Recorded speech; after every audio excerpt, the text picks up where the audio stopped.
That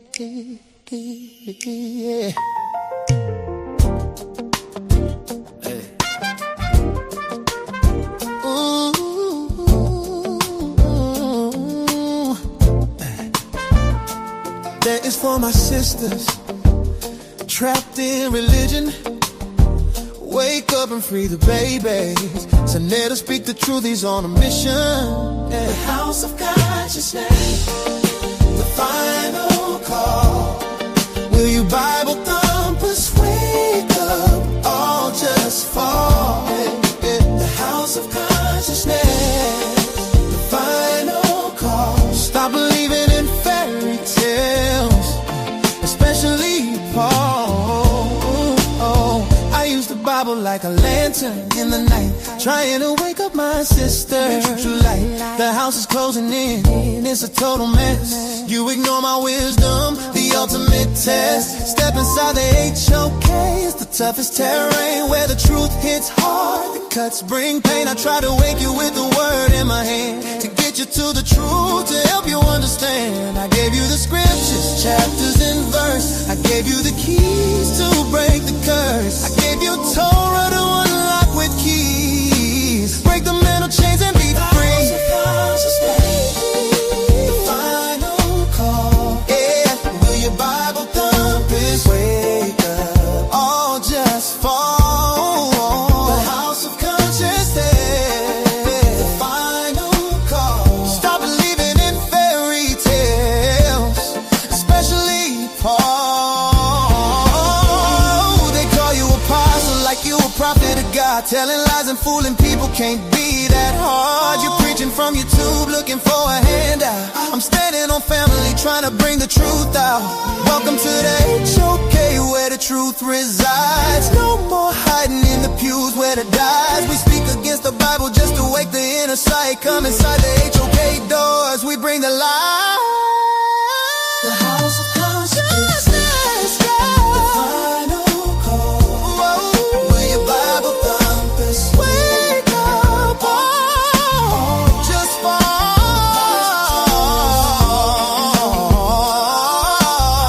Stop believing in fairy tales, especially Paul. Sa.neter, don't stop, wake the sisters up. Don't stop, wake the sister up. Don't stop. Sa.neter, don't stop, wake the sister up. Don't stop, wake the sisters up. Don't stop.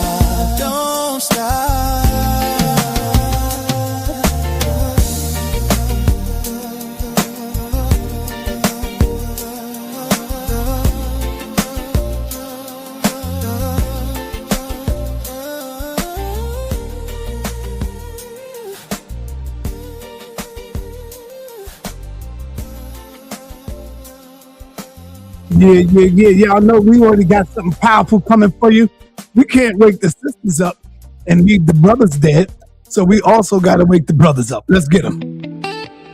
Wake these brothers up. Wake these young ends up. Let's go. Where my people at?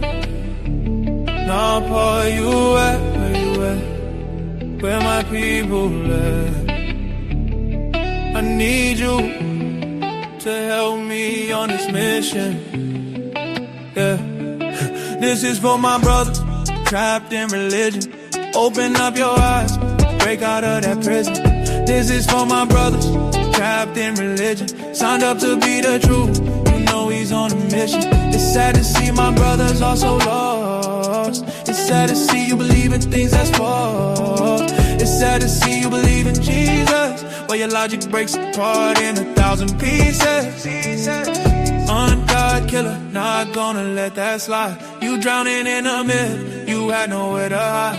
The HOK is a tough-ass environment where we trade blind faith for mental empowerment. I'll give you scriptures for your mind, this is the key. It's time to unlearn everything you believe. The house of consciousness, start looking within. That's where the real liberation begins. This is for my brothers trapped in religion. Open up your eyes, break out of that prison. This is for my brothers trapped in religion, signed up to be the truth. You know he's on a mission. The HOK is more than just a place. It's the toughest environment where you check your faith. Bomb squad and pseudo killers who check your sources. Don't come in here fronting cause you will leave with losses. The Bible written to break your spirit, built to keep you low, feeding you metaphors, stopping your growth. This is for my brothers trapping religion, signed up to be the truth. You know he's on a mission. It's sad to see my brothers are so lost. It's sad to see you believe in things that's false. sa.neter, sa.neter, sa.neter, sa.neter. Don't stop, don't give up on us. Please sa.neter, please sa.neter, sa.neter, sa.neter, sa.neter. Don't stop, don't give up on us. Don't stop. sa.neter, sa.neter, sa.neter. We got Bomb Squad in the building, and we get ready to turn it up right now. We get ready to go in. Make no mistake about it. Make no mistake about it. Y'all know this is going to be classic. Y'all already know this is going to be shown. And without any further ado, I bring you my little brother, Wssr, in the building. Wssr, what up, brother? What's going on, Side man? All right, man. I'm, just getting back, and I'm taking care of the business. So I'm back, man. You know, I'm glad to see you back. I'm glad to see you back. Feeling yes, good. sir. Yes, sir. So I'm interested in seeing what you got. You know, this is a heavy title here. Oh man, see, what's going to be taking place is this is just setting the record straight. Yeah, I'm hearing way too often, like they accuse my fellow bomb squad brother God Energy of utilizing racial doctrines, but I feel like at the same time a lot of these brothers and sisters are repeating these same racial doctrines. So what I'm going to do is I'm going to come to the forefront and actually show how since the time of the Greeks dealing with Aristotle, going all the way forward now to the church fathers of today, that brothers like Yarad and Reggie speak about, have been utilizing this quote unquote curse of Ham, and how that curse of Ham developed into the Hammitic theory.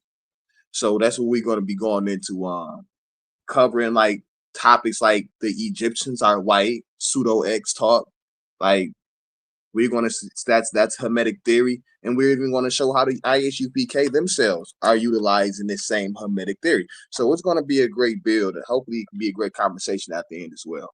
no doubt. We got Bomb Squad in the building. Another member. We got my man Humble in the building. Hey, yo, I want y'all to know that Jabari called Chief X today. He spoke with Chief X. He told Chief X, get ready, because Jabari will be in the building. He said, Jabari told me, he said, God damn, Sal. He said he got so much flaw in them presentations. So Jabari warned them that it's not going to be looking good. He called me and said, Sal, let's get ready. It's about to be the Bomb Squad. I was telling them Bomb Squad is in the building.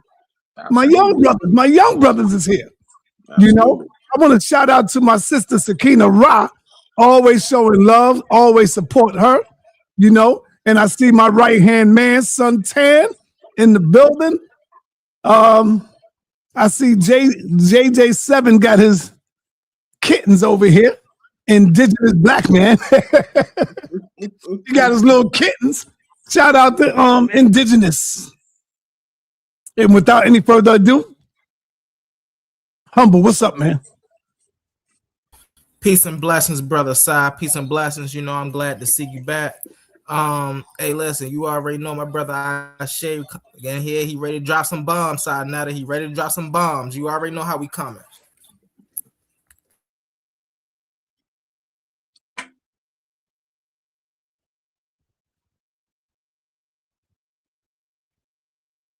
Hey, Wssr, you want me to put the presentation down there now or what?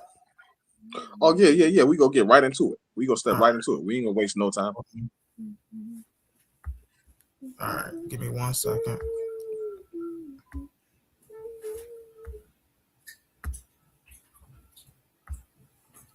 All right, it's down there.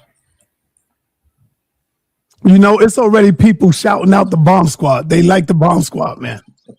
They like y'all Straight to young the brothers, people, man. man. We People appreciate hitting me up. Yo, saw, man, them bomb squad brothers, them young brothers is fire. Man, that's dope. And that's dope. Yeah, we just coming to bring the truth, man. We just come to set the record straight. All right. We up and running now, brother. Now let's get it going, man. This is the Hammitic theory, man, racist doctrine, featuring this Uncle Ruckus sucker doctrine, coming from brothers like my brother Chief X, and unfortunately from my brothers like Tazariot. Let's get into it, man. Let's open it up. Who is Ham, man? Because today we having a conversation about the curse of Ham and the Hammitic theory. So within this, we got to understand who is Ham. Ham is one of the three sons of Noah in the Hebrew Bible. This is Genesis 5 through 10, alongside Shem and Japheth. Together they function as the eponymous ancestors. Their name stands in for the people, regions, and cultures, not individual biographies. For these men never even speak in the text. If you think about it, you don't have no words from Ham, Shem, or Japheth. They never speak. His name simply means hot, warm, or burnt. There's no designation to Africa whatsoever. On the right, you can see the foolish ideology of the biblical people. Let's go back to the slide where you see these will look like a red-headed white man. Let's go back to the slide, brother. Red-headed white man. We see this Jesus-looking man on the right. And then they got this slanted-eyed, dark-skinned brother in the middle, but yet you supposed to be of the seed of your father. Let's keep on going. The curses. According to Genesis 9, the curse is said to be onto Canaan. Even though Canaan is not guilty of the act, the Bible goes back on Ezekiel 18 and 20 that states the soul who sins shall die. The son shall not bear the iniquity of the father, nor shall the father bear the iniquity of the son. But yet we see that when it comes down to what Ham's act, curse be Canaan. That totally contradicts Ezekiel 18 and 20. So originally there is no racial connection to Ham or his acts, but this is surely and swiftly shifted into race doctrine, which ISUPK and people alike utilize. Next slide, please. Let's get a chronological breakdown. First, distortion. This is coming from the Second Temple period, subtle but not racial yet. From 300 BCE to 100 BCE, we observe texts like the Book of Jubilees, Pseudo-Philo, and some Targumic expansions are used to push this idea. What we see is that Ham is being morally degraded. His acts are exaggerated, castration myths come about, and sexual violation is also being pushed. So, of course, Canaan's curse is also expanded. No race yet, just moral slander. This was done to attempt to heighten the boundary making between Israel and its neighbors. On the right, you can already see how they was trying to set it up on a map form to set up a geographical understanding. Here you see Ham is highlighted in purple, dealing with Africa. We see Japheth is the Asiatic lands, and we see Shem, he's right here in the Middle East. Japheth also has Europe as well. Let's next slide. Chronology continues. Then we go into the rabbinic speculation. This happens in late antiquities period. It's about 3rd century to 6th century CE. Some midrashim introduce Ham being punished in his skin, servitude linked to the lineage. Originally, these were minor opinions because they seemed to contradict earlier rabbinic literature, but there was a major shift in the early Christianity and the Greco-Roman thought. This is where things turned very toxic. Biblical genealogy turns into racial taxonomy. Hebrew moral responsibility turns into hereditary guilt. The Semitic ethnography turns into Greek natural hierarchy. This was supported by doctrine like Aristotle's natural slaves, Roman imperial racial ordering, and Stoic cosmic determinism. Next slide. Let's go into the racist Greeks. They had a racist natural slave idea. Ham is now reinterpreted as a cursed lineage, servile by nature, inferior by essence. In his book, Politics, Book 1, chapters 4 through 7, Aristotle states, slavery is not conventional, but natural. Who a natural slave was to him was 1, it had to lack full rational capacity, and then 2, can see reason in others, but not for oneself. He then states that they are better off being ruled by a master. This is tied to the empsychon organon, which is Greek for the tools of life, which states the body is ruled by the soul and the humans rule animals. Note, this is explicitly stating that slavery was beneficial for the slave well-being. Next slide. Aristotle continued. Aristotle believed nature is teleological, meaning everything has a purpose. The hierarchy was built upon gods, then gods are over humans, humans are over animals, and then animals are somehow over plants. Within humans contain rational elites, semi-rational laborers, and irrational beings. Who were these natural slaves in his eyes? He never explicitly stated the word African. He instead used words like barbarians. And this was defined to talk about non-Greeks or more servile people. Asians are clever, he states, but lack spirit. Europeans have spirit, but lack intelligence. Greeks alone have the proper balance to rule. This is what he stated in this book. Next slide. Origin of the word Berber. The Amazigh, plural Amazigan, are the indigenous peoples of North Africa, Morocco, Algeria, Tunisia, Libya, parts of Egypt, Siwa, Mali, Niger, and the Canary Islands historically. Their own name, Amazigh, is often translated as the free people or the noble people. Greeks use the word barbaros for people who didn't speak Greek, basically foreigners, or those who speak a strange language. Romans turned that into Barbary. It wasn't always strictly racial at first, but it definitely carried a sense of uncivilized outsiders. So when we hear brothers and sisters utilizing that word Berber to designate that to the Amazigh people, little do they know that they're even repeating a racial slur, if you would. Let's keep on going. Let's go into the Islamic connection, because there's so many different cultures that come together to create this curse of Ham. No, it's not biblically.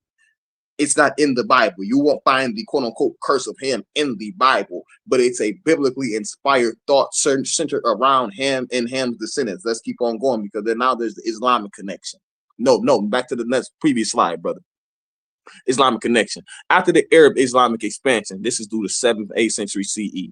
Arabic writers adopted a similar word, al-Barbar. That became the common exonym for North African indigenous peoples in medieval Islamic texts. French, Spanish, and Italian colonizers used Berber or Berber heavily during colonial rule. Colonial anthropology ought to portray Amazigh as primitive, tribal, and racially divided from Arabs. So the term became tied to racist colonial narratives and social engineering. Next slide. The Islamic connection, page 2. Give me 1 second, actually, brother. Let me go do something. 2 seconds. Give me 2 seconds. Let me grab this water.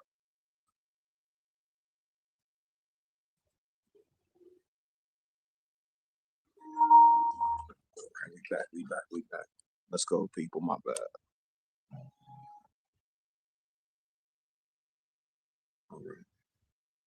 The Islamic connection, page 2.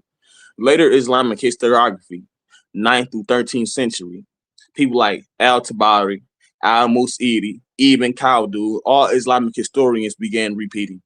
Ham is associated with dark skin. Africans are linked to servitude.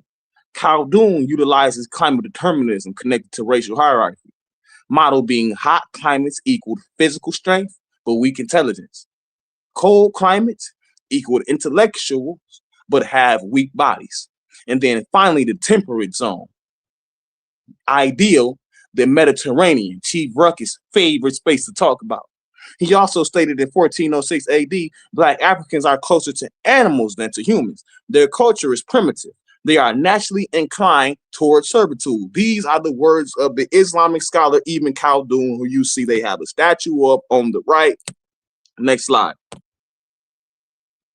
The Islamic connection, page 2. Al-Musaudi. This is in the 10th century. Muruj al-Dabab, or the Meadows of Gold. Often praised as open-minded, yet he still repeated racial tropes. But yet he still states racial views like Africans are overly sexual, impulsive, and lack foresight. Their skin color is framed as a defect caused by heat. These are the words of al-Musaudi in his work, Metals of Gold. Next slide. Even Black Islam was racist. Al-Jihaz, 9th century.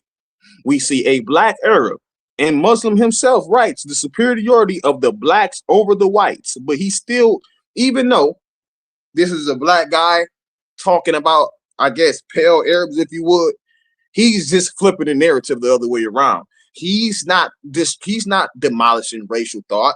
He's not getting rid of it. He's not promoting equality. No, he's just flipping it, saying that blacks are now superior to whites. So he still accepts racial essentialism, doing nothing but flipping that the already existing racist pseudo narrative, showing that even when utilized defensively, the framework is still racist. Al-Jihaz, 9th century, Black Islam. Next slide, brother. Then there's a Byzantine influence. The Byzantine Empire adopted the Greek idea of barbarian, but yet even expanded the definition from not just non-Greek speakers, but now morally inferior, politically destined to be ruled, spiritually less refined people. The Byzantines seen themselves as the only civilized Christians and rightful rulers over other nations. Byzantine theologians began to merge Genesis 9, the table of nations, with the Greek hierarchy, implying that Ham's descendants are darker, servile, and morally weakened. This is the first biblical misuse of the character Ham, coming from the Byzantines. Next slide. The Syriac Christianity. Now, this is going to be your transmission hub. This part is crucial. Syriac Christians translated the Greek word into the Syriac. Then they translated the Syriac into Arabic, and that taught the Muslim elites. These are the intellectual middlemen. Syriac exaggerated racial commentaries, made Ham sin an exaggeration. His descendants are seen as cursed in body, in land, and in social function. They begin to view blackness begins to symbolize spiritual darkness linked to moral weakness. Here we have on the right Ephraim the Syrian in 4th century. Ephraim uses light and dark symbolism in a sense of pure and impure. So if you ever got the thought of why did they start saying things like, you know, angel food cake, and then they associated with the white, and then you got the devil food cake, but then they associated with the black. This is starting in the Syrian thought, believe it or not. This is where white is pure, dark is seen as chaos or something evil. Next slide. The conclusion on the Islamic path, at least. When Islam expands, Muslim scholars inherit Syriac teaching, Syriac texts, and Greek philosophy via the Syriac. So when Muslim scholars like Ibn Khaldun, al-Musaudi, al-Tabari, all those brothers I talk about climate theory, servitude, and Africans, they are unconsciously repeating Byzantine Syriac talking point. This is why Islamic racism looks Greek and it don't look Arabic at all. This is a fact. Next slide. The European connection, because you can't leave them out. 12th through 15th century CE. At this point, the curse of Ham is explicitly racial. It seems to be biologically permanent, and above all things is divinely mandated. Now Ham is the African. So when brothers like the Zariyat get to saying pseudo mess, like Ham is the African, and so all of a sudden there's race introduced into the Bible, even though you're supposed to be what your father is. Understand that this is a European talking point. That's a fact. We're looking at it right now. So let's look at it. And this is exactly how they frame it. At this point, the curse is explicitly racial, seems to be biological permanent. And above all things, divinely mandated. Now Ham is the African. Canaan is viewed as all Africans. And of course, the subjugation of such people is in God's will. This is when black is seen as a curse, slavery is justified, and the entire Bible is being weaponized. On the right, once again, I'll show you that layout, how they thought it was. Ham the African, Japhet in the Europe, and then you got Shem over there in Arabia and the Middle East. Let's keep on going. Next slide. Modern slavery connected to Europeans. This is in the 16th through 19th century. 16th to 19th century, of course, yeah. Slavery needs a theology. The European Christians erased Canaan completely. So there was a while where if you wasn't even that educated within the biblical text, that it was a curse of Ham floating around word of mouth. It wasn't no curse of Canaan. They ain't know about the whole Canaan part. If you went into it, you went into it. So European Christians erased Canaan, completely transferred the curse directly to Ham, equating Ham as the entirety of Africa, thus claiming perpetual enslavement. This becomes church sermon, colonial law, and we will go over all three of these: the church sermon, colonial law, and the racial science. This works like the pseudo Jerome were used widely in the sermon, claiming Ham's offense resulted in servile posterity, plainly stating that Canaan's curse extends by lineage. This was sermon preached on a weekly basis. Also, you got modern sermons, like in 1774, from Reverend Thomas Thompson, whose sermon preached Africans are Ham's descendants, so state slavery fulfilled biblical prophecy, while also arguing Christian slavery was mercy. This circulated around Britain and the colonies. Here you see in the middle of the text coming out of the pseudo Jerome. Next slide, please. The sermons continue going into the USA 1843. Reverend Josiah Priest explicitly identifies Black Africans as cursed Hamites. Now that really sounds like somebody we talk about. That really sounds like somebody we know. He claimed perpetual servitude is divinely ordained, combining once again Genesis 9 with Aristotle. His work was preached and published. I see my brother Ankh utilize this image sometimes. If you go over to the right, you will see Josiah Priest in the middle at the top of the hierarchy. He has these racial images on the left, right, and the bottom, where he's portraying, I guess this is supposed to be an Asian. I believe that's supposed to be an indigenous man, maybe of the Americas. And then, of course, the quote-unquote Negro on the right. Now, I'm just going to read what this is stated on the pamphlet. It says, Bible defense of slavery on the origin, history, and fortunes of the Negro race. And it says, as decided from history, sacred and profane, their natural relations, moral and mental and physical, to the other races of mankind, compared and illustrated their future destiny, and predicted it, and etc. So basically, he has a whole quote-unquote defense of the Bible where he's going in on why the Negro and other people are under the white man. Let's keep on going, brother. Colonial laws explained, starting with the Virginia Slave Code, 1662 to 1705. In 1662, the law stated the child follows the conditions of the mother. This, of course, breaks English common law, which followed the state of the father.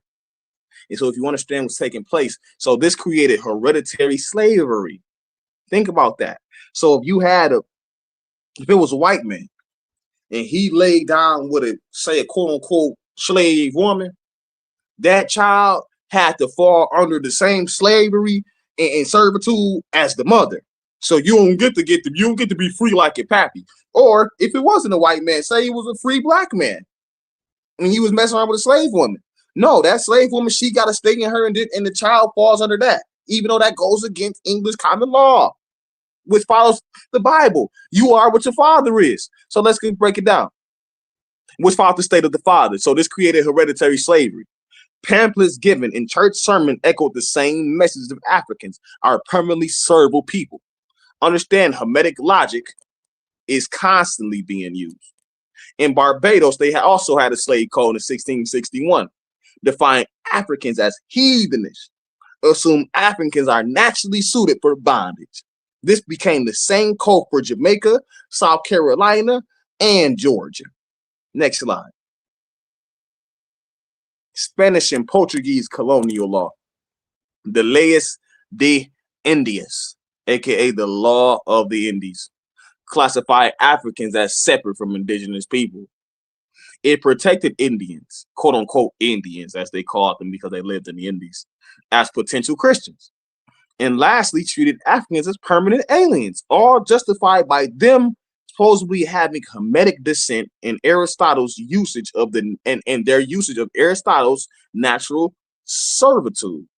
So they said that if you was indigenous to the Indies and all of that, that you wasn't the same. So now they're separated Caribbean people from African people.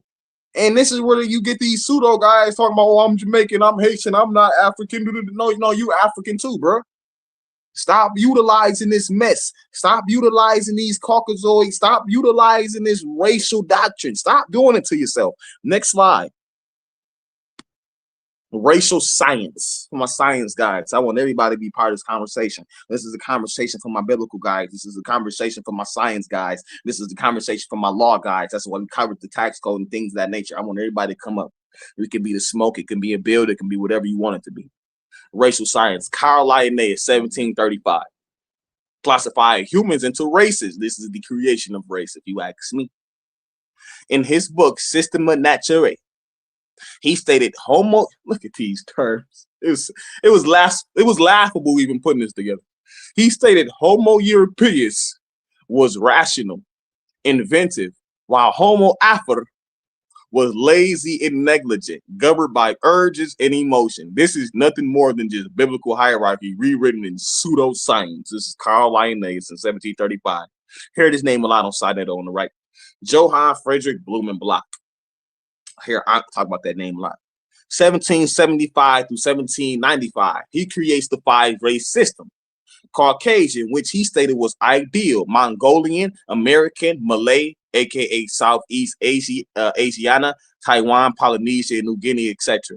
And lastly, who he claimed to be the degenerate of them all, the Ethiopian, aka the African, because that's how they used to view it back in the day. They didn't have a whole understanding of the entire Africa, so they would just call the whole Africa sometimes like Ethiopia, Egypt, Nubia. They were so idiotic.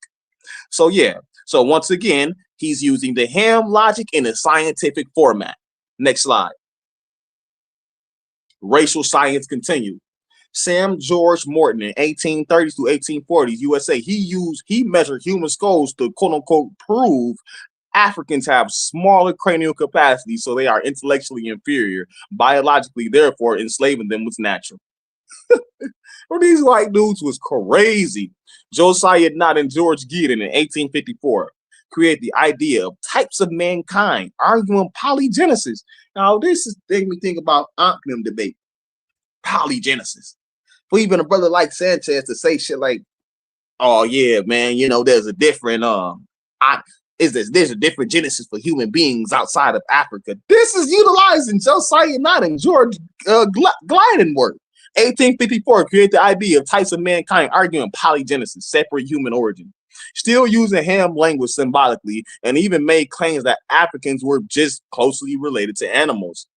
Here you see his work at the bottom, types of mankind. Next slide. Can't leave them out. You got the Jewish connection. In the Sanhedrin 108b, it says, Ham was afflicted so that his skin turned black as a punishment. Let's stop right there for a second. If Ham got afflicted and his skin got turned black as a punishment, what the hell color was everybody else? These couldn't have been no brothers then, because he got cursed to be a brother. So therefore, everybody else had to have been white in the text, according to the real Jews. I do want to say and go on record that our Black Hebrew Israelite brothers are not the majority within the Judaic community. They are the minority. This is the fact. So Ham was afflicted so that his skin was turned black as a punishment. Later medieval expansions go more in depth.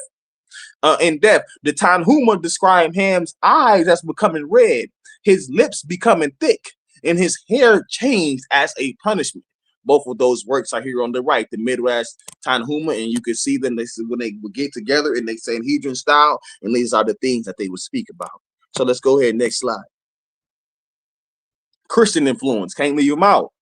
In the 19th to 20th century, several leaders and texts in the large Mormon tradition explicitly taught racial doctrines tied to Ham and Cain, including the Book of Abraham and the book the Book of Moses, the Pearl of Great Price, the Pearl of Great Price.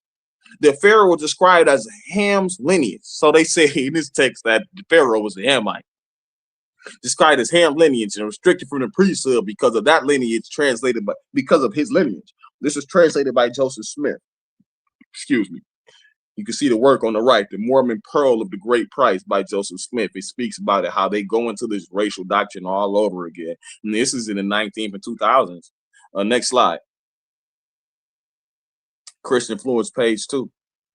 Bruce R. McConkie in 1958 wrote that Cain and Ham's descendants were cursed with black skin, a mark of theological curse. Former Latter-day Saints President George F. Richards spoke in early 20th century publications about black skin, woolly hair, and stunted intelligence. Parley P. Pratt and others taught that the blood of Ham included a curse with respect to the priesthood. Here they are, all in order. And they were all part of the Church of Latter-day Saints, which is a Christian organization, a large Christian organization, one of the largest that we have. Next slide. Catholic Church influence. Let's go all the way back to 1452, Dum Diversis. This is going to be from Pope Nicholas V. He issues to King Afonso V of Portugal the papal bull. Now, we should all be familiar with this talk. The Pope grants Portugal the right to invade, search out, capture, vanquish, and subdue all Saracens and pagans whatsoever, and to reduce their persons to perpetual servitude. This was done to help Portugal expand down the West African coast, all while raiding Muslim and non-Christian populations.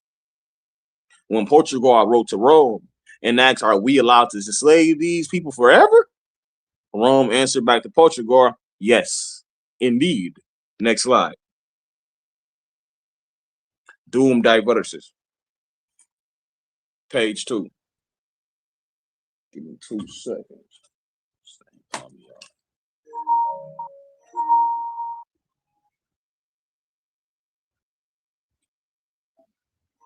All right. Yeah.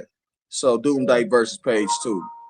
This is a turning point. Before Dum Diversis, slavery existed, but was not yet globally racialized. Enslavement was often tied to war, debt, or conversion. But after Dum Diversis, slavery becomes religiously authorized, expansion and enslavement becomes a Christian duty, and Africans increasingly become the primary target. This leads directly to the transatlantic slave trade and the Portuguese slave raids. In 1455, Romanus Pontifex, the same pope, reaffirms the bull. He gives Portugal a monopoly over African lands and people. It literally explicitly names Africans. Next slide. Popes, page 3. Enters Citeria. In 1493, Alexander VI transferred the logic to Spain and is used to justify conquest of the Americas. Altogether, this is all called the doctrine of the discovery. Here we have it on the right. Next slide. Now we step into Hammitic theory. Now let's break this down. Now this is what I believe a lot of individuals are using unconsciously. Hammitic theory, 19th century theory. John Henning Speke, 1827 through 1864. This was a British explorer of East Africa. He explicitly formulates the Hammitic theory while trying to explain African kingdoms.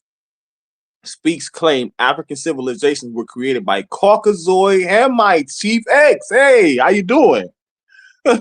Who migrated from the north and ruled inferior Negro populations. In his journal of the discovery of the source of the Nile, 1863, here he is on the right, this racist white man. Next slide. Hammitic theory, C.G. Seligman, 1873-1940 did he live. Races of Africa, this is work that he wrote in 1930. Seligman formalizes it, this is what he states. The civilizations of Africa are civilizations of Hamites. Negroes were incapable. Remember who they say Hamites were? Not black. Now they said that Hamites ain't black folk. That Hamites are now Caucasians, like Chief X said. Now, Negroes were incapable of developing civilization on their own. This is the solid Hammitic theory, claiming Hamites are Caucasoid. Lighter skin, taller build, thinner nose, and more intellectual. The second claim was also that anything impressive in Africa, Egypt, Nubia, Ethiopia, Great Lake Kingdom, is attributed to these white Hamites. Africans are nothing more than laborers, subjects, and biological inferiors. This is what they was writing in the 1940s. Keep on 1930s, I apologize. Next slide. Hammitic theory, page 3. Their third claim was Hamites are rulers. Africans are ruled. This is where Aristotle's natural slave theory sneaks back in. The Hamite is seen as born to rule, while the African is naturally born for slavery. So this is where we get these dumb ideas like the pharaohs were some type of white guys. This is why he has the question mark on his head, because we know that that ain't true, fam. Next slide. Usage of the Hammitic theory, colonial Africa. This was used by the Belgians in Rwanda, labeling the Tutsi as descendants of Hamites, while the Hutu were labeled Bantu Negroes. This, of course, fueled the genocide of the Rwandan people and other Africans. Next slide. They break it all, get all into it. The racist Hammitic theory quotes. This is the textbook of the Hammitic theory from the races of Africa in 1930, Charles Gabriel Seligman of Britain. He states the civilizations of Africa are the civilization of the Hamites, the Negroes only a degenerative Hamite, or has been influenced by Hamitic peoples. On Rwanda, he states that the Tutsi are a pastoral people of the Hamitic origin who imposed themselves upon the Bantu. This book was used in missionary schools, church seminaries, and colonial administration. There you see the book right there, The Races of Africa. Next slide. Let's go into the missionary connection, because it was a missionary education from the quote unquote, not quote unquote, and particularly the white fathers. This is not a name that I'm giving to them. I'm not trying to be slanderous in no type of form. This is their name, the White Fathers of 1899 established. Now, I really want the people at home to zoom in on these images, because it's disgusting to me. So when we go into the order, let's look at it. The missionaries of Africa, aka the White Fathers, active in Rwanda from 1899. They taught racialized catechism, which is a catechism is a Q&A education, not just Christianity. Mission school curriculum included biblical genealogy, stating that Ham is the African, European race theory, and social hierarchy as the divine order. Next slide. Hammitic theory usage in Rwanda, page 2. Internal missionary teachings were that the Tutsi were Hamitic rulers and that the Hutu were Bantu laborers, and Christianity is simply restoring the proper order. That is an updated image on the right of the White Fathers today, because they are still present. Next slide. Rwanda, page 3. Bishop Leon Clashe, he's a Catholic, this Catholic in Rwanda, apostolic vicar. I hear the brother Yara speak about the apostolic fathers a lot. Now, the apostolic vicar of Rwanda from 1907 to 1945, Clashe explicitly supports Hamitic hierarchy. In his 1927 pastoral letter, he argues that the Tutsi are a superior race, born to command. The Hutu are meant to obey. Missionaries should educate Tutsi first, and the Hutu will follow them naturally. This was church policy. Look at him right there with the Tutsi children, and you see him right there, of course, on the land in Rwanda. Next slide. Belgium ID cards. This is deep as well. Belgium took over in 1916 to introduce ethnic ID cards in 1933. Belgian officials, who are trained by missionaries, fix identity as Tutsi, Hutu, and Twa, based on things like nose width, height, and your cattle ownership. This put racist theory into law now. Now it's law. Now you got dudes walking up on you, telling you, counting your cows, looking at your nose, looking at your features, looking at your height, and then labeling you, telling you what you is based off that. They're not doing no genetics. They're not trying to figure out who your father is. They're not trying to figure out who your mother is. They're not doing nothing. They just straight up racially classifying you and giving you an ID card to match. Next slide.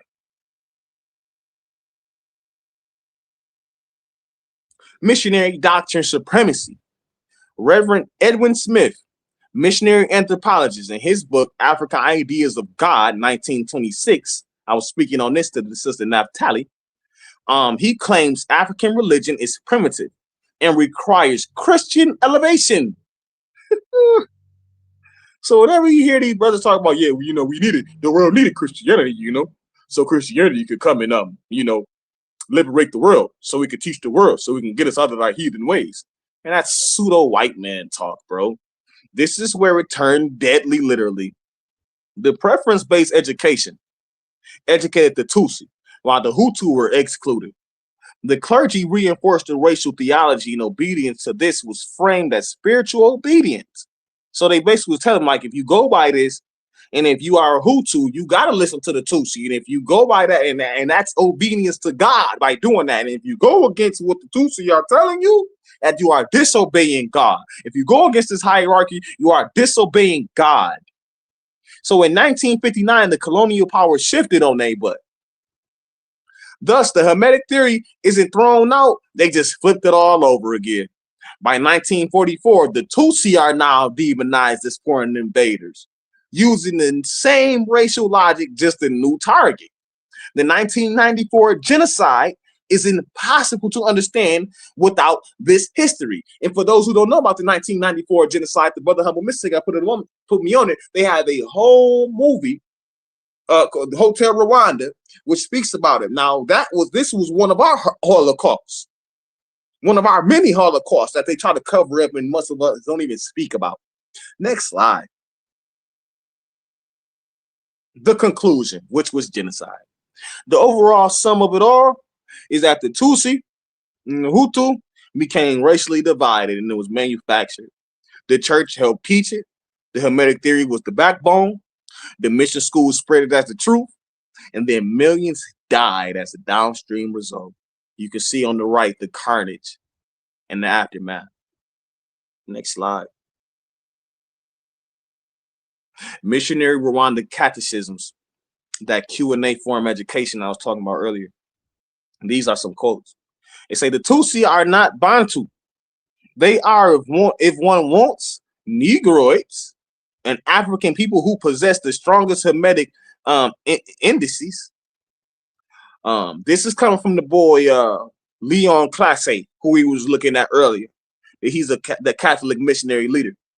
Historians reported this, that in the 1920s through the 30s, under Catholic oversight, the Tutsi children were put into advanced French language tracks, while the Hutu children were placed in lower level courses, often in local languages or with limited curricula.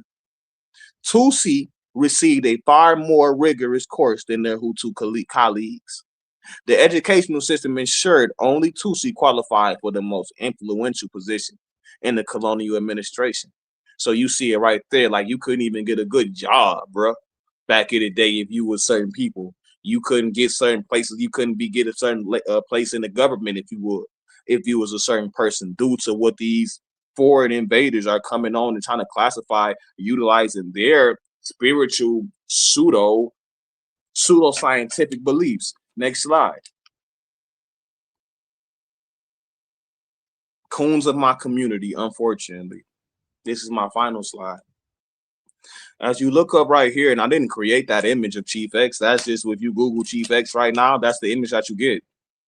And you see him right there, big old puffed up. He got the hat on, woo, wop, wop, bang. And it just made me crack up because he literally mirrors this Jim Crow image of Zip Coon, who, if you ask me, this is the origin of the word coon.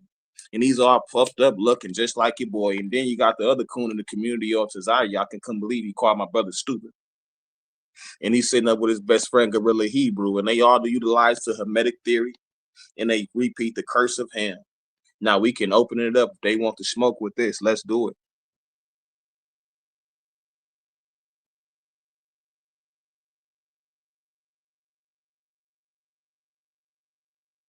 Y'all there? I'm here with you, bro. I don't know. Yeah, you still going? No, that was it, man. Okay. Okay, so now we open up the floodgates. Man, that was powerful, brother. Yes. Appreciate it. Yes, it was. Yeah, awesome. Even the people in the chat was like, they was loving it. Mm-hmm. Oh, yeah, no doubt. I appreciate it. Yeah, we're going to open up the platform. And, of course, we got the first one up in here. He's an Israelite. He go by the name of Brother Gideon. Can you cam up? Let us see who you are, Gideon. Brother Gideon. Unmute yourself, Gideon. All right, he's scared. All right, we got Apostle in the building. Apostle, what's up, brother? What do you think about what you've seen?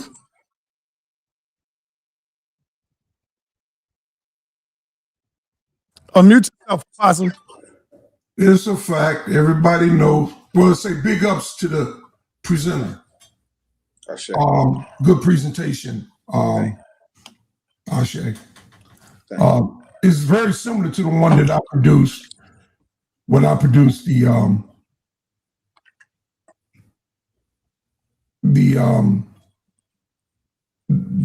Edgar Shaw book, The Expulsion of the Black Hebrew Jew from Portugal, Spain and Portugal.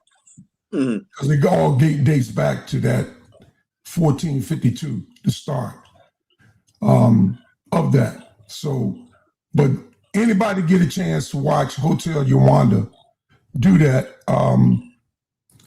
The actor, oh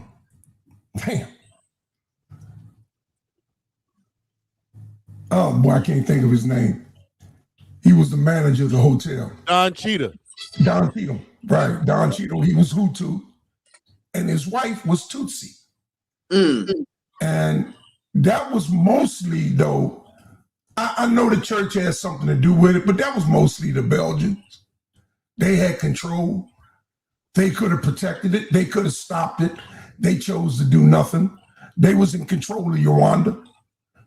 And they allowed a civil war genocide to take place. The Houthi leader plane was shot down out of the sky. They don't know who did it. It's speculation that the Houthi did it itself, just to start it. And they had got a shipment. And you go watch the movie, man. The movie is a movie, but it's true to form, man. And it was brutal, man. Brutal. Yeah, I did want to say to your point, far as I see you took away a little slack off of the church fathers, but the Belgians who are influenced by these church fathers, these Belgians have these church fathers all in their ears when it came down to even understanding of who the people were on the land. True, but you can't blame that on the many quote unquote Christians that had nothing to do with it. The Catholic Church is an anomaly in and of itself, and the Catholic Church at that time, I mean, they controlled the military. You know, the papal bulls, that's from those are edicts that's coming down from the popes, the papal bulls. And the other thing is not dumb diverses. But that's a small thing, sleight of tongue. It's all right. But the dumb diverses is where the problem came in, because that gave them the power to do what they did, man. And I suggest you look up Edgar Shaw's book. Y'all like to study. His book was written in the 1500s and it was revived in the 1700s. He was an eyewitness to what took place. He was an eyewitness. First, what they call the main primary source. And I mean, thousands of Black Jews were slaughtered. Their children were taken from them, sent to St. Thomé Island, right off the coast of West Africa, and brought up as Christians, forced to convert. Those that did not convert were burned at the stakes. This started as a Christian abomination towards Black Hebrews. That's how it started in the 1400s. And then it expanded to Muslims and non-Christian folk all over the world. Even spread to Spain, because from Spain to the Americas with the Mexicans and the creation of Santeria and all of these other Christian mix African sciences together of study and worship. Great job for bringing that out. A lot of people don't know about that. More of us need to hear about that. And man, read up on the Hutu and Tutsi. Yes. The Hutu, it was savagery. While the Tutsi was in charge, that never happened. It wasn't until All right, Apostle. All right, hold on, Apostle. I got the champ in the building, Brother Jabari Osaze. He got a message for the people out there.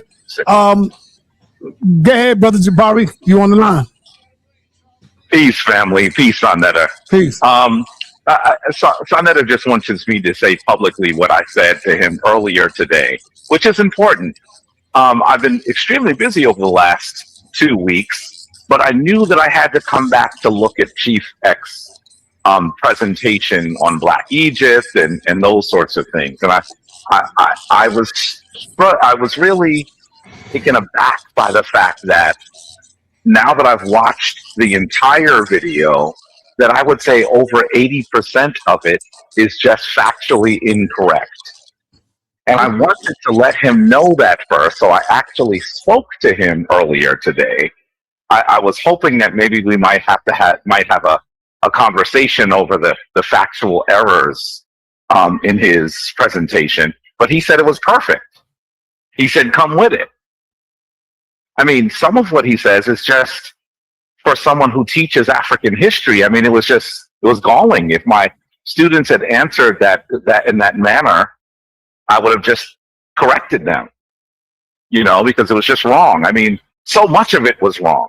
And I would love for him to analyze the scholarly document that he claims that he read.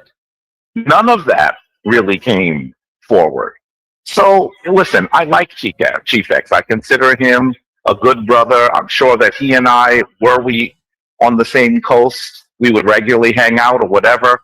But I just need him to know that there's so many problems with his presentation that he needs to do a bit more research. I mean, some of it was just simple stuff, like saying that he's going to show maps from all over the ancient world, and then showing maps from the 17 and 1800s, and then mentioning that no one considers Africa black, sub-Saharan, Africa above the Sahara black, which was a really strange comment, to try to say that Nahisi means blackness when it does not. Misidentifying the Sahel. I mean, these are just really simple things that I think he just gets wrong. And then saying that Ethiopia, he was correct by saying it means bird face, but then trying to imply that Ethiopia is in the section that he would like it to be. And I asked him, I said, are you familiar, and this is for you all at home, when I do my presentation, you're going to see what I'm talking about. I said, are you familiar with Memnon? Memnon. For those of you who don't know what I'm referring to, do some research before my presentation. He said he had never heard of Memnon. And I said, well, brother, I think you might be surprised to understand that even the Greeks don't agree with what you said they said. So there'll be more. I'm going to do a presentation. I'm going to try to schedule it at a time that Chief X is available, because this need not be an angry rebuttal. Right. I don't think it's necessary for it to be an angry rebuttal. When you I ready, think by he Sunday? just needs to see. I believe I may be able to do it by Sunday, but I'm not positive yet. Okay. I'm going to continue. I'm going to put together the presentation, and I'm going to actually check with Chief X to see when he's free, and we'll work from there. We'll work from there, because I really want him to know that there are a lot of problems with his presentation. The kind of problems that I think someone who had been studying the topic for a while would not have made. Question. Jabari, question.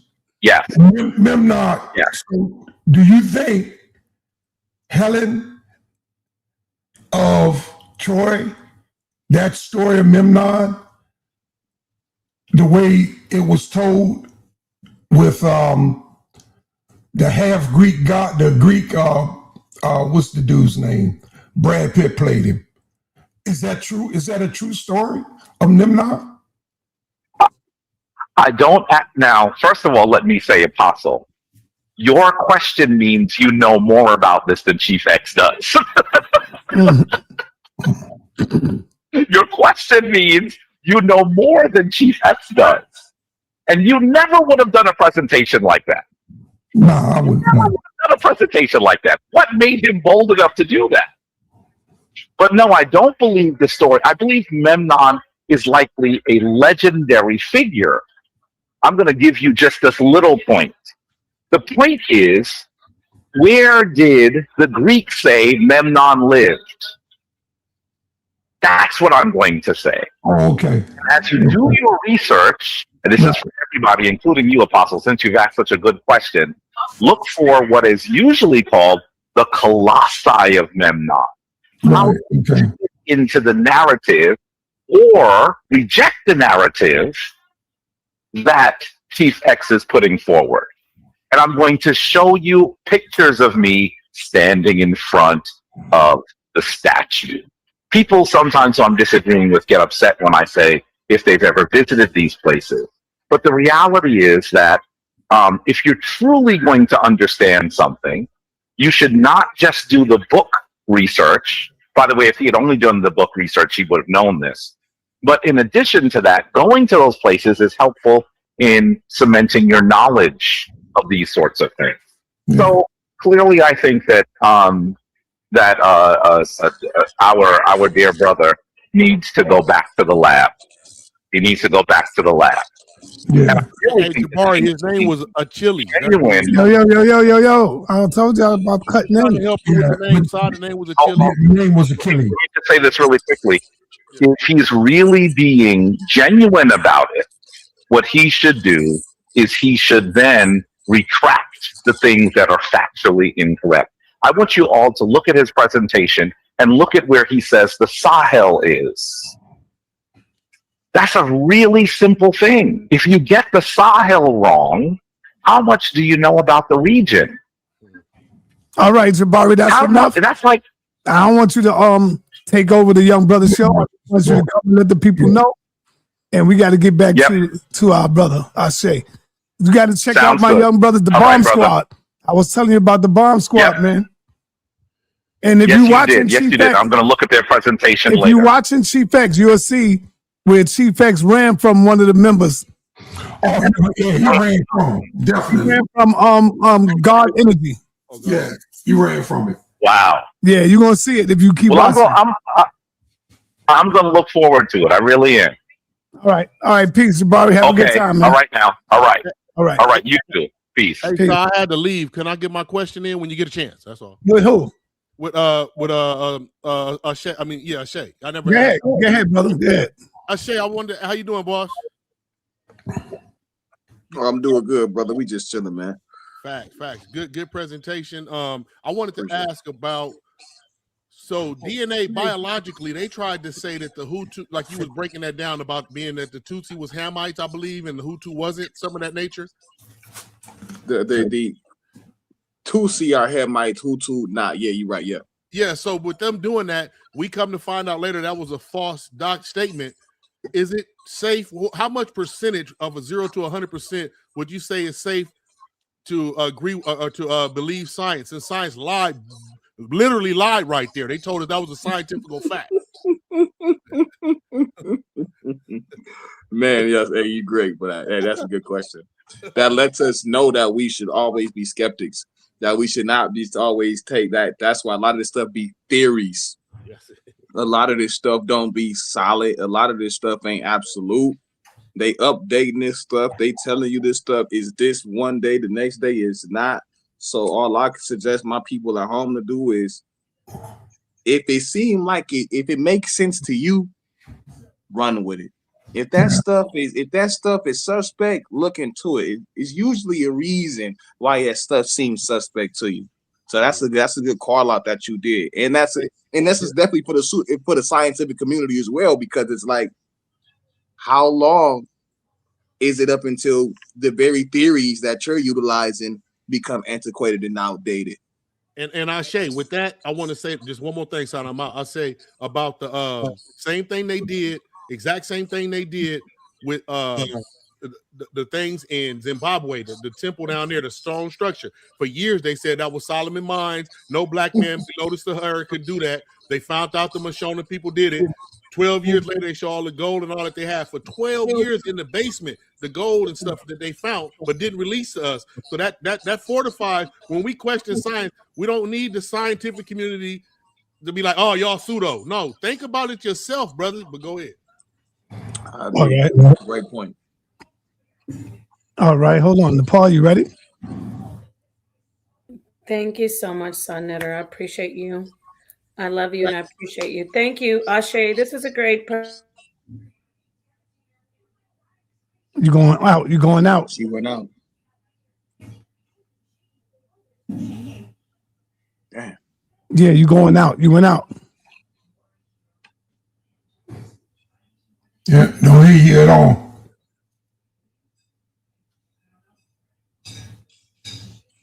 All right, let me go on over to Suntan. Peace, my young brother, Shay. Love it. My young brother, Humble, to the panel, brother, sister, Sakina over there.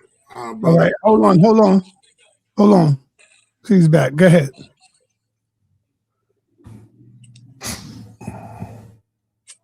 You there? All right, go ahead, Suntan.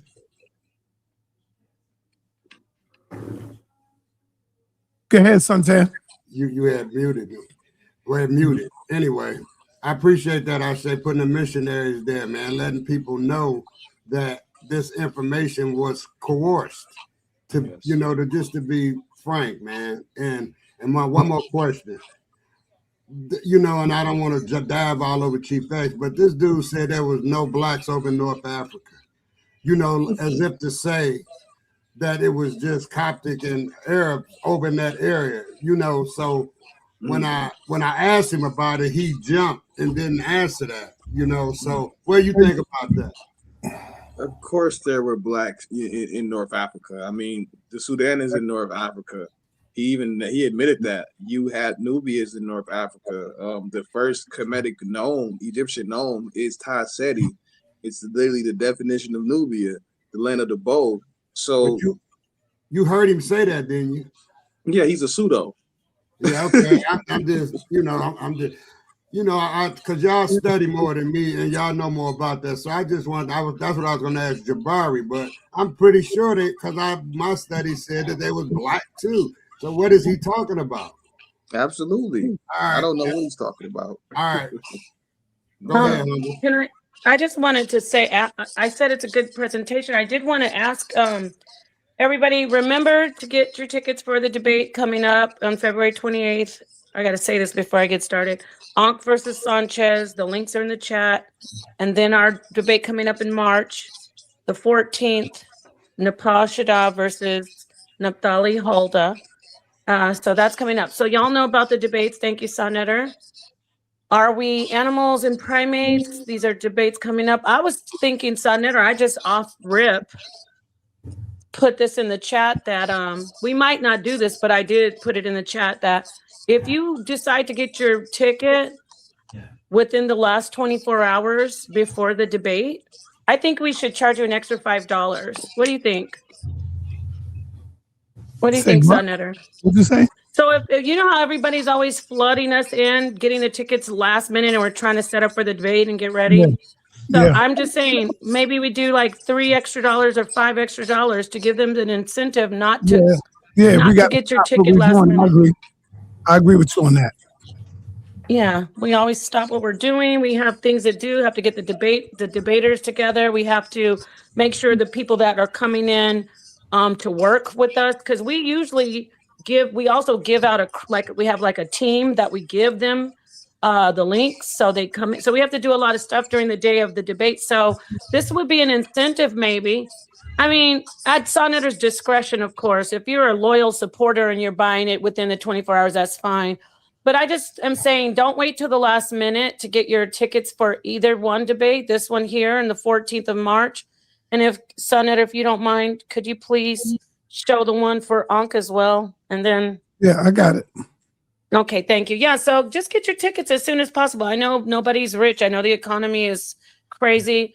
That'll give you time to maybe, you know, put some money away, save up. Because when you get the $30 ticket, that's your whole house getting that information, getting that great debate. You know, so it's like a pay-per-view. Black young people are rich. They got it. You see what Indigenous put in the chat, Wssr? Yeah, that's why he got blocked for 30 minutes. Okay, so I did want to say about the topic. I appreciate what you brought out. A lot of what you brought out is very useful. I did want to, however, ask you about the science. So are you against the science on the, you know, the what is it? The science where they check the skull? I haven't even remembered what it's called. Your brother in Bomb Squad, the racist, the scientific racism where they measure the skull and say, okay, I know that God Energy has a great argument about how he doesn't accept that it's about intelligence, but then he still says that it is science. Do you reject that part of science, not your brother's work, but that particular science? Do you reject it? I don't reject cranial science. I don't like when it comes to cranial. Thank you. That's what it is.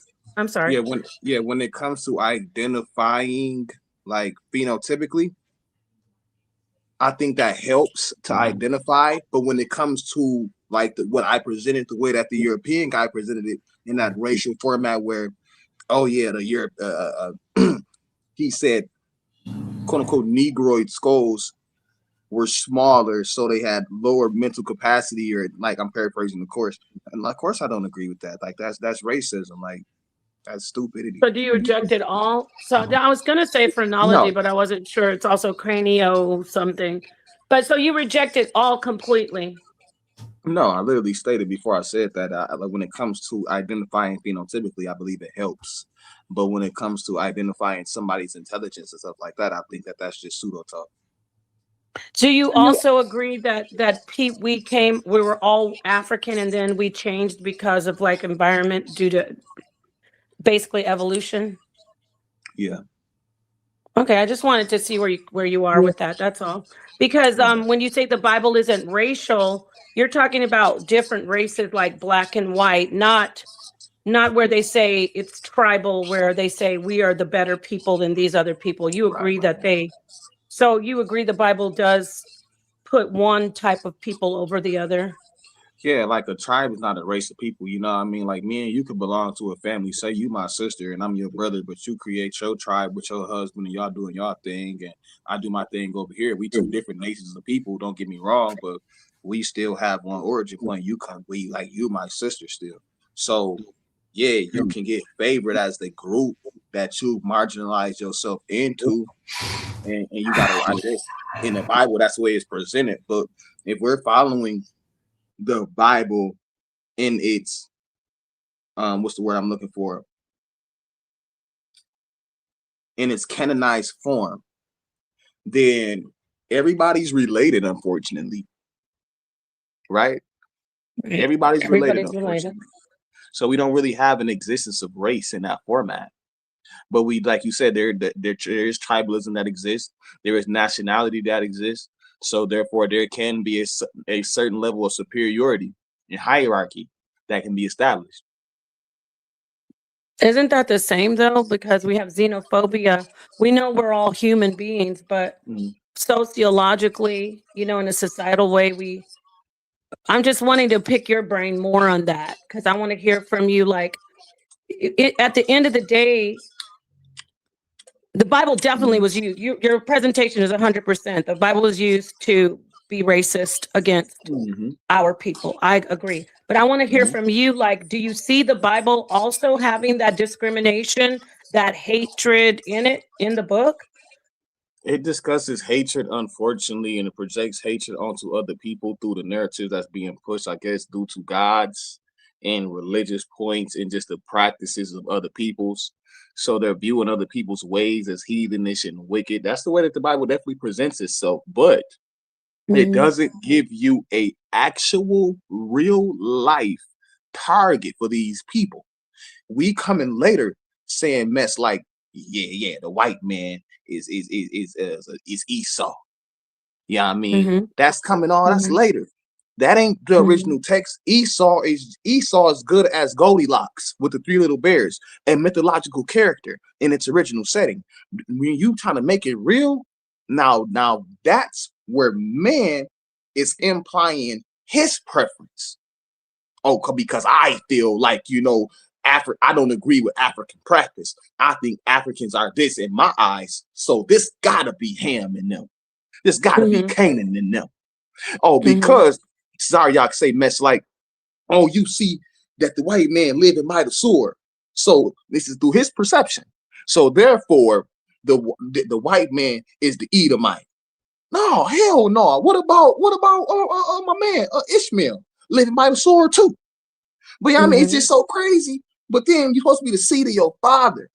So it's just so contradictory. Everybody is related in the biblical format. There is no races. There's purpose and hierarchy, yes, but you can't say that this is an African and this is a Asian and then attach phenotype to it in this original biblical format. No, heck no. It don't allow you to do such a thing for real, for real.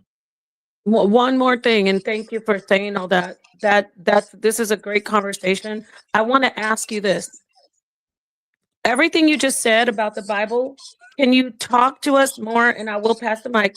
I really want you to think about it and then talk to us more about how we actually have people ruling the world, Zionists, and we have to all bow to that idea that Israel is the top, the leading nation.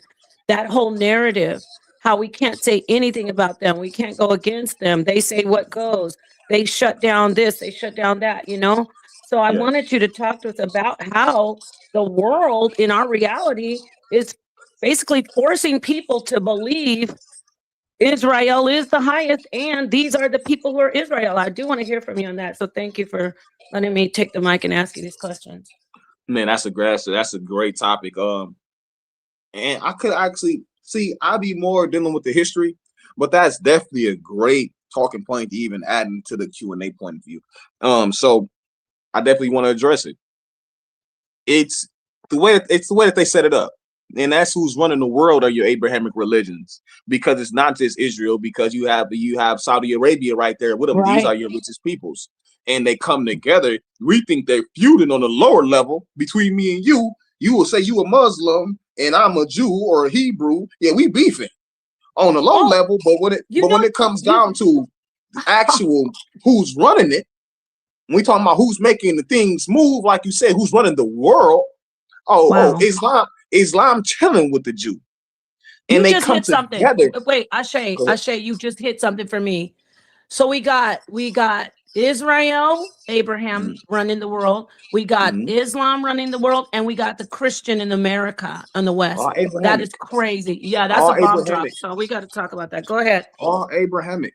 It's spread all about, and this is what it is. And if you go against that, then you are deemed as a pagan. You got to think about it like wherever were you even living. If you were seen as something other than belonging to those top three groups, then you something crazy.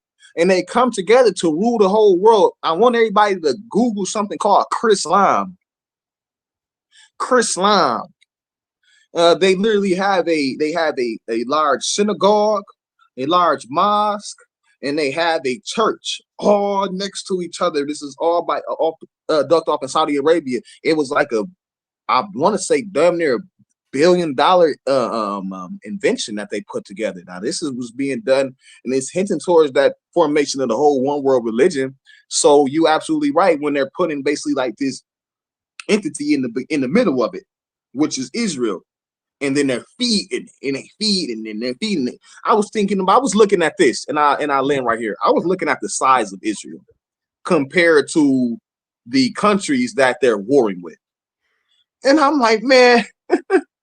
Israel about this big. They're going against these other countries. What's the Arabian country? I forgot what the name of it is going with. But it was like double or triple their size, but they're getting support from the world because the world is believing, like you put, in a biblical narrative and supporting it unconsciously. Right. sa.neter, can I add one statement to them too? Because it was right with what they saying. I just want to Nah, say, nope, not right now. Not right now, brother. I got to go to Sister Sakina Ra. Peace, brother sa.neter. Sister Napah, I'm sorry, I almost called you myself. Peace, Sakina. Peace and love, Sakina. Great conversation that you had with Sister Naphtali and upcoming debate. I know you finna. I'm putting you on mute, Ashe, because you got sound effects coming. Thank you. Thank you, Queen. Thank you, Queen. Thank you, Queen. Do I have back, whatever? No, not you, Sakina. Okay. Listen, great conversation to the brothers. And this one is to Wssr. This was a great presentation, brothers. And you young brothers out of mouth of Babe of Babylon, y'all doing y'all thing. I've been watching y'all from the back chat because I've been kind of busy. I got a lot going on. Peace Apostle and Elder Santan and everybody else. My question is kind of a question, and I'm shouting out. I wanted to know if are you guys familiar with Acts verse 7 and 2 to verse 7 and 4?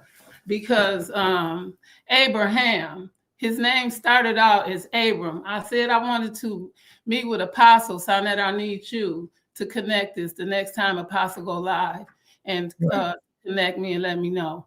Because Abram, his name was Abram in the beginning.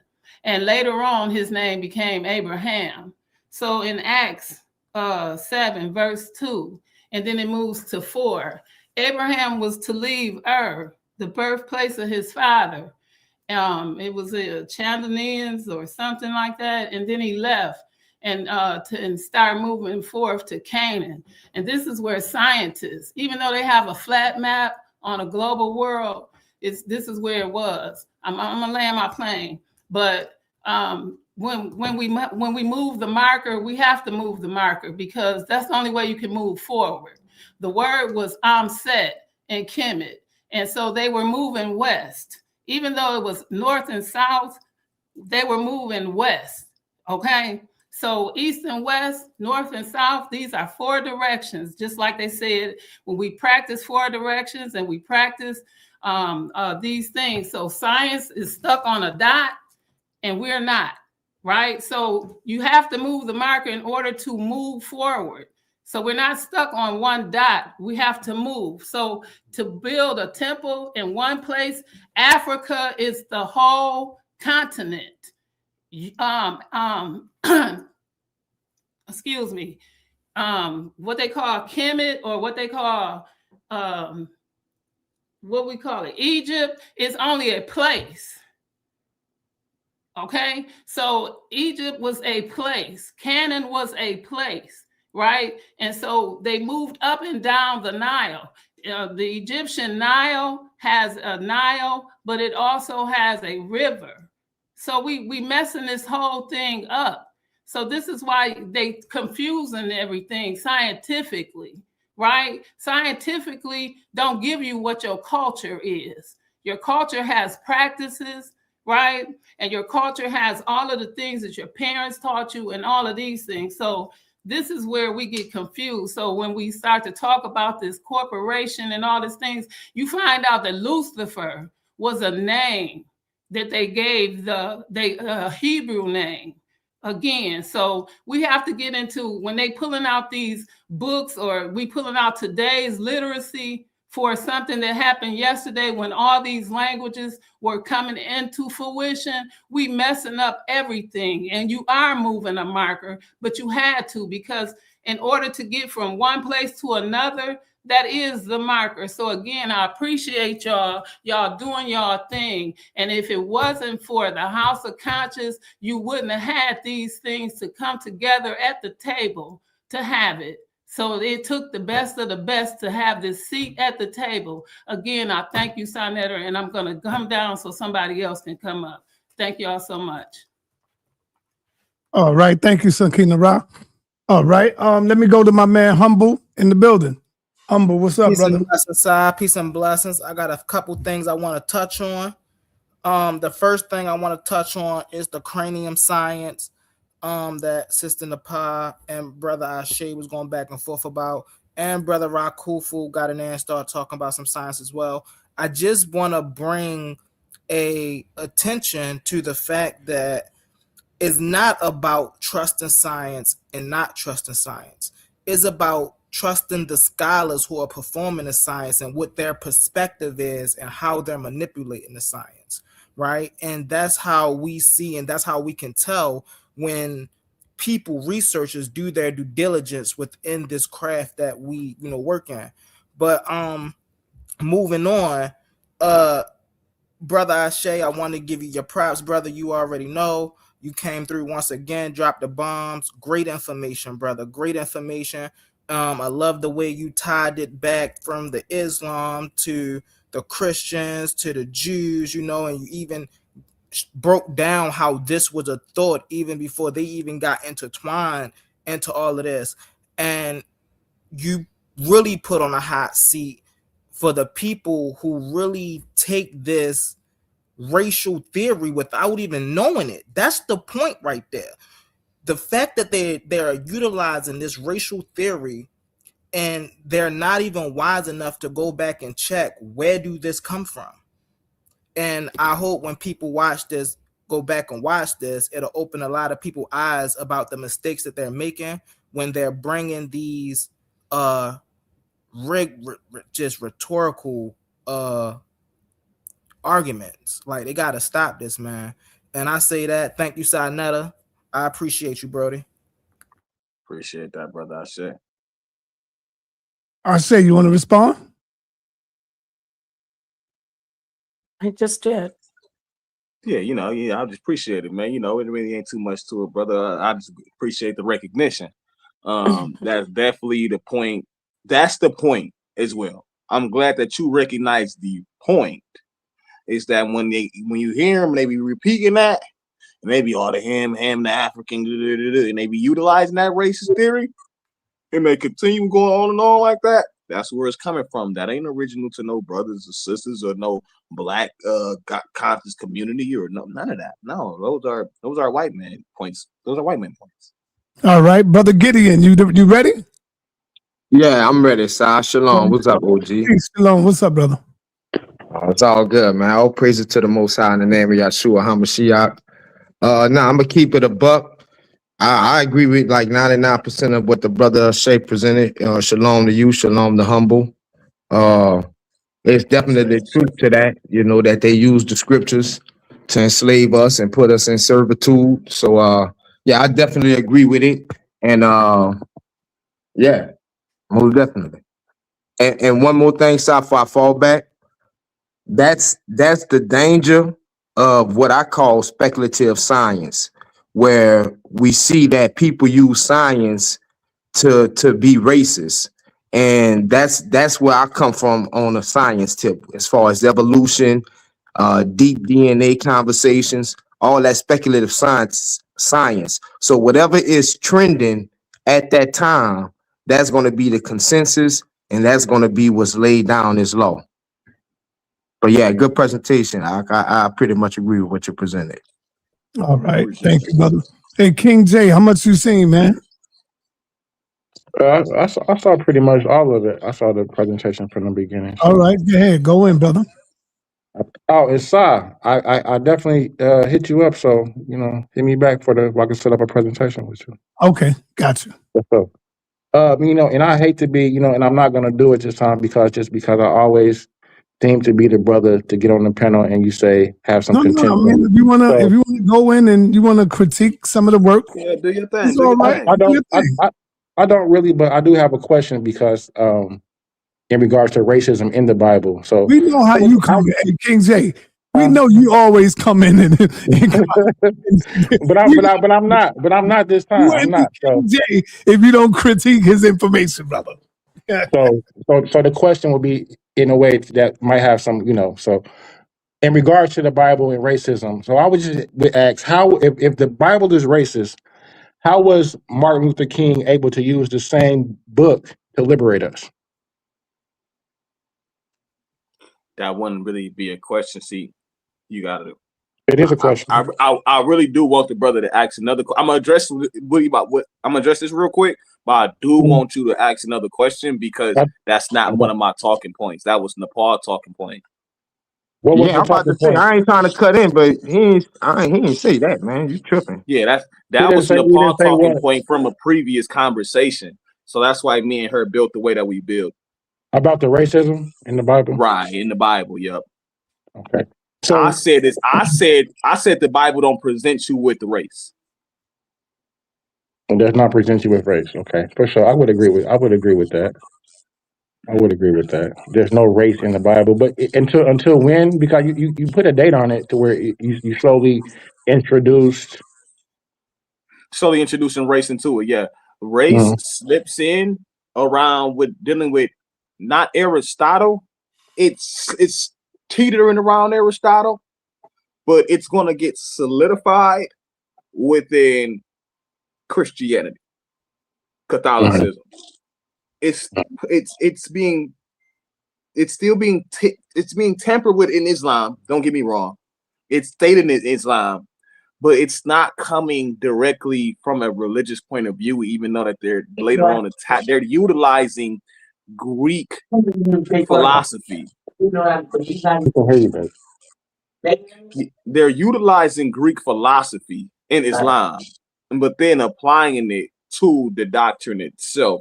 So it becomes explicitly racist once it touches the hands of the Christian. Now we see African as the target. African.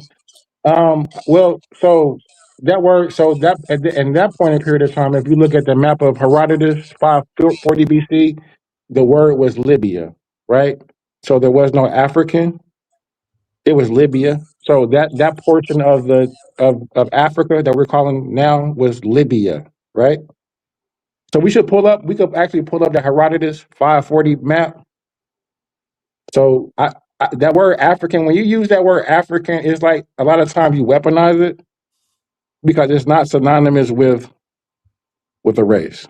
Hey, right? King J, do you believe that Martin Luther King liberated us? With that Bible, he attempted to. No, that's different. See, when you say he attempted to, but you said he liberated us with the Bible. So there you go. Because he even himself looked back and said he felt as if he integrated us into a burning house himself. So because he realized what that Bible was. Yeah, he realized. We should have went the way of Malcolm, I think. Both of them went wrong. Well, I do want to address I do want to address what you said. I didn't say Christians in the Greek. The Christian, the word African pertaining to the doctrine itself doesn't come into Christianity. This is around about in the 17. It's in my slides actually. We can go back to it. So it's not. I didn't say the word African in regards to Aristotle. I never stated that.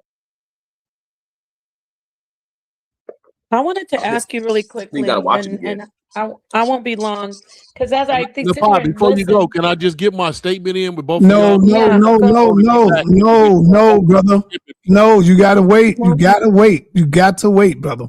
Okay, but when keep jumping the line because you already bamboozled me one time, brother. Oh, I didn't. I didn't get. You said, "Yo, let me go first because I gotta go. I gotta go." And your butt's still here. All right. But I know. All right, go ahead. Yeah, I'll let you go after Apostle.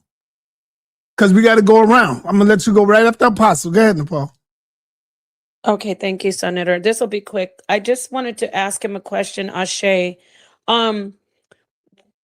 With the biblical, because we had a great conversation just earlier, but I was thinking about the Amarna letters and how Canaan, that's extra biblical. and it does say, you know, that about Canaan being, you know, that when they were like serving Kemet. What about when we can look at that information and say, okay, well, Canaan is, they are servants of Egypt, or we might look at something, say they're servants of Kemet. What I'm trying to say is, wouldn't there be regional information to link to that? Like, wouldn't we be able, kind of like King J sparked it when he's talking about maps and stuff? Wouldn't we be able to look at that and go, okay, this is the region they were in. So there was a people. I'm not even saying black or white. I'm just asking you, do you look at the extra biblical information and say, oh, there was a people named Cain who were the Canaanites, and then do you delve into who were they? For the most part, that's what I want to hear. That's a good question, but I deal with these topics every day. For those who don't know, I do want to put this out. Like I like me and my brother Humble and the rest of the Bomb Squad. Like, we come from like a heavy debate arena, places like the Ring of Fire, Debate Thy Cause, the DOC, things of that nature. So like, I'm dealing with these topics on a daily basis. So when it comes down to, there's nobody calling himself a Canaanite. That word Kanahu may exist in regards to the designating the actual land, the lowland. It has no relation to the name Canaan, the son in the Bible. Absolutely not.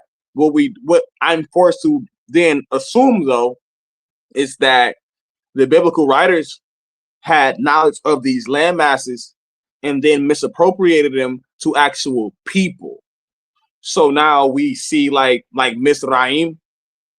That's going to go all the way back to Akkadian, the word Misaru, which literally means the dual frontier, dealing with Upper and Lower Kemet, how it acts as a dual front into the Levantine area.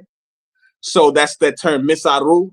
And then we get later on, they tell you in the Bible that one of Ham's children is Mizraim, but they acting now as if this designation of a landmass is an active person.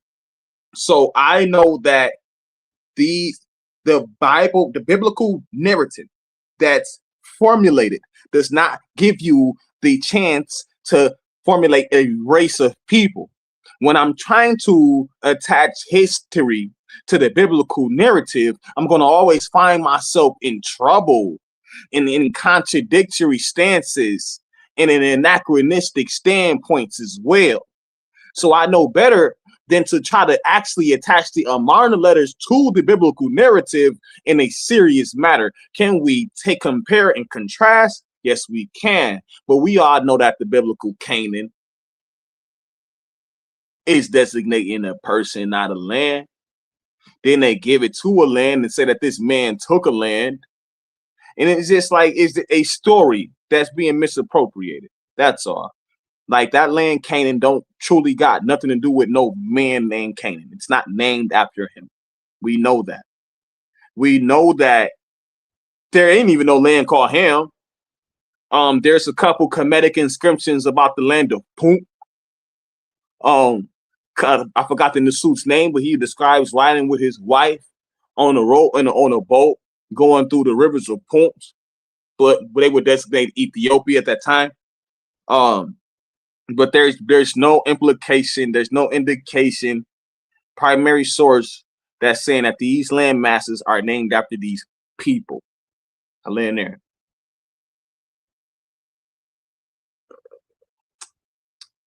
It's a good talking point, though. sa.neter, I don't know. sa.neter stepped away. Thank you, Ashay, for answering that. Move on to Apostle. Go ahead. You have the mic. Thank you, Napah. Of course, y'all know I'm going to differ from Ashay with that statement.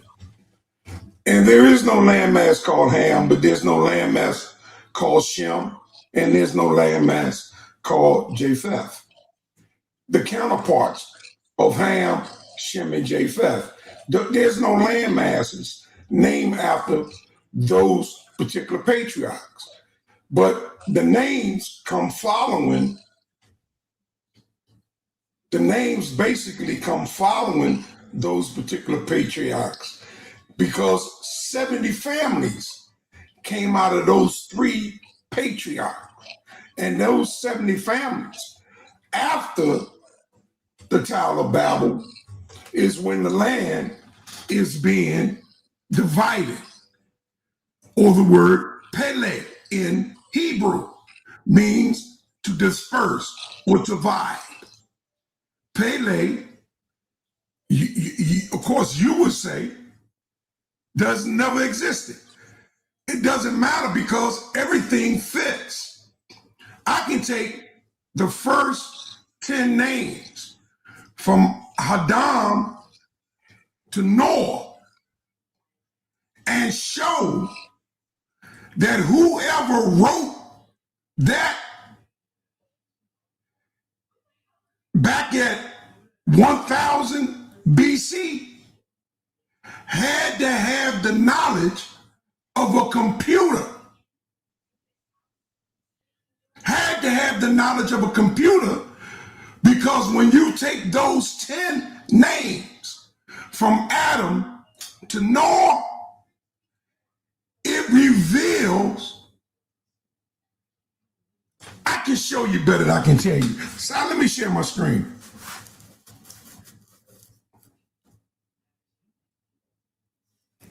I think it's in here. What are you sharing, Apostle? The 10 names between 10 names of what? And what they mean. The 10 names of what? Of these individuals from Adam to Noah. Nah, we don't need to do all that, brother. Yeah, we do. Yeah, we do. You let Moses. No, the brother that's leading the show, he said, nah, he's not interested in that. He's saying no. We don't need that, bro. We don't need that. Stop. I like to get in line. I don't mind him explaining it, but come on, bro. Like, all right, listen. Let me explain it. I don't have to show it. The word Adam means man in Hebrew. The word Seth means appointed in Hebrew. The word Enos means mortal in Hebrew. The word Canaan means sorrow in Hebrew. The word Mahalia means shall come down. The word Gerard means, the word Gerard means shall come down. The word Mahili means the blessed God. The word Enoch means teaching. The word Methuselah means and his death shall bring. The word Lamech means despairing. And the word Noah means comfort or rest. When you put those names together, what you are saying, man's appointed moral sorrow and the blessed God shall come down teaching, and his death shall bring a disparaging comfort and rest. Now that is prophetic prophecy in Genesis chapter 5. It comes from Genesis chapter 5. The Hebrew writer had to know this information when it was found between the year 1500 and the year 1000 BC. They had to know that in order for it to be written in the book of Genesis. It's talking about Christ, the Elohim, coming down and dying on a cross. That's what these 10 names mean. All right. You can sit there and say Fugazi, but the fact is you can't change that. All right, my big brother. A fact that you cannot change if you know Hebrew. all right. All right, good job. You know, Apostle, I'm fighting so hard with myself. I'm fighting so hard with myself to lay off you, man, because I promised I would not do this again, and I'm not. You do your thing, brother. I'm rolling with you on that one. I'm not banging on you. You my big brother. Let me get on over to Brother Gideon. Did you speak, Gideon? Yeah, remember you said Yeah, but I just wanted to respond to what he was saying. So Whenever Rakufu. Okay. Go ahead, Gideon. Yeah, so to what the brother I say was saying about the biblical story about Canaan, what he got to understand is by the very fact how he relays all his information by using the word Canaan, he's verifying the biblical story and just don't know it, because Egyptians had a different name for them. The Akkadians had a different name. It's all rooted in the same consonants, more or less, but it still was pronounced differently, slightly. So the way you're pronouncing it, it comes from the Hebrew language pronunciation of it. Now, what we got to understand is that with that being said, there's no history of the people in the land of Canaan besides scant history in the Amarna letters.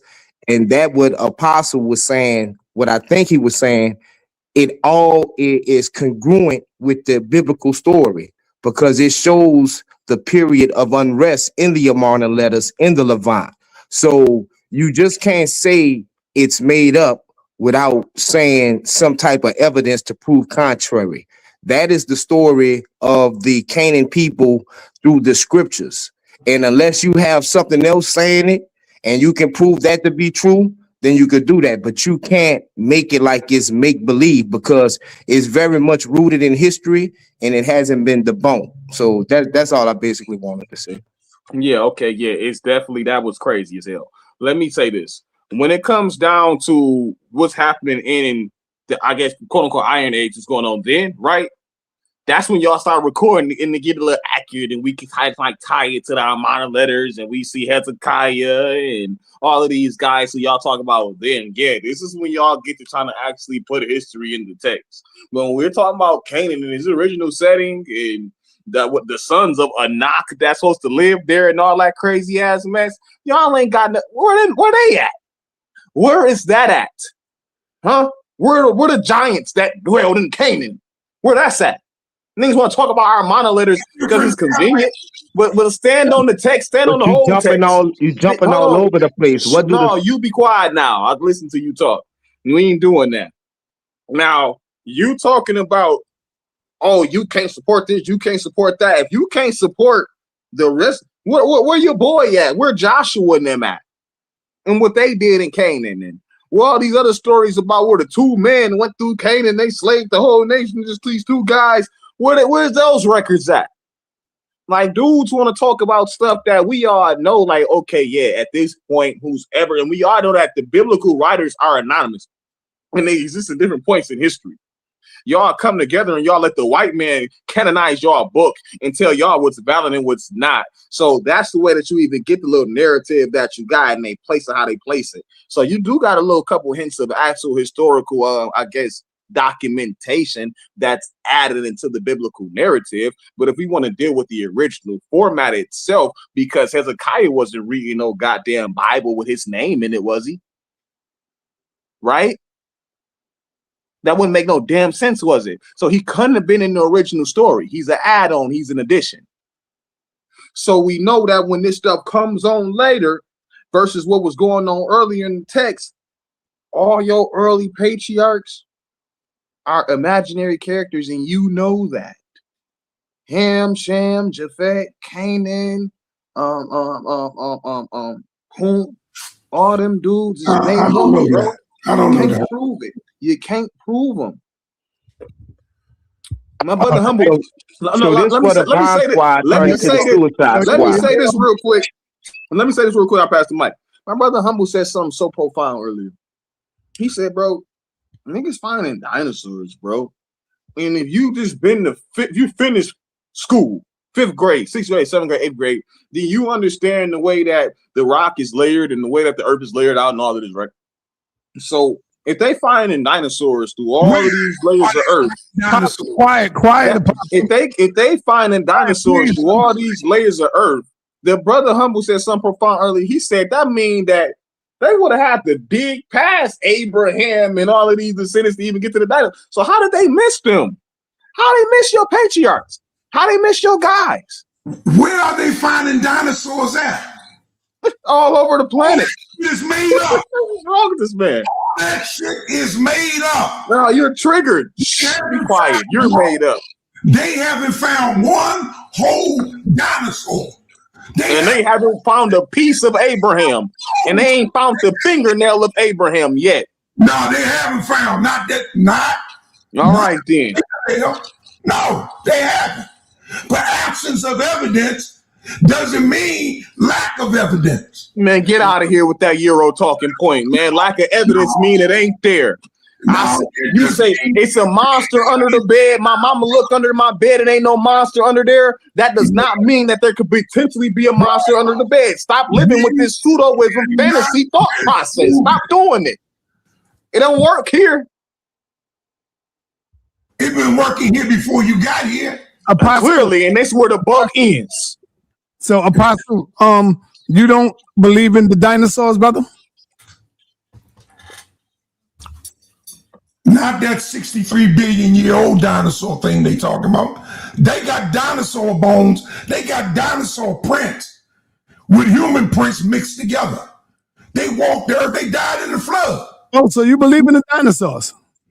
I believe there were some creatures, but they didn't look like what they making them out. They don't know. They don't have the skin of not one dinosaur. They got some bones like Lucy. And come to find out, part of her skeleton is a damn monkey. So they added on to it.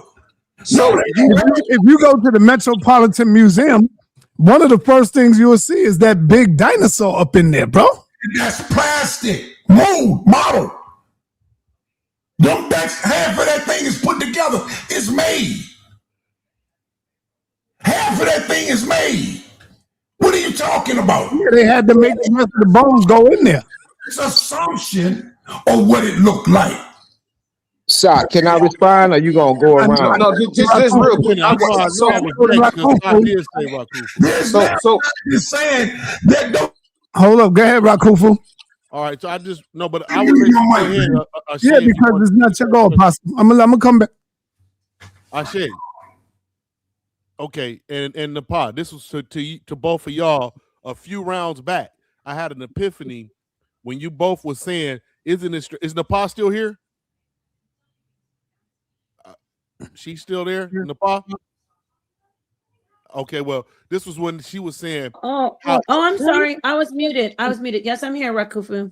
Okay, and you're still okay.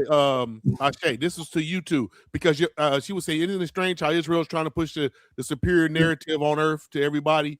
And then y'all was talking on that, building on that, and I had an epiphany when it said, I thought to myself, I said, man, isn't it strange how the Bible reads that God is on Israel's side and the word God comes from German English, and the English and the German will back Israel in war on this earth right now. That's weird. It's just weird. So God is on Israel's side. That's all I wanted to say. Go ahead. I could have got it out. That's funny.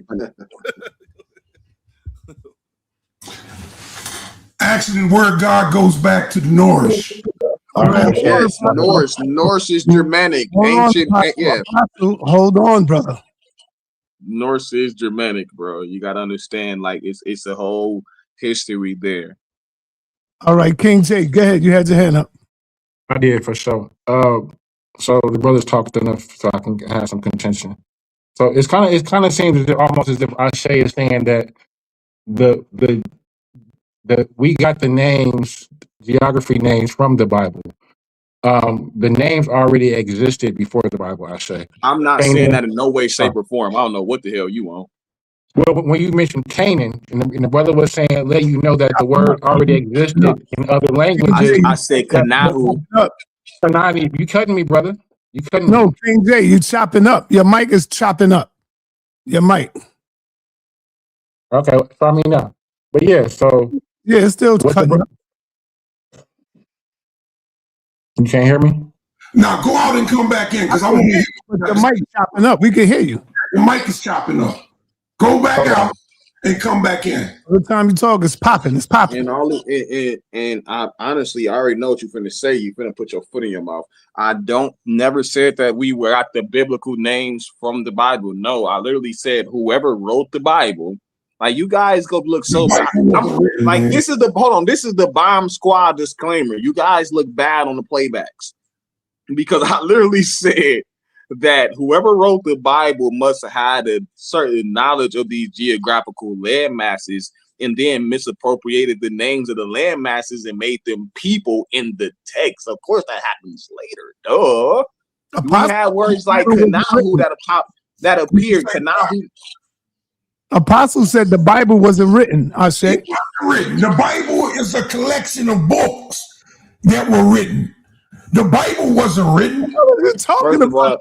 The Bible is Apostle, man. But what are you talking about? Like, Apostle, can you go? Apostle, you make yourself, hold on, Apostle, you make yourself look crazy. I'm going to tell you why. And I'm going to tell you why. Hold on, wait. Let me tell you something from a young elder. Because you say stuff like the Bible wasn't written. If it wasn't written, what was it? What was it? Was it beamed on to the papyrus itself? No. Did they speak it on to the papyrus? How did it get in the written form if it wasn't written? Smart man. Smart man, let me answer your question. Go ahead. The Bible is a collection of books. The semantics are not going to play. No, that's semantics. What you got to be able to do is listen, right? Over a 1,500 year period, who lived 1,500 years to write the Bible? It's a collection of books. We know that have been written over 1,500 year span. You said it wasn't written though. Right, like you're done. Like you're done. You're done. Back to King J. You're done. Will you listen to me? No, not after you put your foot in your mouth like that. We shouldn't have to. It wasn't written. And then when you try to break it down, Apostle, you said it was written 15 years ago. It's ridiculous, bro. It's stupid. That's stupid to me. Centuries. Apostle, it don't matter if, listen, Apostle, come on, man. You're smarter than this.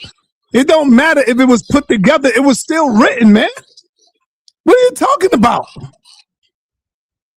Oh, man. Or collected. The Bible is a collection of books. You can Google anything. Ask who wrote the Bible.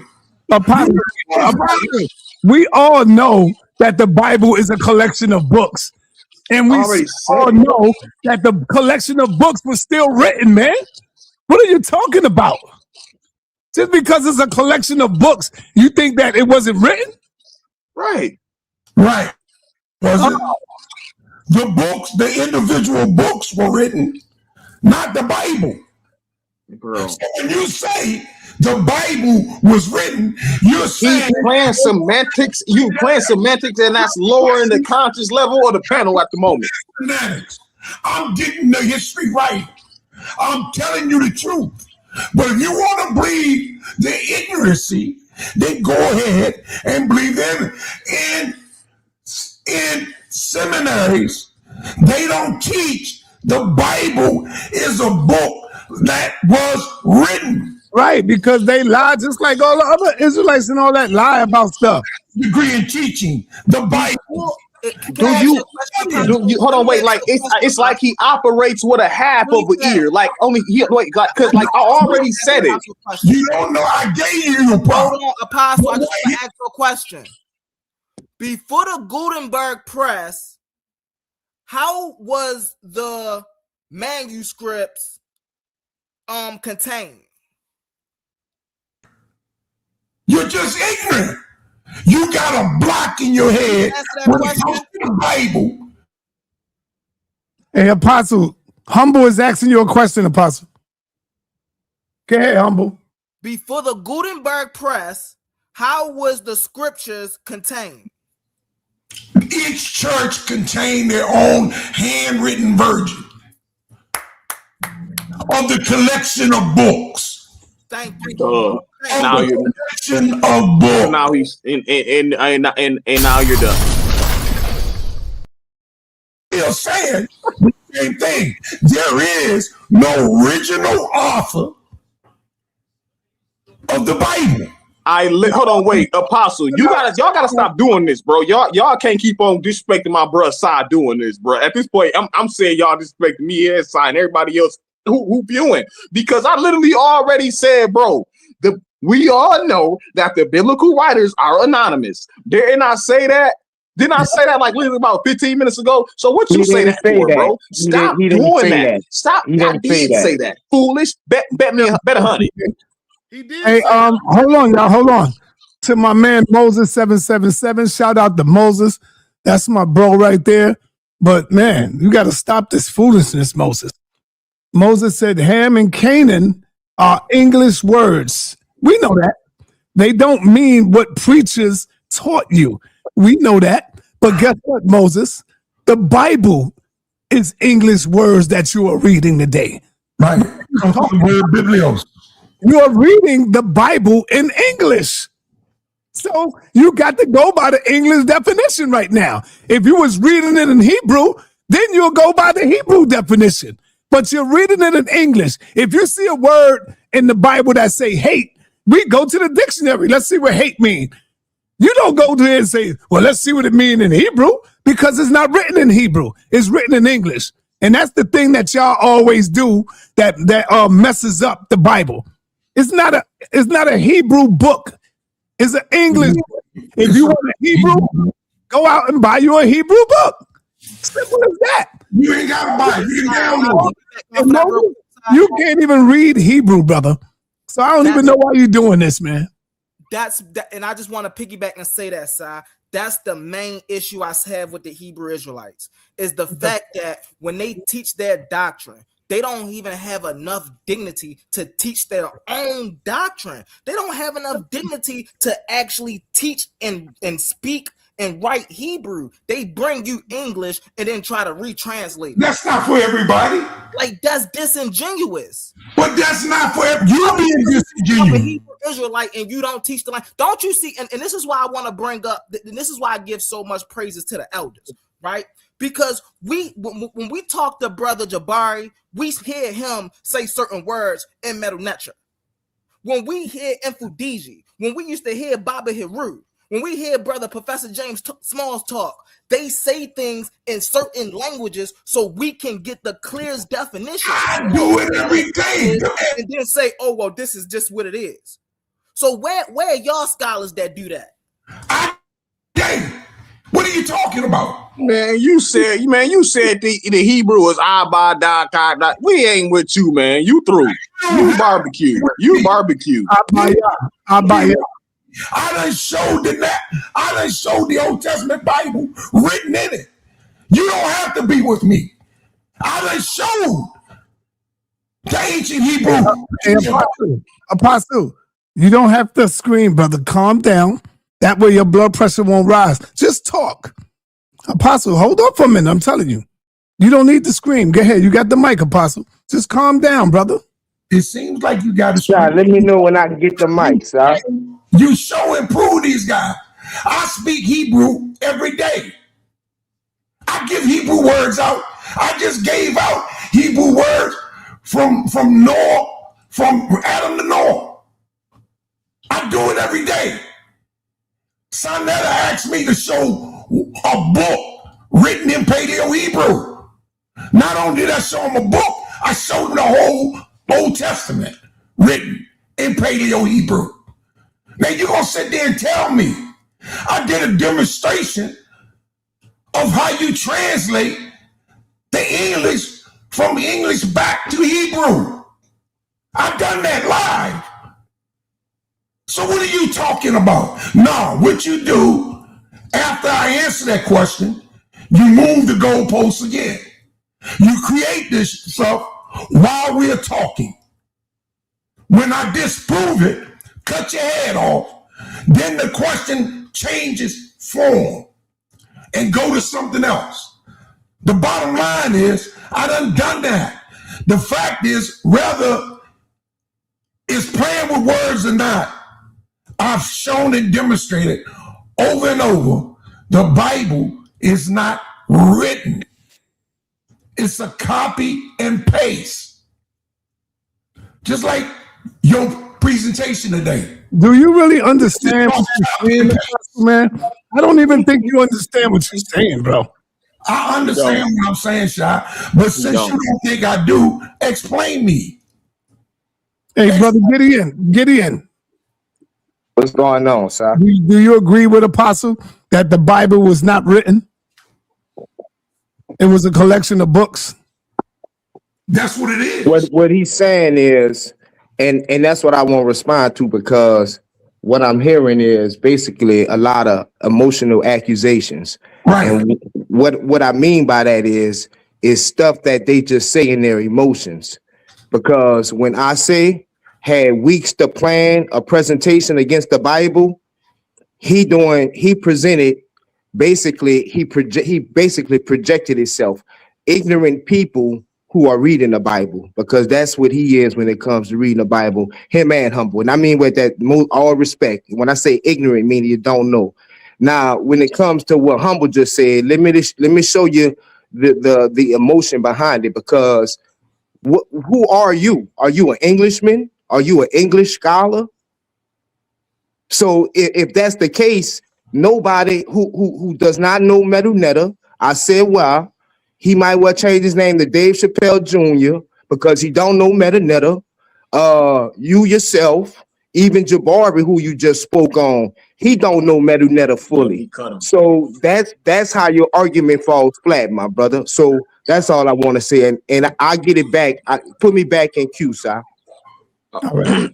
Yeah. I know you want to get him humble. But let me just get him real quick. It ain't even that fast. These dudes is cool. These dudes is smooth, dude. When it comes down to Jabari, brothers like Humble, brothers like what you call me, baby David Chappelle. When it comes down to brothers like us, right? We study these things. I study the text. I study the biblical text. I study Kemet. I study Samaria, Mesopotamia. I study the Americas. That's a study. What you don't see brothers like Jabari, me, or Humble, or the other brothers do is come out and say dumbass mess like y'all do, and we don't say we're Egyptians. We don't get on here and say we Cometians, y'all. We Kemetic. Y'all fools get on here and say we Hebrews. We Hebrew. We from Jerusalem. We come from the Levantine area. Foolish. And have every right to claim whatever. You ain't got no right to do none of that mess, man. You not, because you not them people. Dude, you already said but like I said, no, but like I said, it ain't your turn to talk right now. You already did it to yourself. You did it to yourself. You know you put yourself in this, and Humble finna speak next. You finna have to get yourself out of this. You said you a Hebrew, right? Can you prove that you're related to your patriarchs? Because I don't claim I'm an Egyptian. Done it. No, this is what I'm saying, no, Assault. I'm saying you saying we can't study this. Regardless if a person says they're Israelite or not. Don't put words in our mouth. You're saying a person can't study this, study the scriptures, get an understanding of the scriptures with whole linears and Bible concordances. You're limiting people who's going to react off that emotion. You're limiting their capability to learn. You can extrapolate as much information from the biblical text without having to know Hebrew. Will you know it more? And will it be more fluent with you? Yes. But to say you can't read the biblical scriptures and get the understanding in Hebrew and don't know how to read it, my brother, that would be crazy, bro. That's not I get what you're saying, but that's not a talking point of mine. What I'm saying is that if you're going to come out this mug and call yourself a Hebrew, but you don't speak the Hebrew language and you're not striving to learn that, then you are doing a discredit to your own nation. We're not out here calling ourselves Kemetic. Like I'm an African American. I mean, so if I was claiming and I was priding myself on belonging to this ancient lineage of people that are the best people according to the spiritual text that I believe is the most superior on the world, why the hell don't I know the language that God spoke to my ancestors in? But yet I'm finna get up here with my English talking butt and tell you what it do and don't mean, and then tell you that you don't know the Bible and that you ignorant, Humble, and that you ignorant. I say, how dare you, bro? You can't have a conversation with me in Hebrew, but yet you claim that you're a descendant of these people. So if our religion, so-called religion, our faith, our keys to life is requisite of you knowing that language, how racist would that be from the creator? That would be No, crazy, man. This I don't religion, have a these problem, bro. scriptures, these scriptures are for everybody to absorb and to learn. You being a Hamite, you could be just as What? knowledgeable as an Israelite. Just reading the text it's not barring you from that. So you making that argument is almost like saying, damn if the Most High do or damn if he don't. Like the Most High does not operate like that, or so. But you have absolutely no designation to say who is and who is not an Israelite, a Hamite, a Jebus, any of that, because you don't got the authority. You don't got no science. The Bible didn't have a science. You sit back. You sit back. No, you sit back real quick. Because what I'm saying to the brother is this, man. I don't got a problem with Israel as a faith, being a Jew, being a Hebrew as a faith system. But you guys are claiming this stuff as a bloodline lineage. You're saying that you're related. That's deeper than just faith. I don't got a problem with a brother saying that he a Jew. He keep the law of the Torah. He go by that, and that's the way that he choosing to live his life. That's cool. That's dope. If that's helping you be a better man. But once you get to telling me that you're related to these people and you can't show that, but yet you want to live by what the text say based on that lineage, but you can't put that you part of that lineage, go to hell. There is no such thing as a bloodline Israelite. Absolutely not. Okay. Well, can I get in here and just add the part that I mentioned before? In our reality, outside of these debate forums, we have a group of people who are claiming a bloodline Israelite heritage, and they're using the Bible, they're using the Torah. So that takes us back to saying, okay, wait a minute. In reality, there is power behind these people. They are allowed in our real world to claim this, and they are not just claiming it, they're going around the world and trying to say who is and who isn't. They're telling us the Chinese are the diaspora. Listen, they're telling us the Chinese are the diaspora. They say, okay, come on in. They tell us that there's Eastern Indians that are diaspora. They say, come on in. They say that American Indians, they say that even. But when it comes to, and they even say Ethiopians. But when it comes to anyone else saying, wait a minute, I'd like to examine, let me just get down to the nitty gritty. When Black Americans, who are the only people in the world, y'all, I need to get this out. We are the only people in the world who don't know who we are. We're not 100% sure. They ripped us away from our actual people, from our tribes, from our land. We're the only people in the world that we should be focused on and say, you guys might be right. Let's keep looking. But instead, because of the hatred, I get it. There's hatred behind it. But instead of letting us just look and examine and really see if we are even who they're saying that Israel is a real group of people. I'm not trying to kick against the real world. If Israel is a real group of people, why every time Black progeny of African slave trade start examining it, we're full of BS. We're just NIGGAs that want to just be somebody else. But anybody else, Chinese, Eastern Indian, Hindu, people that don't even want to be. Whenever Apostle, I'm parking my car. So I want to get this back to my brother Ashe, because see, Ashe, the real world is saying Israel has a bloodline, but they're trying to block the progeny of slaves from claiming that bloodline. Everybody else can claim it, though. Can you talk about that? Yeah, I definitely can.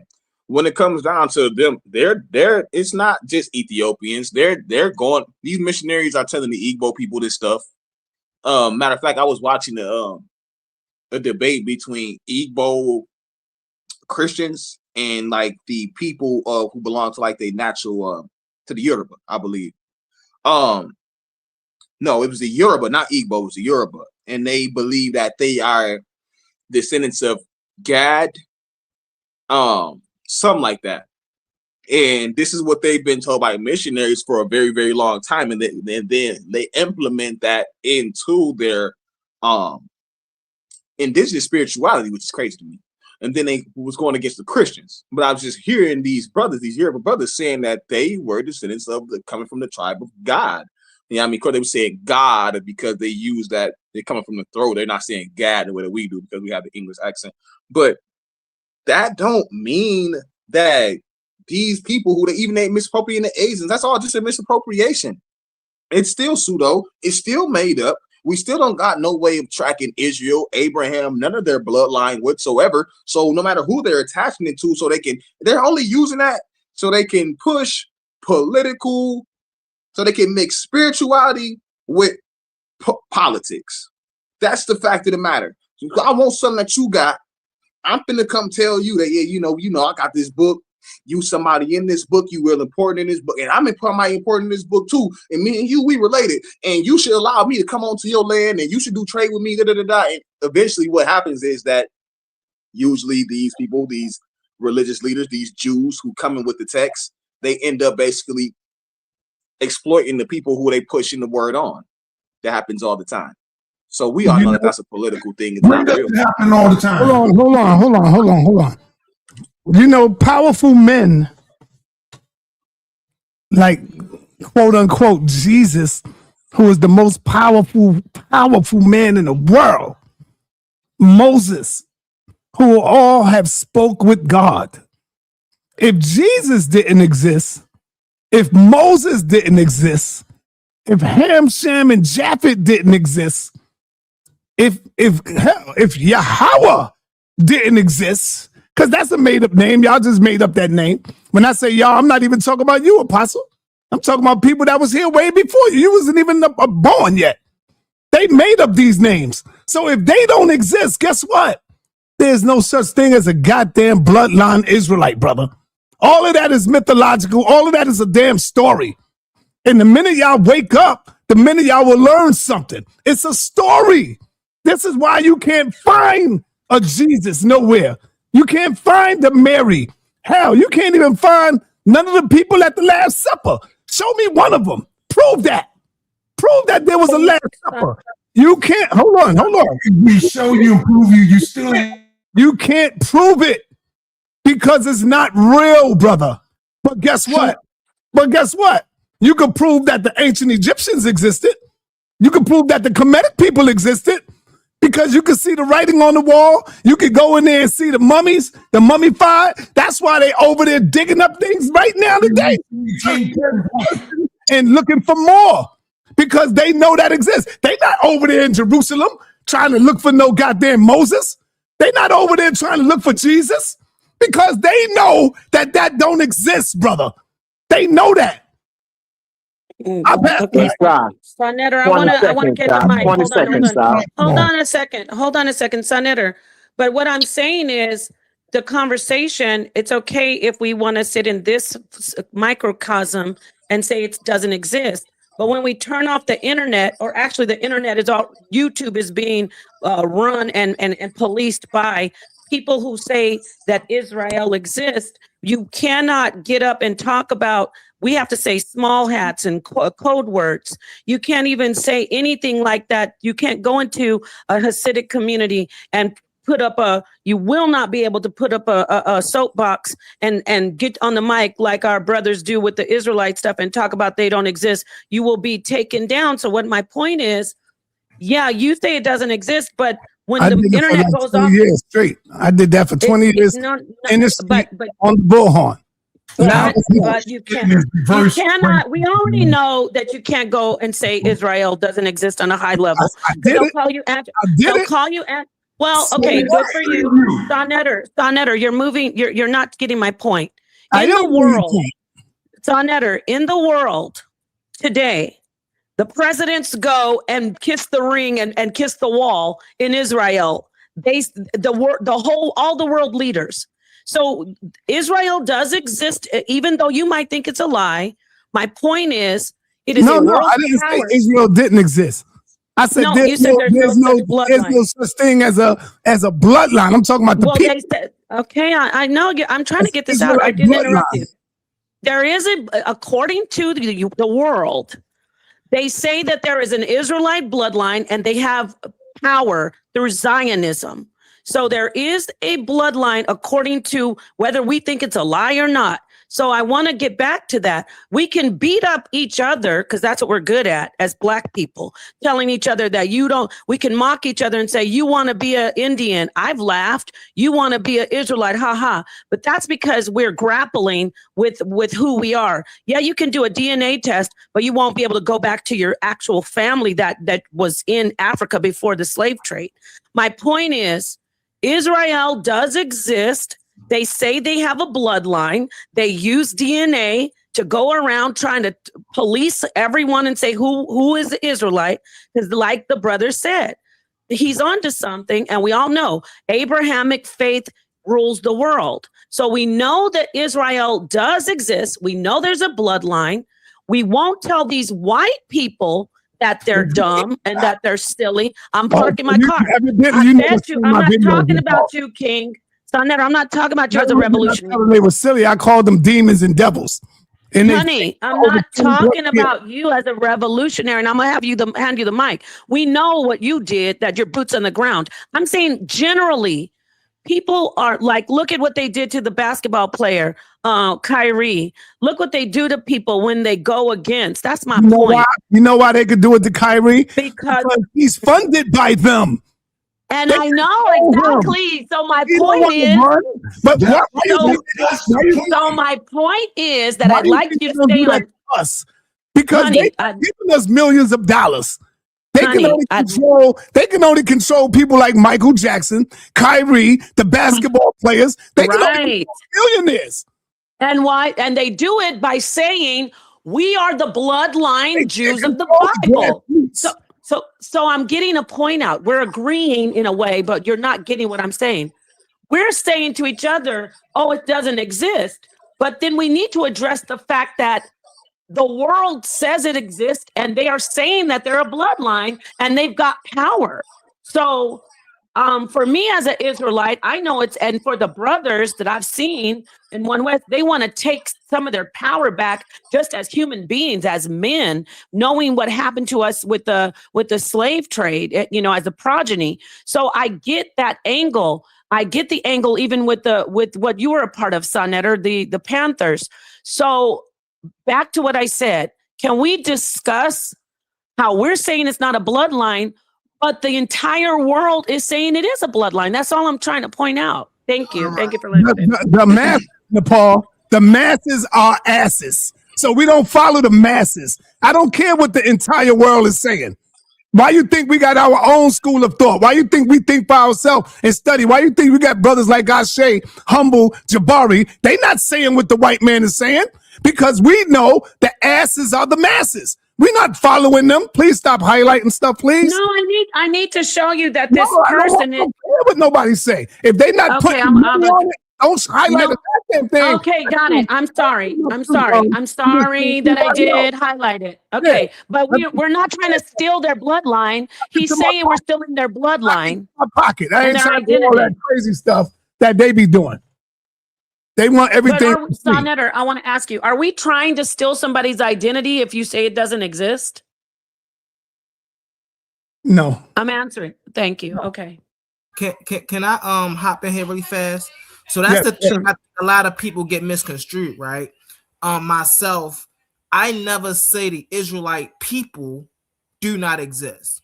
In fact, when we get traces of DNA, it is proved as an Israelite people. The issue is the Israelite people that exist, it is factually proven they come straight from Canaan.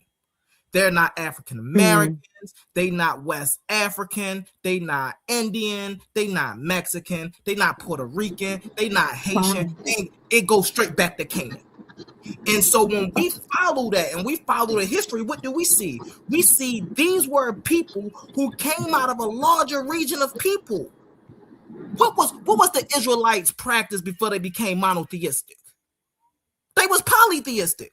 They worshiped all the deities. It wasn't until later till they decided to separate themselves from Canaanites. At one point, they were considered Canaanites.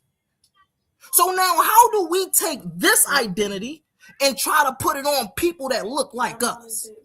So that's the issue I have when people say they Israelites. Okay, then you are a Canaanite. Oh no, I ain't a Canaanite, brother. I come from Africa. You can't claim Africa in America if you say you're an Israelite. You are a Canaanite.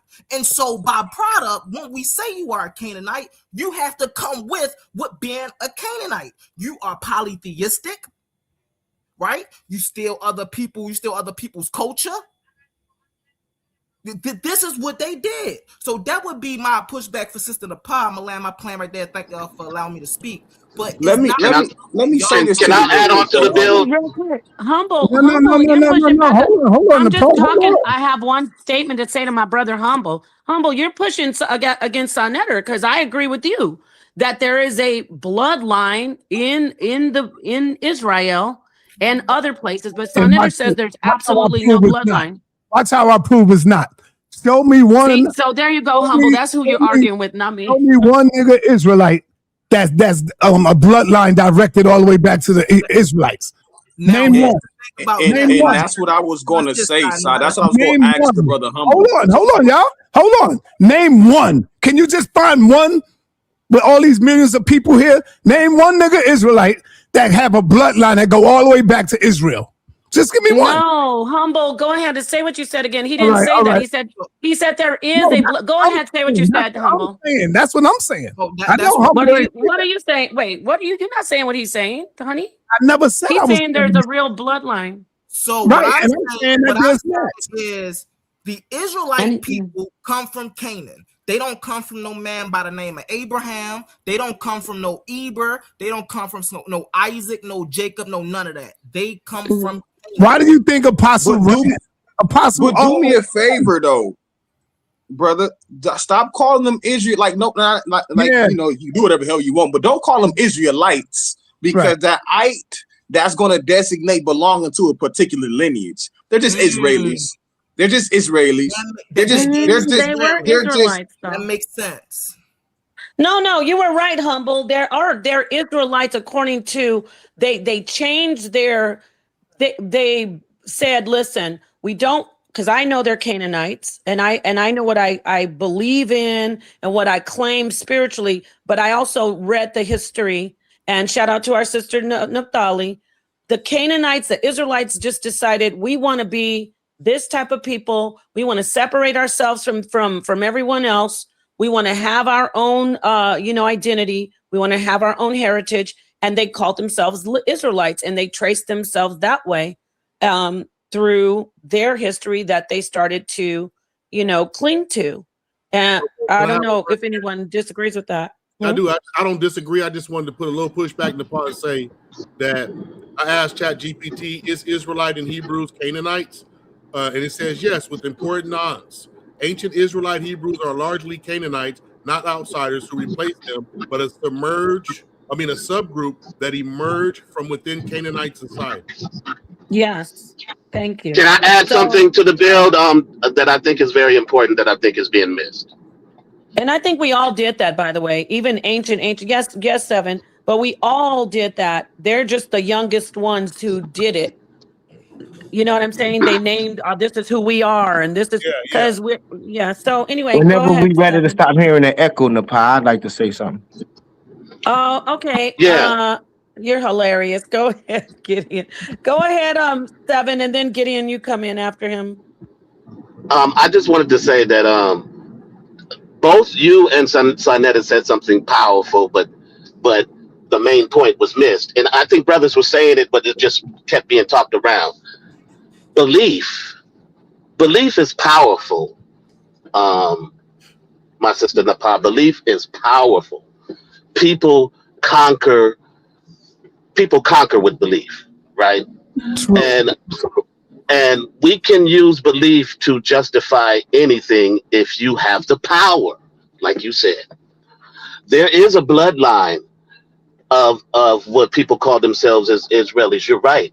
And they backtrack themselves. We've had this discussion before. They backtrack themselves to Canaan, and we can prove it historically. Everyone has outlined it. But what sa.neter is talking about, and the brothers have outlined it before, there are a whole lot of people who continue even our brother, even our elder apostle will try to argue that there is a bloodline back to the biblical fathers and the biblical Israelites. And there's no proof of that historically. That's all embodied in belief, right? So we can't miss that larger point that sa.neter was honing in on. There is no direct bloodline to these people, but there are a host of people who try to argue that there is. Right. And that goes to his point. That's the main reason why they recruit people, by that fact. Like, this is an actual fact. Most of the things that you hear, even about the historicity of Jesus, is hearsay. Even when people claim, well, there are people who said they spoke to eyewitness. But how do we even know that they even spoke to an eyewitness? How do we know that wasn't a story being told? Because we know that there were scholars on site at the supposedly time that he lived, and no one spoke of him at all. There's no contemporary sources of Jesus. There's no archaeological evidence of him, of Abraham, of Jacob, of none of them. So when people start arguing these outline hearsay as evidence, you got to look at scholarship like you would look at as we would look in law. Yeah, you might have some hearsay, somebody said something, but okay, you say there's somebody that Jesus did that. Can you even prove that Jesus exists as a person? Because a lot of people said they saw him, but a whole people said they don't even know that person even exists. Just these group of people said they saw him. Hold on. These group of people said that. Stop for a minute. I'm gonna pass it back to you. You're right. A whole group of people said they saw him, but do we believe them? Hell no. Don't apostles? Hold up. Don't apostles tell us all the time he spoke with God and God spoke back to him? He said all the time, I spoke with God. You got to be tuned into the spirit, and I'm in the spirit. See? So yes. Don't apostles say that, but we know he ain't speak to no God. Facts. We know that. And God ain't speak back to him. That's just your mind, brother. So when you're in deep belief, like you said, brother, belief is a powerful tool because in belief will make you blow yourself up, brother. Facts. You will blow yourself up because you believing in the law. Facts. You will blow yourself up. Children, they will convince kids to strap bombs to their butt and walk up in there and blow. We got to be careful with the algorithm. You're going to be what you say. inside of the life after. Yeah, you're right. You're right. So yes, you're right, my brother. Go ahead. Go. I'm passing back to 7. What I'm saying is that we have to be careful when we start trying to mix history and belief, because you can have power and you can enforce your belief, and yeah, it can be established through your belief, but scholarship will refute it. So what do we do? Do we believe the power of belief, or do we believe in the power of scholarship? And I'll land my plane there. I want to respond to you really quickly, and I won't hog the mic. I know you got to go, Gideon. I know you want to talk. But like when you talk about history and scholarship, that's actual history. If you have something historical written down that or something known, even if it wasn't written down, but we know historically that it was real because we have documentation and facts on it. You know what I'm saying? How are you going to say it's a belief? You said you know what was real? Documented what is the documented proof that you're referring to? I'm sorry. My apologies. You said what was real? We have documented proof that people at that time, and this is even the people who are opponents of the reality of Christ. We have people saying, I saw Jesus. I did this with Jesus. And that's factual and accepted information. It's not somebody's belief anymore, because otherwise everything that's written down in history would be seen as a belief. It's someone's narrative. It's someone's perspective. We would say the Amarna letters are belief. How do I know that they did it? Just because they wrote it down? See what I'm saying? So that's where I got to push back. You can't sit here and say, I reject it because I don't believe in Jesus. So if historically they said they saw Jesus, I don't care. It's not real. You may not think it's real, but it's something that's historically proven and documented. You know, and you get what I'm saying? So you can't claim that and say it's belief. That's all. Let me ask you this. I disagree. I want to respond. I'll let everybody else talk, but I'll respond. Yeah. Gideon wanted to get in here. You can respond. I ain't gonna But be long. I'm making a point, whether you respond or not. We're talking about historical record and things that we know that have been studied. This is not my opinion. This is something that's objective. If I know that there is a creed, meaning there was a conversation, everything wasn't written down, that they said, I saw Christ. Bart Ehrman agrees that that is authentic. That's an account that is authentically spoken. Not that he believes they saw Christ. Of course he doesn't. But he doesn't deny that the people said they saw Christ. He even says, I believe, this is Bart Ehrman, I'm paraphrasing, but I'm giving you what he says. I believe that they really said they saw Christ and they thought they saw Christ. I accept that these people that had this Christology that went around first century months after the crucifixion, I believe, and it's a fact, that they were going around saying that Christ existed and that these things happened. You don't have to believe it, but we're talking about historical record, and you can't get around that, whether you believe it or not. That's all I'm saying. So go ahead, Gideon or sa.neter, what do you want to do? Gideon wanted to get in here. I held it up, but I'm just putting that out there with the whole, our beliefs. We're not just flying by the seat of our pants on everything. We got information and you can't get around it. That's why you guys, not you, Seven, is sa.neter, but a lot of you get angry because you don't believe in Jesus and it hurts you that we have information about Jesus. Wait a minute. Napah, can I go? I just need 1 minute, sir. I got a big let me let Gideon. No, brother. It's Gideon go, man. Come on, get in. Thank you, sa.neter. Thank you for letting me say that. Appreciate y'all. Get the phone. Because I just wanted to respond to Sa and also to I think Humble made the comment. And also to I think that was Wssr said. So it's 3 conversations that y'all mixing up. And it's really one that I try to focus on. So there's the conversation about the founding ancestors of the Israelite nation. It's no evidence to prove neither existed or one did exist. The only way we can prove that is with our scriptures. Y'all cannot disprove it. We can only prove it with our scriptures. I try not to have those conversations. Now, there's the conversations of true Israelite history. And that's what I'm telling Sa, and that's what Napah was trying to tell him. You have documented evidence of 1 million Jews dying in Rome. Though I mean in Jerusalem. That's not made up. Those are facts.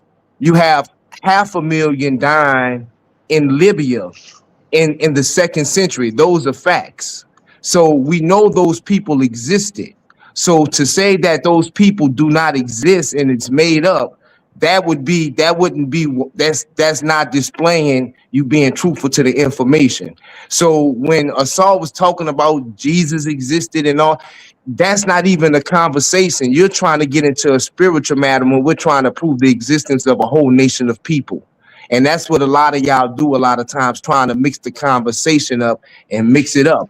That has nothing to do with one or the other. So that's basically what I wanted to say. And okay, I'll fall back. Now, any historical record outside the Bible that shows anyone providing evidence that they saw Christ? Short, honest answer: no. There is no historical record outside the Bible where anyone says, I personally saw. Well, that's not what we was talking about. Let me finish.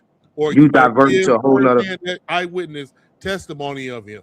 Napah made a statement that we have evidence. We do not have evidence.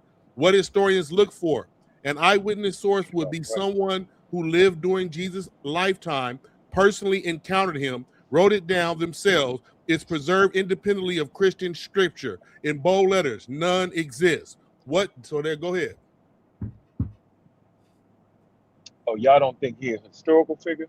What about Everybody Pontius got a right Pilate? to believe. Some Kufu, people don't. No, he is not a historical figure. And what Rakufu is saying is 100% correct. Because look at what our Queen Napah said is exactly right. No one can refute historically that these people made these claims. I even said that the people did make the claims, but the claim isn't proof. Just because they make the claim doesn't mean that Jesus existed. And because there's historical record that someone said something isn't proof. See, one thing in scholarship, especially in history, you have 4 categories where you have to look at to make sure that that claim is actual historical record. You don't just look at literature. You'll look at archaeology. You'll look at okay, if they said that this happened here, let's go dig and see if it's there. You'll look at the language. You'll look at a host of different things to confirm if something is true. So yeah, you can look at that one thing. Wait a minute, hold on, I'm gonna land my plane right here. You can look at that people made that claim that they saw Jesus, they saw all of these accounts of Jesus, but you can't substantiate their claims outside of their claims. And that's why with Rakufu, when he went and Googled that, he got that answer. And I'll land my plane there. Okay, so Kufu, real quick, ask him about Pontius Pilate and who Pontius Pilate executed.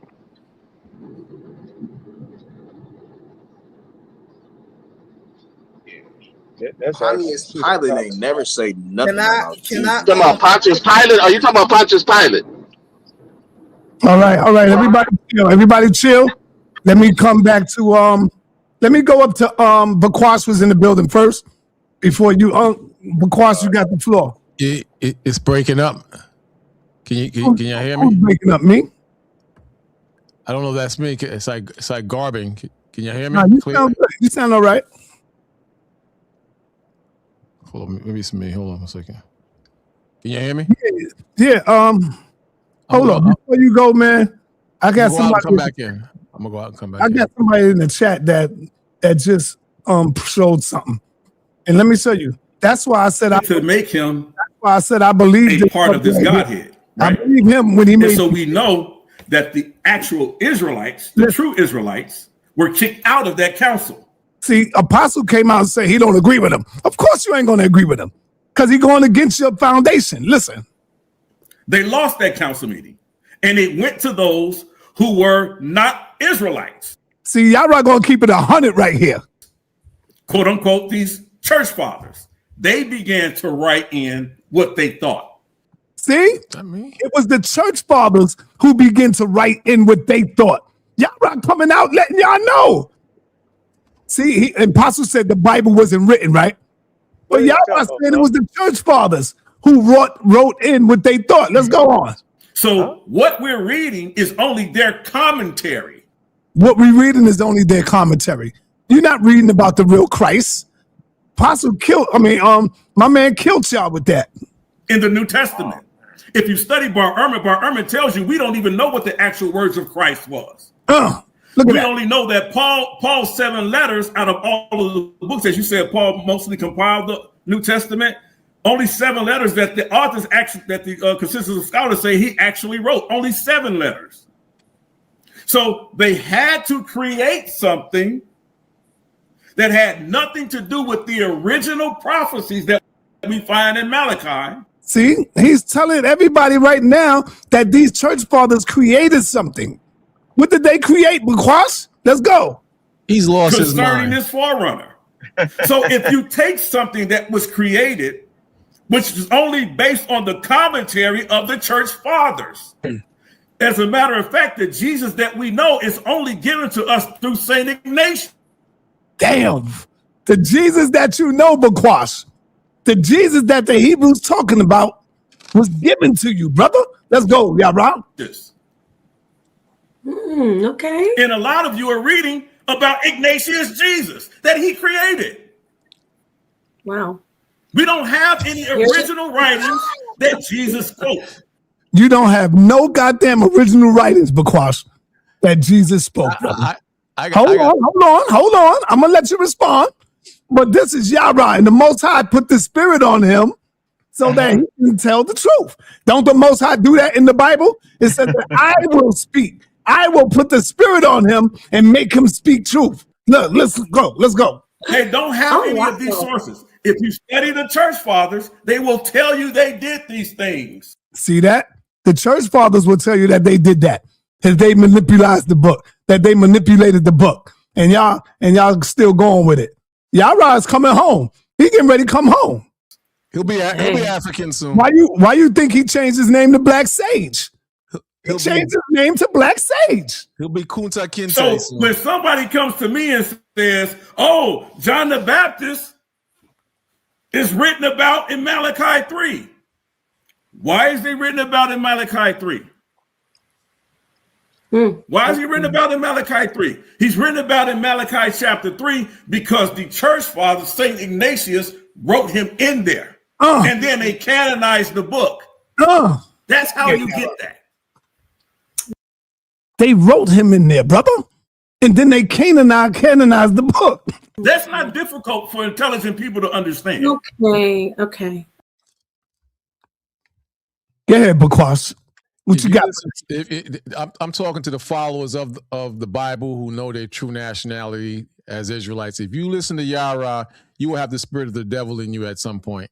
Because he last week he said that we don't know what happened to the body of Christ. He said in Mark 1 verse 16 when the Lord said, "Come, I will make you fishers of men." That's talking about Dagon.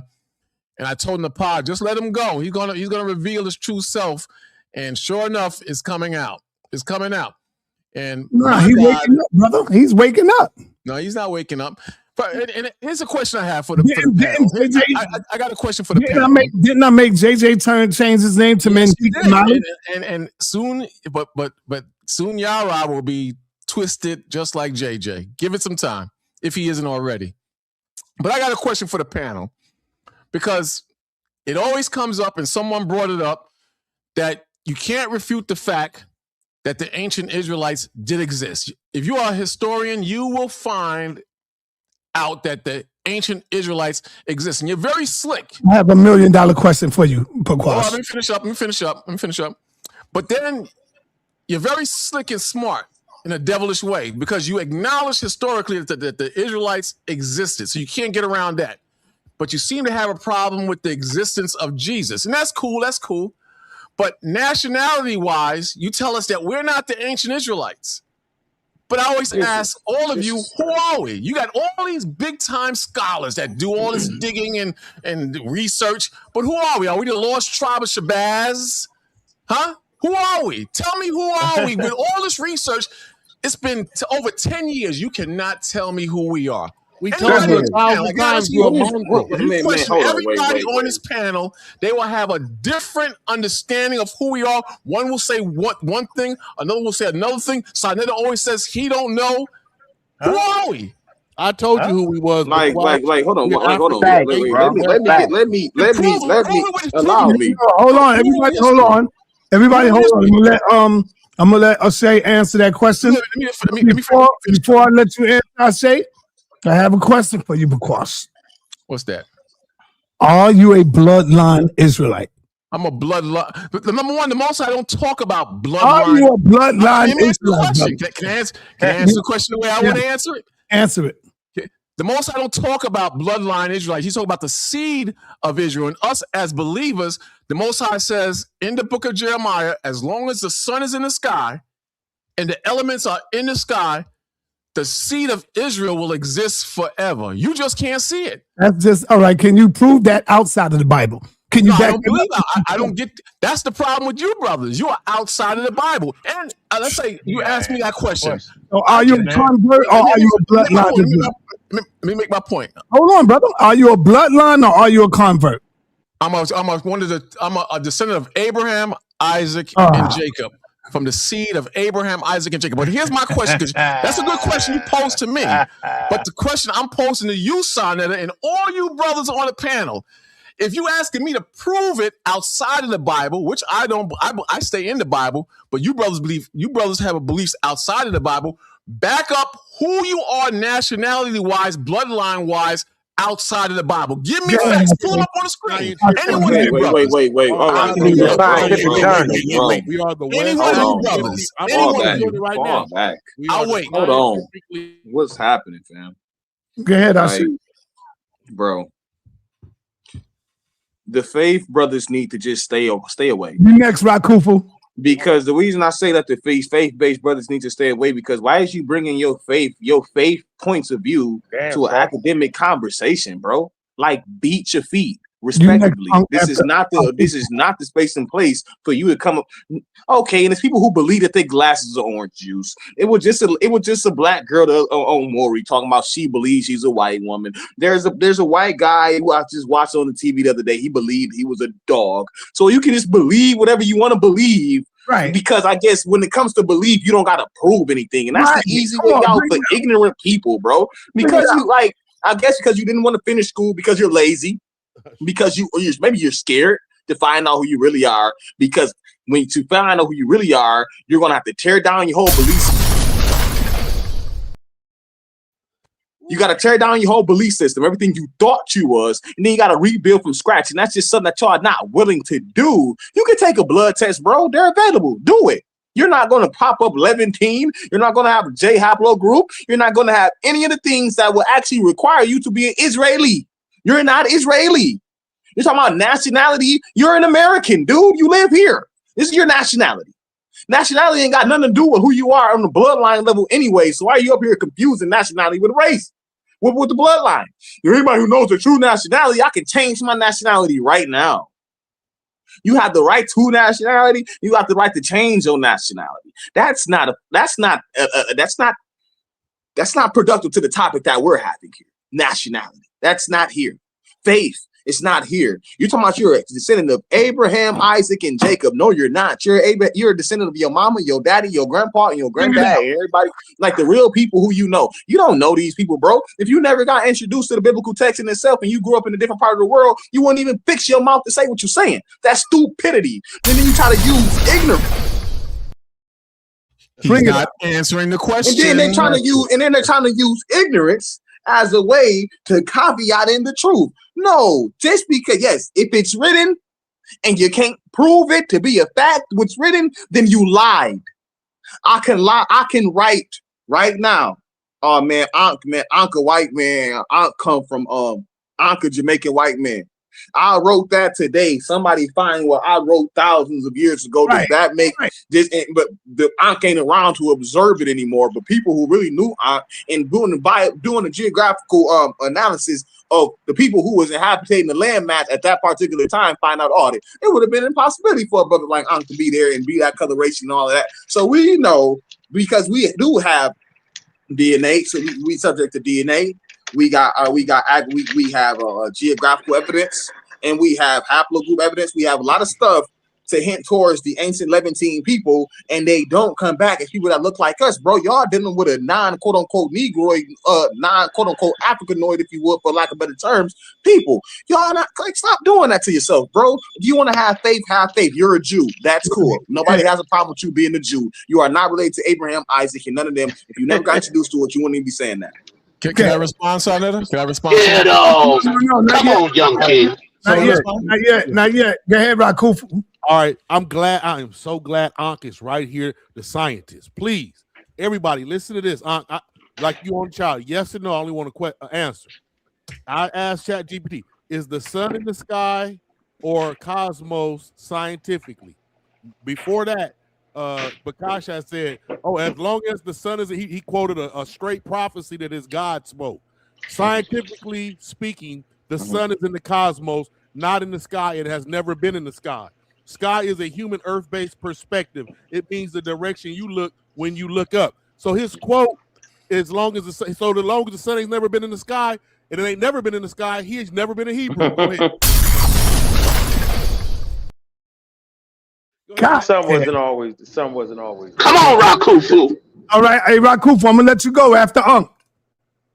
No, the sun wasn't up. The sun wasn't always. always. I said after Ankh. I Yeah, already went. He went. I know he that. asked the It's question. Ankh, no, brother. Yeah, he just said the sun wasn't always in here though. So there's billions of suns. So that's just ridiculous. But anyway, how's the first lady doing? And then all of the esteemed guests is on the panel. How y'all brothers doing? Good, brother. Good. Y'all days good. Peace. What's up, brother? What's up, brother? I missed that. And I see the bomb squad up there. Let me see who here. I see Shea. I see everybody on there, man. I see Mozzie funny as hell, yo. I see y'all here, man, in the building, man. Great conversation so far, but I probably would just. I probably don't have an issue with Jesus being real at all. The consensus on the scholarship is that he was a real person. But I think a great point for y'all to realize, once you make him a real person, then you take away all the spookiness. Because if he's a real person, then he actually has to have a real mother and a real father. Right. Okay? So come on, bro. Simple as that. So you can't be a real person and then just pop up out of nowhere virginally. That's not. Then it's not a real person. So I like to make the brothers pick and choose. So is he a historical figure or not? I say he is. Then he couldn't have walked on water. He couldn't have popped up out of nowhere. He couldn't have made the loaves. He could have did none of that because he just would have been a regular human, yo. So I just want to add that to the conversation, man. And big up the scientific literacy, and big up to the young brothers and older brothers is trying to get this thing right, yo. Because I'm gonna keep it right. I just like to make that point. Hey, King J, you in the building? Hey, let me say this real quick before you call that King J. Yeah. Ankh, man, you gotta start coming through watching the presentations, bro. Yeah, man. Now Ankh be working. Ankh be working. That's all. I got my own business. I do flick back. Y'all presentations so long. I can only take a piece from God. I only take a piece from you. Y'all be having long with y'all. I gotta focus on one item at a time, yo. It'd be a lot of information, bro. That's a lot of information, yo. I tell you what, y'all do great information on the biblical thing, right? Because this was stepping into the science a little bit. Nigga, this was up your alley, man. Okay, all right, I'm on it. I'm gonna give you a good critique on it. I'm gonna take a part out of it. What part you want me to fuck with? Which part? It's not that long. It's only 55 minutes long, brother. It ain't even long. All right, but I like to be very astute and careful with y'all. I got to tread light with y'all. Y'all shoot me up. see, I know there's never gunfighters around. Y'all see, they don't know. They don't understand it. You gotta be. Did I make sense? Yeah, you made a lot of sense with that statement. Absolutely. Thank you, Aunt. Yeah. Okay. Yeah, that's human centric. The Hebrews didn't. And I think the better point is that we know who we are. We were enslaved Africans, part of the largest forced migration on earth. We're part of the record keeping, right? It was business. And we know we come from Africa, Western Central Africa. And we was part of those clans and tribes that got caught up in wars between other polities that resided on Africa and Portuguese and, Spaniards that actually stirred the pot. And that's what it is. We know who we are. And so it's like we don't got no beef with the European behind. Now let me finish. It's like saying you're an Egyptian. And it's like saying you're a Hebrew. We're none of that. We're Western Central Africans, but we respect African culture, right? So that's why we get on with the Egyptian thing, because they Africans, right? There's no one way to be Africans. That's a but fact. for sure, we're not Hebrews. Who talk about Kemet don't call themselves Egyptian though. Yeah, we talk about right. Talk about Kemet, but nobody trying to say African Americans, Egyptian. That's ridiculous. Why we got to be those? Yeah, no, most people they don't do that. But you got Hebrews claiming to be Hebrews, and they can't prove it. So I get what you're saying. But I'm saying it's for religion. Ain't your name a Storm Car or something? No, hold on. I'm saying it's actually because we all want to be God. And so the only reason African Americans or FBAA, Foundational Black African Americans, the only reason we would actually fight for God is because we want the favor of that God. We don't want indigenous African deities. We don't want that. No. We want to be a part of the God, because colonialism has promoted Jesus. Colonialism has promoted Yahweh. Colonialism, Arab style, has promoted Allah. And so we live in fear as African Americans. I'm saying I don't live in fear. That's why I don't believe none of that. I'm going to end on that. I don't live in fear. I'm not afraid of the white man. Simple as that. Well, you liberated yourself and was doing voodoo, slaughtering chickens and all that, but you deviated from it because you knew it was pointless. So you can't say we need to go back to our indigenous religions, huh? Not scientifically speaking, huh? No, I didn't actually throw a shot. Now I will throw a shot. I say get in, you live in fear. I say I had enough heart. I say I had enough heart to go back to my custom, my traditions, and at least experience the tradition of voodoo, to see what it felt like to reach out to the spirits, right? To make the sacrifice and not be corny and then drink the fake blood and drink the fake wine, right? Eat the fake flesh and the fake wine in church. I went and did the damn thing for real. I set up an altar and honored my ancestors, those that I come from. It was a great experience for me. What it made me realize is that the shit they locked us into is a bunch of crap. Excuse my language. That's what it made me realize. All right. Yeah. Let me move on. I got to get Bakwas back. Let Bakwas come back and defend what he defend. Well, here's the thing. Turn on the camera, brother. Oh, hold on 1 second. Ankh said that somebody said, I'm not gonna say Ankh said it. They said we definitely not Israelites. And then Ankh said that we're not Egyptians, but we just follow the customs. And we're from West Africa and Central Africa.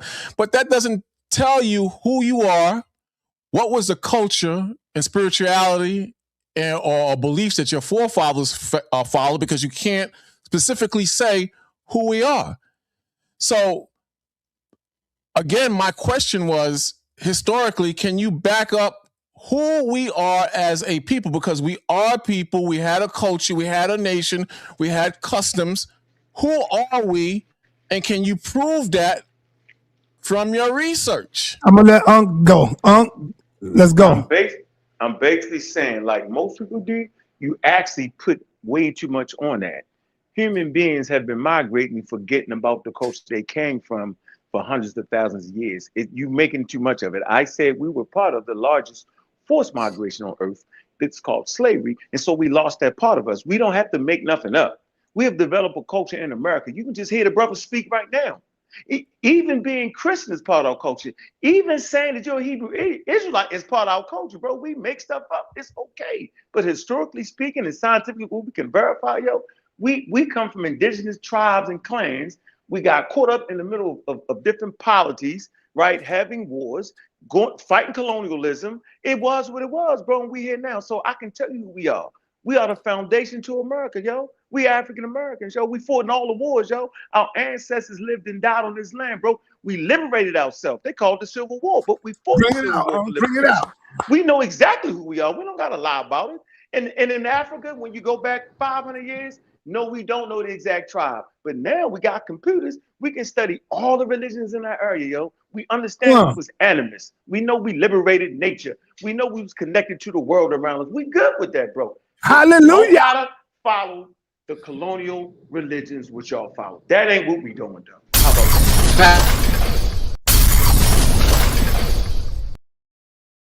Go ahead. May I respond? You may. Yes, sir. May I respond? Yes. He said that we know exactly who we are. Yet he doesn't tell us. But calm down. I'm writing down pretty much what you're saying. You said we know exactly who we are, yet we don't know who we are. So we create a culture in America, and we're African Americans.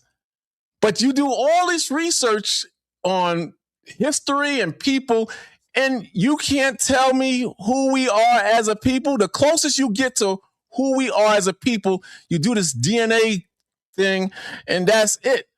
But now you're saying that we don't know who we are. We were clans. He said tribes and clans and going here and there, north, east, west, and south. So because we don't know who we are, we create a new culture because we in America, we create a new culture, and you're basing that on identity? That don't make no sense.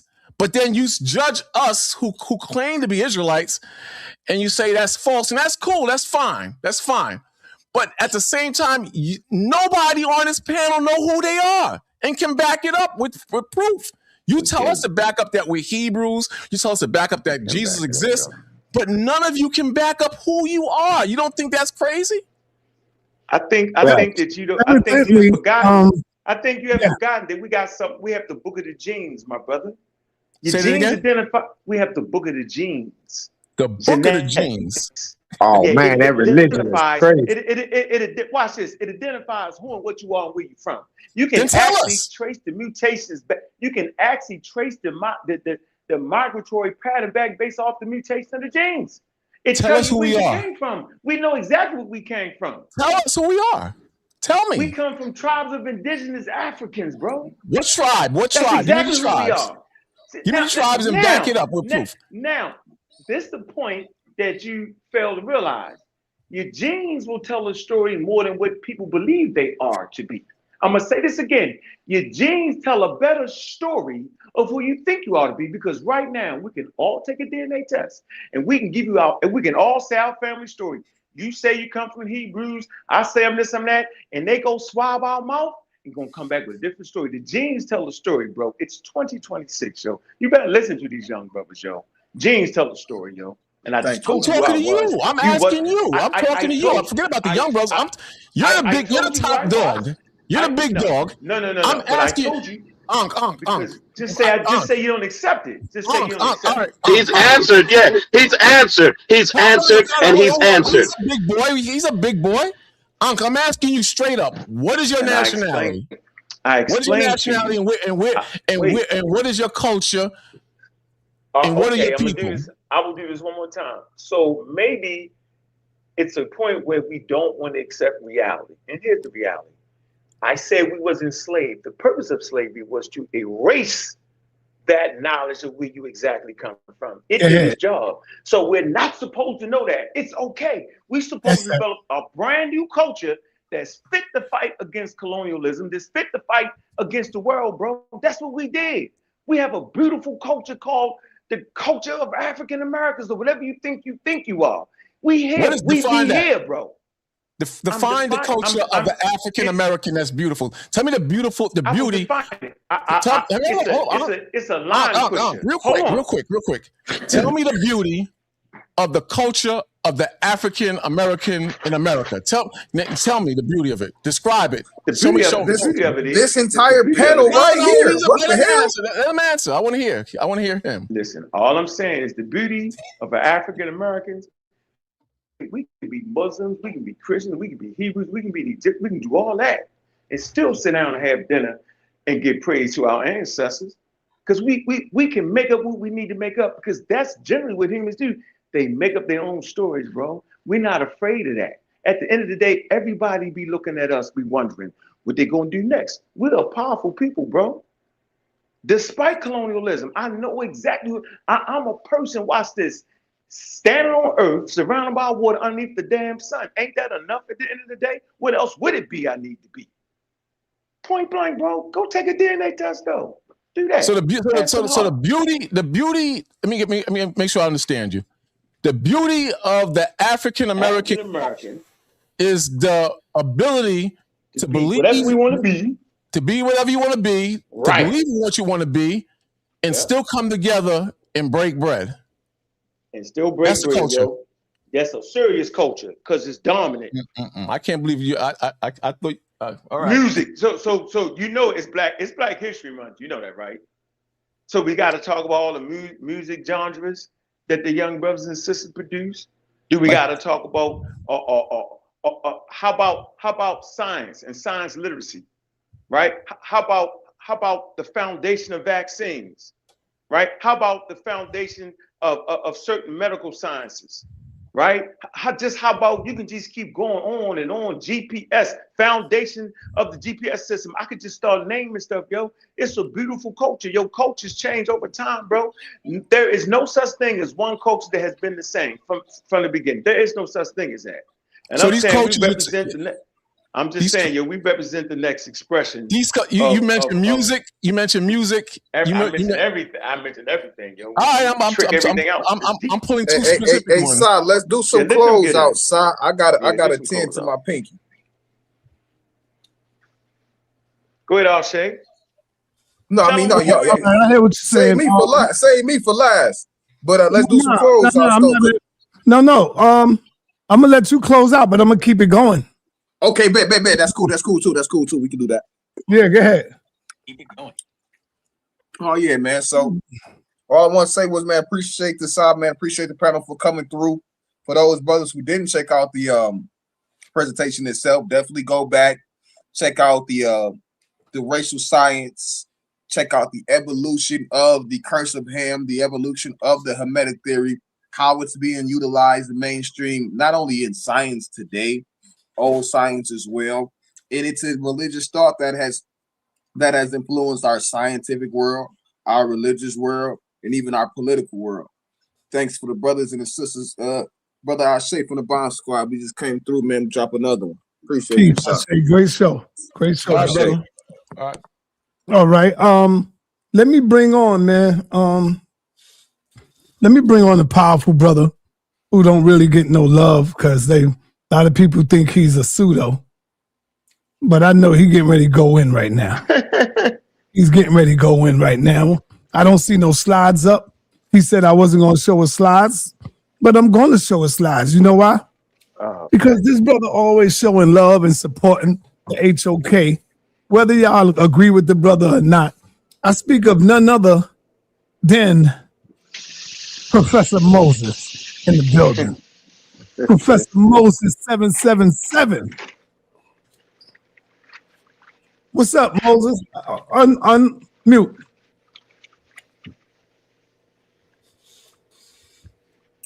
Unmute yourself, Moses. Hey, peace, fam. Can you hear me?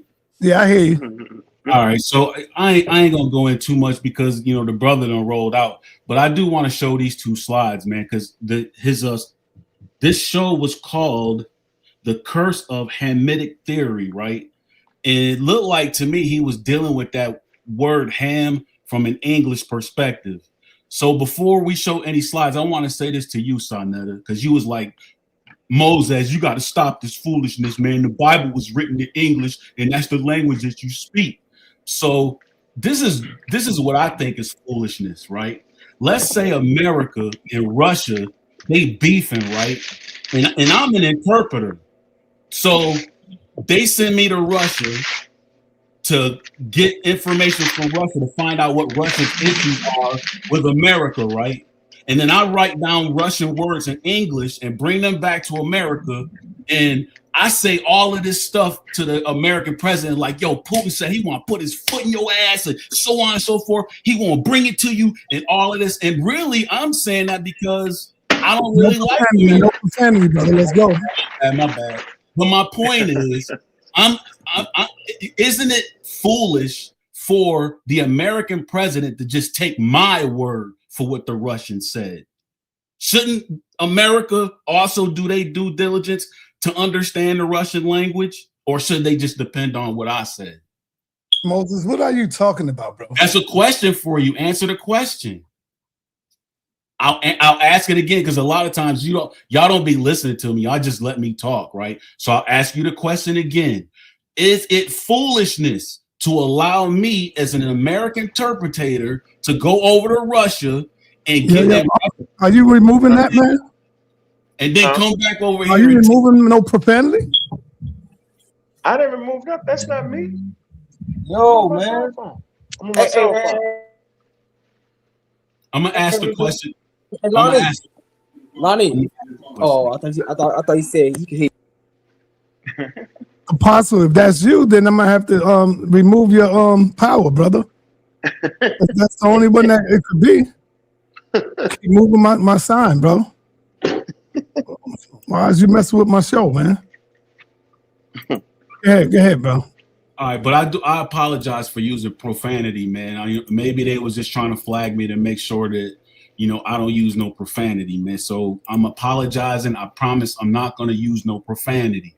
But the question again, sa.neter, you are the president here in America, and you got some kind of issues going on with Russia, but you don't speak Russian. But I speak Russian. I go over there as the interpreter, and then I write down all of the Russian stuff that I heard in English for you to understand it. And when I come back, I tell you all of this stuff. Isn't it foolishness for you to only go by what I told you? Should you not know what the Russian language? Should you not understand that language for yourself? Yes. All right. So why are you saying this foolishness whenever I get up here and I try to show the language of the biblical people in that territory? Because you're not using that in the real world. You're not speaking that Hebrew stuff to your friends and family that's out around you. When you go to the store, you're not ordering the loaf of bread in Hebrew. You're speaking English. Stop playing games. All you Hebrews, stop playing games. You're not talking to your sons and daughters in Hebrew. You're speaking in English. When they go to school, they're not speaking in Hebrew. They speaking in English. You are playing games. Okay. Just so you can say, yeah, I know this. I know this. I'm a smart nigga. Yeah, all right. Okay, so sa.neter, you know that's not the point. The point is there's a lot of people around the world that say that they believe in God. That ain't got nothing to do with how we talk to each other here in America. Yeah, this is an English-speaking country. That's not the point. The point is around the world, people say that they believe in this God of Israel. That is the point, sa.neter. Stop trying to divert, bro. Around the world, people think that they believe in the God of Israel, and they don't even know what the God of Israel is because they don't even know what Israel means in those biblical people language. They don't know what God means in those biblical people language. So you can't be running around here having biblical conversations, talking about Jesus and the angel and the devil and demons. You can't have none of them conversations about these people you say you believe in if you don't even understand their language. Hey, yo, Unc, do me a favor, Unc. Unc, you hear me? Yeah, I was muted out. What's up? Yo, go in the back chat and share that link. Share that link right there. I can't, yo. I want the people to see it. No, I'm talking about put it on the screen when you open it up because I can't do it. It's not opening up for me. Hold on, man. I'm on my daggone cell. All right, let me get somebody else. Let me get somebody else. Do Quash. You say share the link? Yeah, get the link that's in the back chat, and play it on the Facebook. Oh, I can't do that. You gotta get someone else to do it. But sa.neter, I did want to show the pronunciation. I got it right now. So you want me to share it? Yeah, share it after Moses finished. Go ahead, bro. So I just want to show those two slides for hand, and I can't go in too far because the brother done left. But the very first time that English word hand shows up in the Bible is in Genesis chapter 5, verse 32. And the reference number for the language over there is 2526. So go to the next slide, right? Yo, Apostle, don't do that no more, bro. Don't do what? You know what you was doing. I was putting up something and you kept taking it down. That's a damn lie. So, Unc, you the only one that was in here, Unc. That's a damn lie. Okay, all right. You ain't do it. My bad. I'm on my cell phone. What are you talking about, bro? Well for me. Look, bro, I'm walking around working. I'm working, yo. I can't even operate the damn thing, bro. All right, I said all right, Apostle. Go ahead, finish off, Moses. Okay, so roll over to the next slide so we can see what 2526 is. So this is how they were saying it over there. They wasn't saying hand. It's pronounced calm. And it says hot. That ain't got nothing to do with what Ashe was talking about. From the tropical habitat. Is not that Northeast African territory where Kemet is that not a tropical habitat? Now, according to the Bible, the biblical narrative, those people in that territory are referred to as Ham, and he had some sons, Put, Canaan, Cush, Mitzrayim. But overall, it's really focused. This word refers to the territory. It ain't got nothing to do with no curse. But if there is a curse, is it possible that the curse is about these jet black people that was in that territory that went against their laws and their statutes and the commandments and was mixing bloods with these Mediterraneans and ultimately lost their kingdom? Ultimately, Kemet falls. Ultimately, the dynasties, they go away because that is really what the curse is. The violation of the bloodline of these tropical people. Now not only tropical people are dwelling in this territory anymore. Now you got people from all over the world that can come into this territory. Maybe that's what the curse really is, not this BS that these doggone Hebrew Israelites be telling y'all.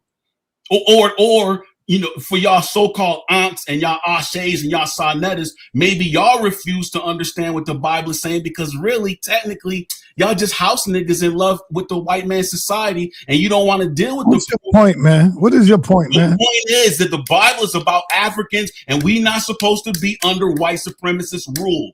The Bible is about diarrhea, brother. That's what the Bible is about. It's about diarrhea at the mouth, brother. According to what the It's white about man diarrhea at the mouth, brother. That's what the Bible is about. Right. That's what you want to believe. That's what you want to believe, and that's why you still here, and that's why all of us are still in survival mode in this white supremacist construct. The Bible is about death and destruction, Moses. From the book of Genesis to the book of Revelation. There's nothing in it but war, bloodshed, murder, kill. And why is that? And why is that? From an African, it's supposed to be a God that loves us. But all through the goddamn book, this is a God that gets jealous, that gets mad, that get caught up on his feelings, and then he wanna punish people because they love another God, they love someone else. What are you talking about? What is you talking about? I don't want to teach the real. Hold on, man. You don't want to teach the real deal of this Bible. You don't want that. You teaching fairy tales, brother. No, what you're trying to do is still corrupt the minds of our women. The reason why our sisters are Hebrews is because you weak Negroes are Israelites, and they following their man. That's the only reason why they're Hebrews, and now they begin to teach their goddamn babies to be an Israelite. They ain't gonna teach them no real science. That ain't gonna get them nowhere. Yeah, but you as a Kemetic person supposed to teach them the book properly. I'm not a Kemetic person. Yeah, why your name sa.neter then? You false flagging. My name, brother. You false flagging. You false flagging. If you don't understand what it is that I'm telling you, look. Ankh is not a Kemetic person. Ankh is not a Kemetic person, but he go by the name of Ankh the God Killer. That don't mean he's Kemetic. Called false flagging. What are you talking about? You know, the reason why wars is going on in the Bible, sa.neter, is because our African ancestors kept trying to protect their borders from disobedient children. Yourself, such as yourself. It ain't got nothing to do with. You know what happened to you, Moses? You know what happened to you? You fell in love with that white man. No, you in love with yo, hold on, man. Hold on. No, you the house. The same God that Apostle love, the same God that the Hebrews love, guess what? The white man loved the same God. That's how he enslaved your ass. With the same God that you worshiping. Right, Bakwash? It's the same God he beat you over the head with, and the white man enslaved you over that God. And that's why you came out of slavery worshiping that damn God. And don't even understand it. That's not true. Logical. It is true. Stop. What? You want to share that? You want to share that link? Yeah. Moses, you done? You done, Moses? Come on, Moses. No, I got two more. I got 2 slides. All right, come on, let's get it. 2 more slides for Ankh real quick. And don't try to put me in that category of being a house nigga, because I'm not that. Y'all that. I'm trying to tell y'all we ain't supposed to be here in America, but y'all still in America because y'all don't really understand the Bible the way it's supposed to be understood. Show these 2 slides to Ankh, man. They was trying to clown me the other day when I was like, yo, this is what the science really is. This is, and I asked the question, Sekou asked a question, and I was like, yo, Sekou, Africa actually controls the ingredients for suntan lotion. One of the main ingredients for suntan lotion is shea butter, right? I was like, yo, you know, our ancestors used to worship the sun, and they saw the sun as a protector. The sun was the one that was keeping the melanin recessive barbarians out of the land. So what if Africans decided that they wasn't going to marry melanin recessive people anymore, and they wasn't going to share the shea butter ingredients for suntan lotion, and all of them started laughing? But look at what ChatGPT say, sa.neter. If suntan lotion and sunscreen were no longer produced, what do you think would happen? And then ChatGPT, which is Ankh's favorite tool, says the disappearance of sunscreen and suntan lotion would likely lead to a significant public health crisis. What the hell are you talking about, bro? This is for Ankh. Because I was trying to tell Sekou or ask Sekou, what do you think the situation in Africa would be?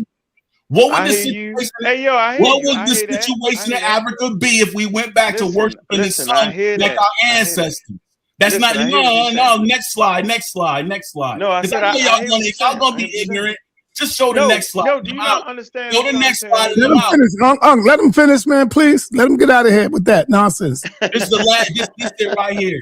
With no suntan lotion, if Africans stop giving shea butter to the world, you see what that top one say? A surge in skin cancer. Who gonna catch it first? Melanin recessive people that got their boots on Africa right now. Africa is under the boots of colonizers because the colonizer managed to come up in there and start lying to everybody and teaching people what God is, and they never would have been able to come in there if we had never started mixing with them in the first place. You know your mistake, Moses. You said that we supposed to be doing what our ancestors been doing, right? Yeah. No, we're not. We're not supposed to be doing what our ancestors been doing. We're supposed to learn from what they've been doing and take that and evolve it, not to try to imitate them. Well, you're not doing it. Why? Be quiet, man, because you don't know what the hell you're talking. Why you still here in America? That's why you see these Hebrews trying to act like they following their ancestors instead of taking what the information was and evolving it. Not the same thing. Why don't they write? If the Bible's wrong and they always saying this is what it really means in Hebrew, and this is what you'll find that all the time with all these Hebrews. But guess what? They're not going to do. They ain't gonna do what the Jews did. They ain't gonna sit down and write their own Bible. They're not gonna all go into a room and say, yo, let's all sit down and get this Bible right, because we know what it is. They ain't gonna do that. Romans 15:4 says that we are to follow the things that our forefathers followed. Not Damn, see what kind of slave you are, brother? All right, let me move from there. All right, look, now the brother Moses did say shea butter is the main ingredient, but I looked it up. Is shea butter one of the main ingredients for suntan Hell lotion? no. Not usually, but sometimes. Shea butter is not a main ingredient in most suntan or sunscreen lotions, though it does show up in some formulas. Here's how it really works. Why shea butter isn't a main sunscreen ingredient. Sunscreen products are designed around UV protection, which requires active UV filters. Shea butter does not. All right, brother. That's not important. Show my screen. No, be quiet, brother. Kufu, you got that video? Okay, let me get it. Yeah. Now, before you play it, I want to say, don't think that there's nobody listening to Brother sa.neter. Don't you dare think that. It's people listening to me, and they going live with it, and they getting it in, and they saying it even better than me. Go ahead, play it, Kufu. Here we go. Play that, sister. Y'all see it? Yeah. Okay. No sound. Where the sound at? You ain't cut on the sound, brother. Let me start it over. There you go. God, Jesus, and the devil are all one and the same. I'm gonna break it down to you. Watch how God is a she do it. representation of your higher self. The devil or Satan is the representation of your lower self. Jesus represents your physical body, the thing in the middle between the two, or between the two, as above, so below. It's all about representation. This is why the devil or Satan could not exist within the same place as God. This then is what you call duality when that split happens. I have to make sure that the light is separated from the dark and the dark is separated from the light. They can work alongside each other, but there is a choice that you have to operate within your higher self or your lower self, God or Satan. And when you are a believer in Christ, it is not a man that you believe in. It is a level of consciousness that you are awakened to. See, the Bible is metaphysical. There's a lot of alchemy going on up in there. It is not meaning what most people think it means. It is not a book to live your life by, because if that's the case, I can hand you a Harry Potter book and you can do the same thing. You see, like I said, I got a bone to pick with religion. It was created to keep your mind captivated under massive spells. It is a spell book that you have to learn how to decode. It is numerically coded. It is coded by the words that you read, and it is coded by pictures. That's why a lot of the parables don't make sense to you, because they don't mean what you think they mean. The Jesus story is merely a story of you. You are Jesus. Saying the same thing. You are God. The Bible That's is what Mozzie saying. When you put them together, you get a spirit having a physical experience. Having that's the what choice, Mozzie there's that word choice again. God gave us choice. God, You are choice. You have choice, period. You're like not this. given I choice. like this. You are the choice. You make the choice to vibrate within either your higher self or your lower self. gas. This is why the ones who wrote the Bible walked you into a portal. In the beginning, there was darkness. God said, let there be light. You were now brought through this portal into whatever the I want you to believe in. Man. Let me tell you something. Your God cannot be the same God that your oppressor. No, why you stopped it, brother? I didn't. Oh, man. She was going to tell you your God cannot be the same God that your oppressor used to enslave you. Same stuff you say. Ain't nothing Right, exactly. right. She copying you. No, she's not. Yes, She's she enlightening herself, brother. She's not copying you. She's copying somebody else that she heard on these internet. No, she understands. Who are you copying? She Who are copying you me. copying? Put that on me because she don't even know the language. She Oh, man. based on her stuff based on what the white man are. Let me ask you a She don't question. even know what a devil is. King She James? don't know what a God is. She don't know what she's talking about, man. I know it hurt. I know it hurt Bible thumpers. I got all the definitions right here if y'all want to see them. Nah, we don't want to see him. I ain't think so. Hey, I ain't stop. think so. Hey, everybody in the channel, I just want to say one thing real quick. I've been real humble. Go ahead, brother. I've been listening to y'all, all y'all boys. But sa.neter, man, I'm gonna let you know right now, man. I'm on your team. And what the sister just said, y'all know goddamn well that Bible was written by white man. Y'all know that, man. Stop that. Hold down. Everybody hold up. Our youth is waking up, bro. Everybody hold up for a minute. Was not written. Everybody hold up for a minute, though. 1 minute. When they first found the first papyrus scroll, whatever the fuck they found, when they found the first one, Yo, no it wasn't us. profanity. We ain't find it. Yo, no profanity, brother. Oh, I'm sorry. Yes, we yes. ain't find it. We ain't find the scrolls and the all that the tablets and stuff. When they found it, they put their own inscriptions on it. We know that. We know that. Why we acting like we don't know that? They put their own stuff on it. Put a little sugar, a little salt on it, a little black pepper. Black people love that little seasoning. We love seasoning. They put a little sea salt on it. Yeah. Why y'all acting like we don't know? Everybody say we got sources. Everybody pulling up these sources. These sources is from people. Come on, man. What sources? Them ain't no Let the young people speak. them ain't no sources. Those are another group of people putting some more seasoning salt on it. They put some more sugar on it. Come on, man. We know what time it is. And I'm gonna land my little plane with this one right here. And I'm gonna pass it over to y'all. Everybody gotta stop with the whole I got sources. sa.neter said, source up and shut up. He ain't say put Wake them up. He ain't say put no fake sources up here just a source. That ain't no source. You read something from an article and took it and told, this is source. Who's the author? Who made the book up? And that's it right there, though, y'all. Yeah. Wake him up. Wake brother lie up. He's sleeping. Who told you to put that peroxide in your hair? Be quiet, man. Stop trying to. Do you not know? I ain't trying to be all scientific and pseudo. Hold up, brother. Hold up, brother. Now you want to get personal because the brother's speaking his feelings, Apostle. Apostle. Now you want to speak personal because the brother's speaking his facts and how he feels.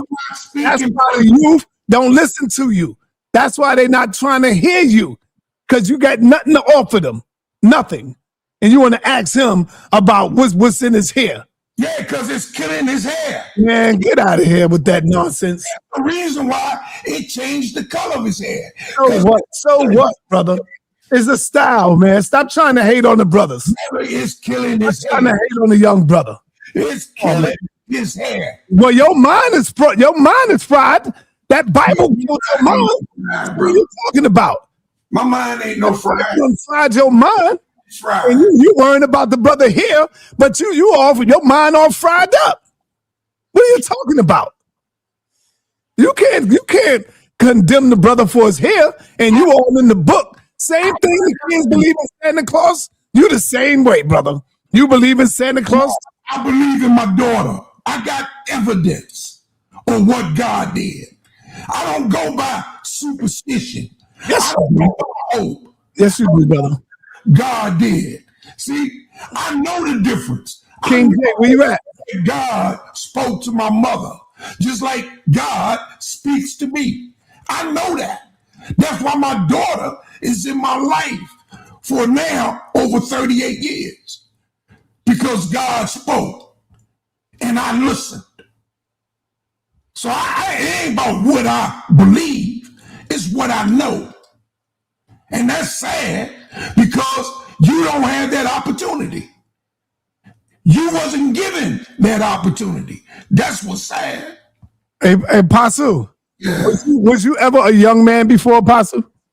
Yeah, I was a young man before. Did you do things to jazz up yourself, to go outside and get into fashion?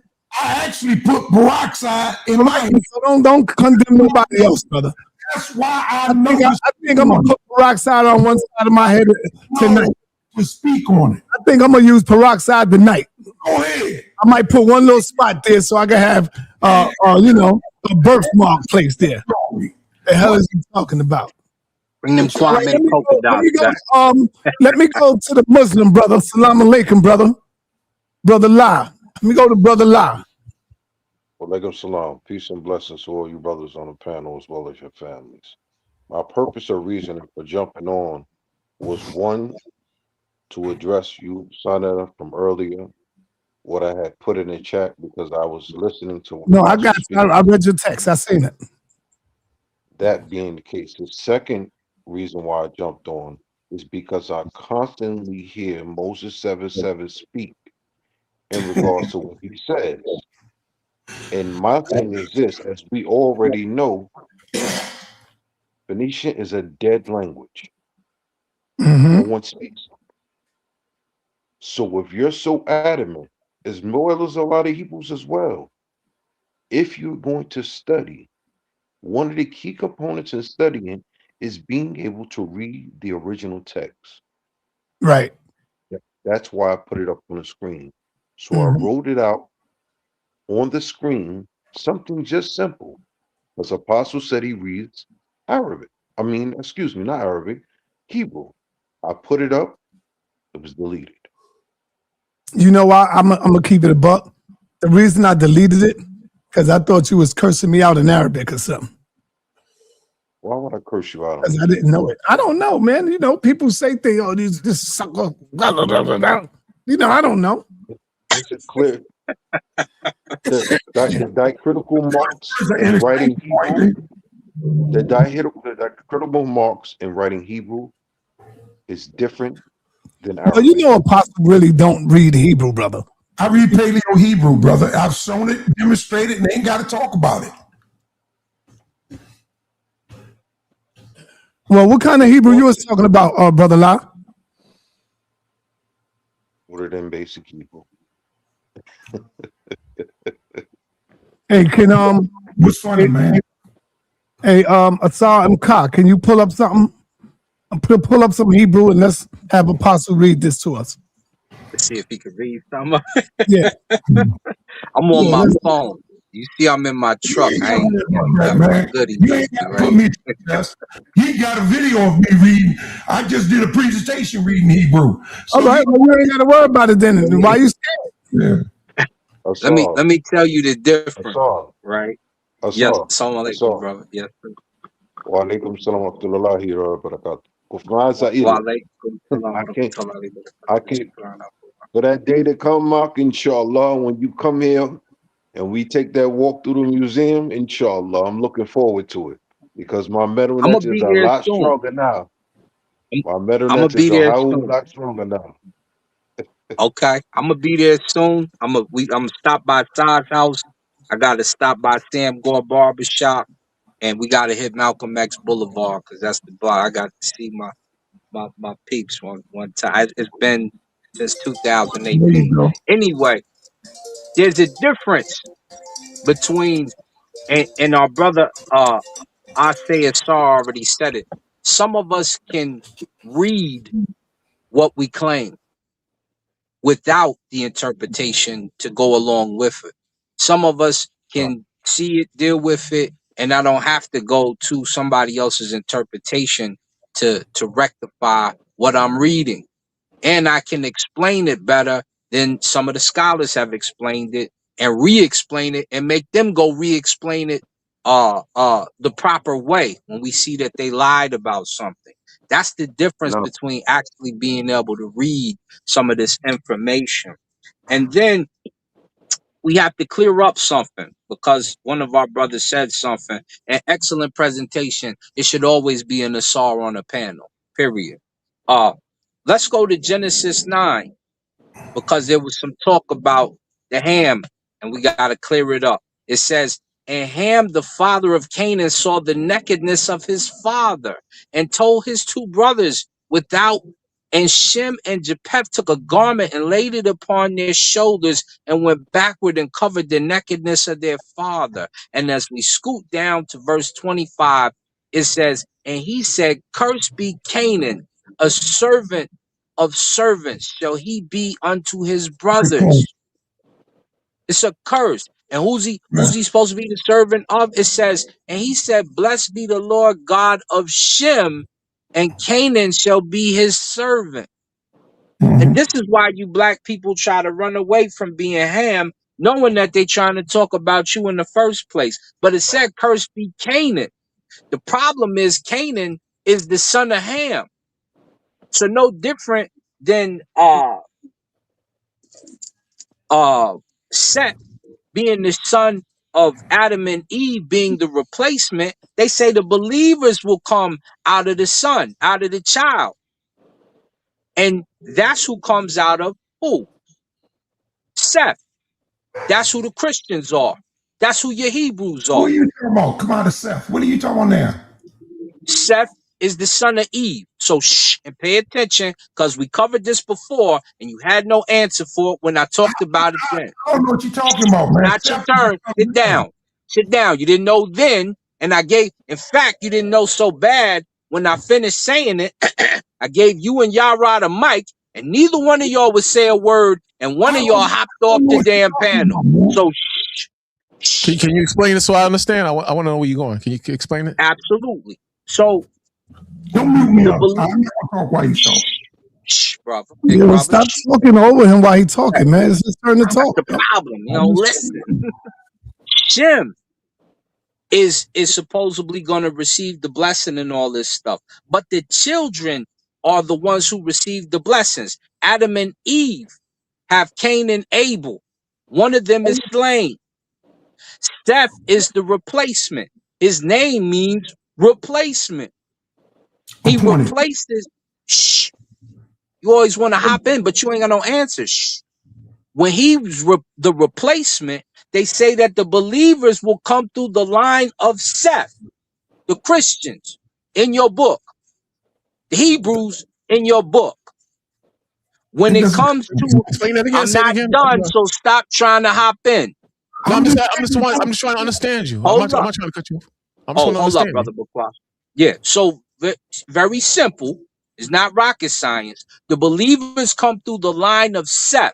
That is the child of Adam and Eve who replaced the one who got slaughtered between Cain and Abel. Is that simple?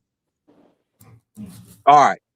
Now, the child of Ham, as he said, because we know they call him Ham after the Camites or the Cometians or the blah, blah, blah, blah, however y'all want to run it. We know that his line is through Canaan. Canaan is cursed. Canaan is considered to be the black people. Nimrod, etc., all of them are listed as black. And so y'all run from that because this book told you to run from that. But all you have to do is understand who this book is for. When it tells you things like a Hebrew knocked off 1,000 Palestinians with a gold, which is a goat herder stick. You know who this book is for. When it says Samson knocks off a bunch of Palestinians with a stone, I think it said in the story. You know who this book is written for. So when you keep trying to put us under the guise of this book, which we are not, then you make the mistake. You become the sleeper cell because it's easy to turn you against your own people because you rely on the scriptures and texts of this book that is against black culture. Put it down. It said your children, Canaanite, were cursed. It called you Ham. It called you black. It said black is evil. When I go to my brother, excuse me, my brother, we about to talk about the Quran. When we go to the Quran, everything black in the Quran is evil. The dog is a black jinn. There was a black servant of Muhammad who had too much luggage on his back. He said, "This is too heavy for me to carry." He said, "No, brother, Hold on, Hassan. You do know Brother Lai is here, right? I know. That's why I said, excuse me, brother Lai. We about to go in. We got to go in. That's my brother Lai. They put more luggage on his brother, told him he was a ship. Bilal had a rock on his stomach and was being pulled by 2 ropes where his legs would go this way, his arms would go this way, and they put another rock on till the Prophet Muhammad came and bought his freedom for him. Everything black. The jinn is black, smokeless fire. Everything black in that book is cursed and it's evil. Everything black in the Bible is cursed and it's evil. And you still keep trying to rely on it instead of going back to your original African text. Y'all are sick. What is wrong with you? May I ask him a few questions? Hold on. Brother Lai might want to respond. And if you don't, then you could go, Bakwas. Because we already know Brother Lai be real scary to respond to stuff like that. Right there. Everything he stated that was based it said in the Quran. I concur with what he says in the Quran. Oh, you agree with that? That's what it does say in the Quran. Read it. Okay. All right, Bakwas, let's go, brother. All right, he mentioned Seth, and he mentioned the Canaanites, and he said it seems like he's saying we're attacking our own people, which are the Canaanites, which come out of Ham or come. My question to him is: are you saying that Seth is not a black race? He didn't start a black race, and if he started a black race, and God created different races, that it even says that in the Quran, how are we all one? So my first question was: Seth a man of color? That's one. And 2, are we all one big nation because of the color of our skin, or did Allah in the Quran or Yahweh in the Bible create different nations which had pigment, dark skin? All right.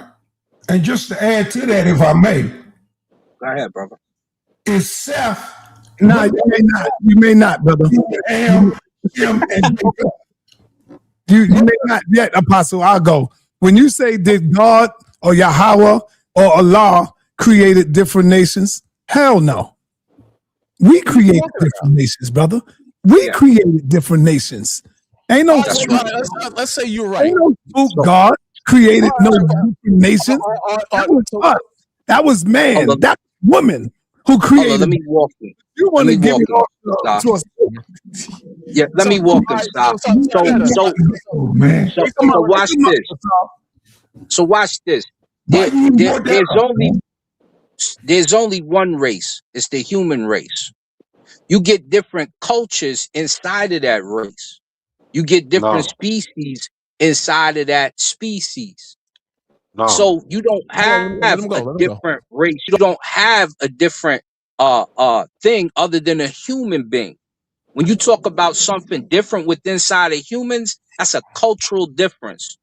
You are not you are not physically different in ways that separate you from the same species. Are you telling me that a white human is not human?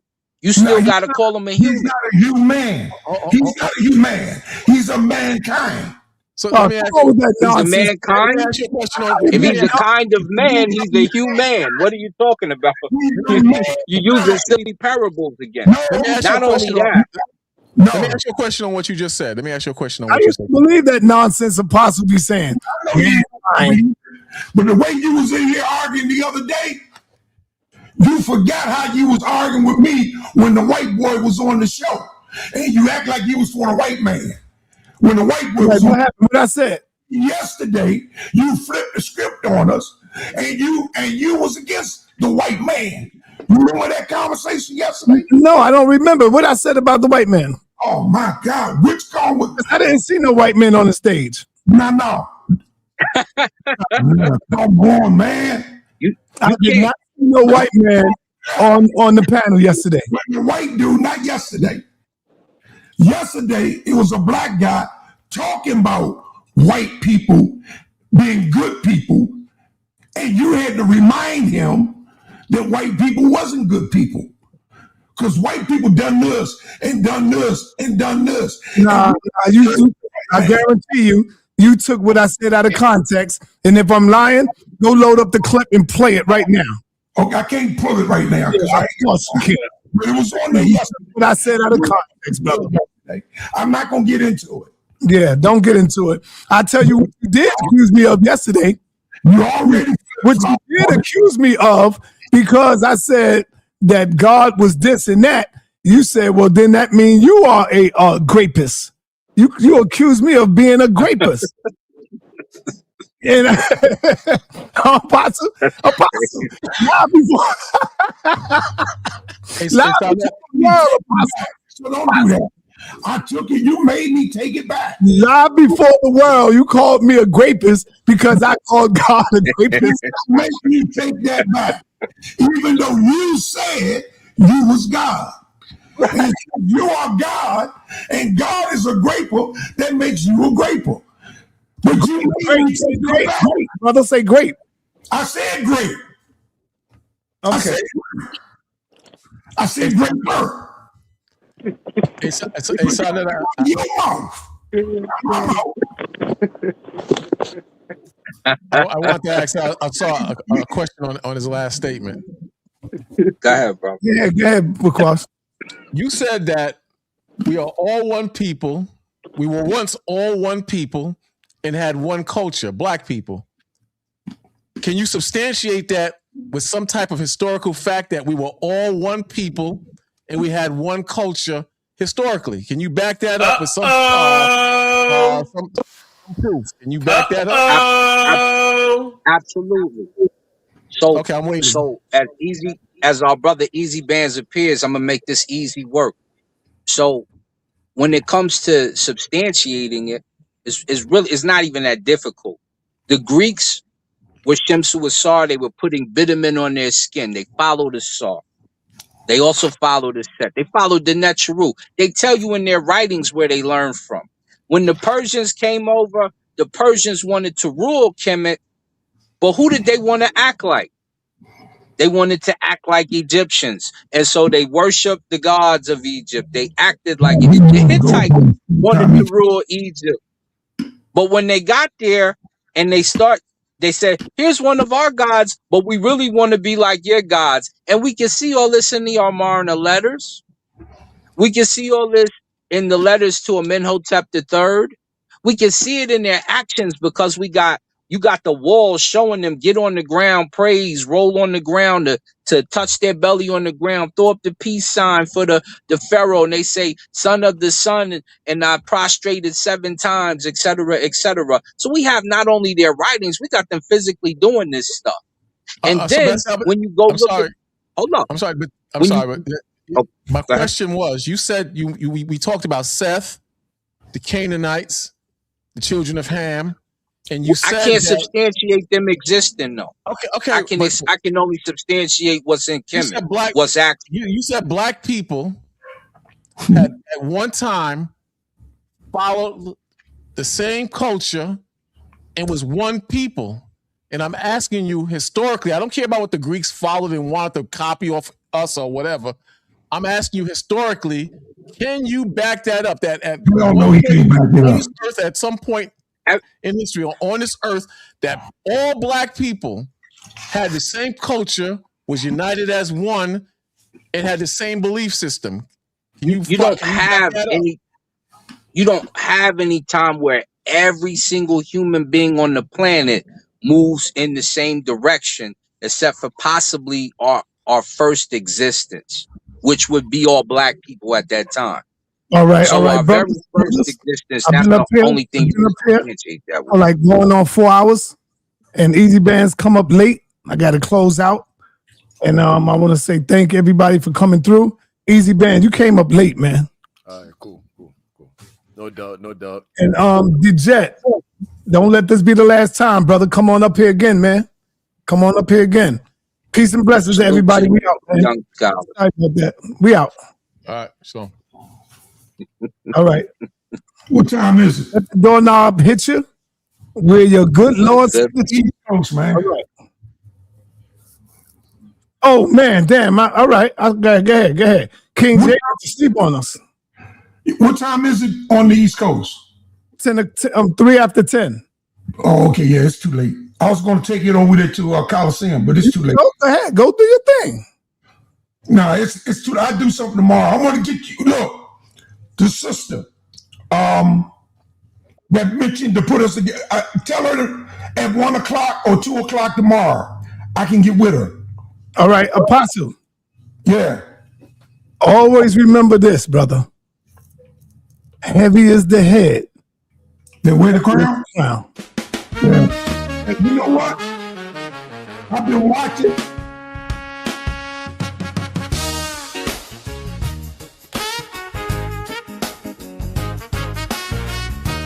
Remember, heavy is the head and wear the crown.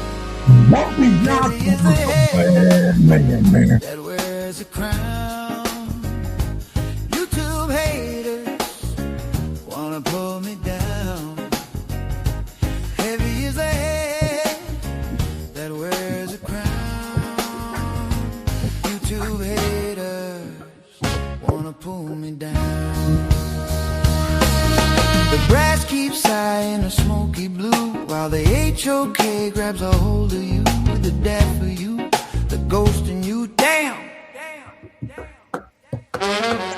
Midnight wine in a crystal glass, sipping on it, kicking Hebrew's ass. I never trade my throne. You jigaboo clowns, keep my name out your mouth when you hear me through the sound. Sa.neter, listen, heavy is a head that wears a crown.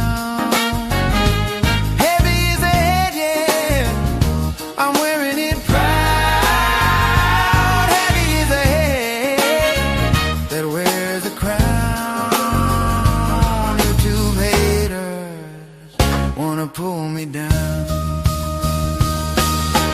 built this from the basement, now I'm never looking down. You just chasing for the surface while I'm out here getting found.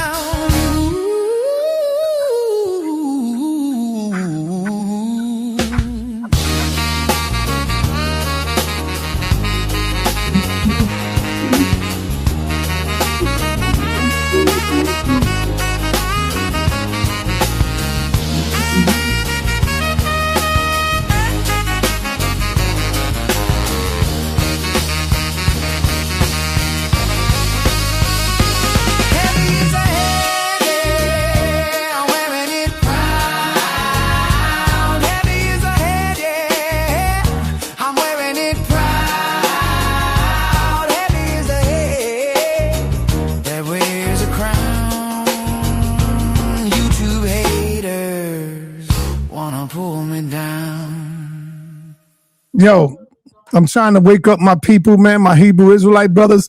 Y'all got to wake up. It's time to wake up. This song right here goes out to you. Wake up, brothers.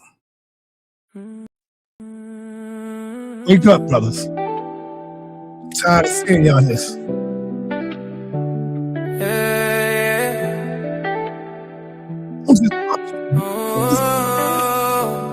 Love where you at. My people is fire. this fight. Napah, where you at? Where you at? Where my people at? I need you to help me on this mission. Yeah. This is for my brothers trapped in religion. Open up your eyes, break out of the prison. This is for my brothers trapped in religion. Sa.neter be the truth, you know he's on a mission. It's sad to see my brothers all so lost. It's sad to see you believe in things that's false. It's sad to see you believe in Jesus, where your logic breaks apart in 1,000 pieces. Oh, God killer, not gonna let that slide. You drowning in a myth, you had nowhere to hide. The HOK is the toughest environment. While we trade blind faith for mental empowerment. I believe in scriptures for your mind, this is the key. It's time to unlearn everything you believe. The house of consciousness, start looking within. That's where the real liberation begins. Oh, this is for my brothers trapped in religion. Open up your eyes, break out of that prison. This is for my brother trapped in religion. Sa.neter be the truth, you know he's on a mission. The HOK is more than just a place. It's a tough environment where you check your faith. Bomb squad and pseudo killers who check your sources. Don't come in front cause you will leave for losses. The Bible written to break your spirit, built to keep you low, feeding you metaphors, stopping your growth. These is for my brothers trapped in religion. Sa.neter be the truth, you know he's on a mission. It's sad to see my brothers all so lost. It's sad to see you believe in things that's false. It's sad to see you believe in Jesus, while your logic breaks apart in 1,000 pieces.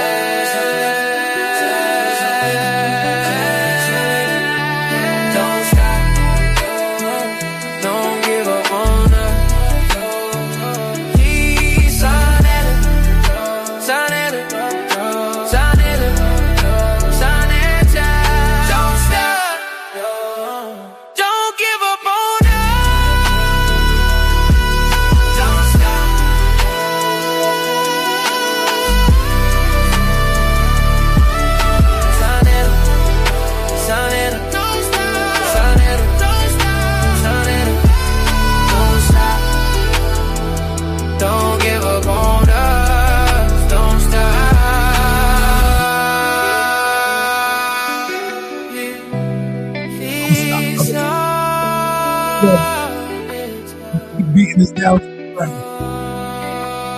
with these like this. And so now you know I can't go without waking the sisters up. You know I can't go without waking up the sisters. It's the final call, y'all. It's the final call.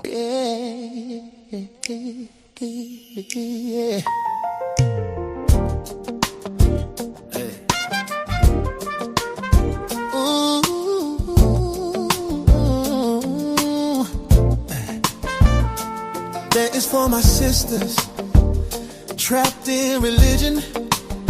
Wake up and free the babies. Sa.neter speak the truth, he's on a mission. The house of consciousness, the final call. Will you Bible thumpers wake up, all just fall? The house of consciousness, the final call. Stop believing in fairy tales, especially Paul. I use the Bible like a lantern in the night, trying to wake up my sister to light. The house is closing in, it's a total mess. You ignore my wisdom, the ultimate test. Step inside the HOK, it's the toughest terrain, where the truth hits hard, the cuts bring pain. I try to wake you with the word in my hand, to get you to the truth, to help you understand. I gave you the scriptures, chapters and verse. I gave you the keys to break the curse. I gave you Torah to unlock with keys. Break the mental chains and be free.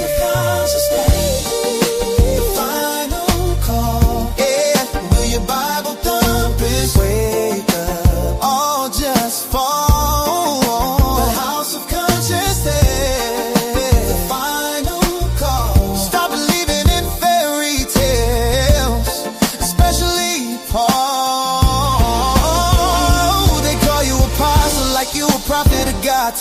and fooling people can't be that hard. You're preaching from YouTube, looking for a handout. I'm standing on family, trying to bring the truth out. Welcome to the HOK, where the truth resides. No more hiding in the pews where the dies. We speak against the Bible just to wake the inner sight. Come inside the HOK doors, we bring the light.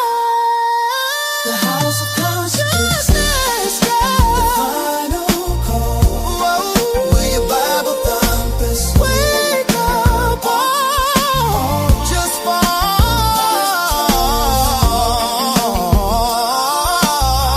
Stop believing in fairy tales, especially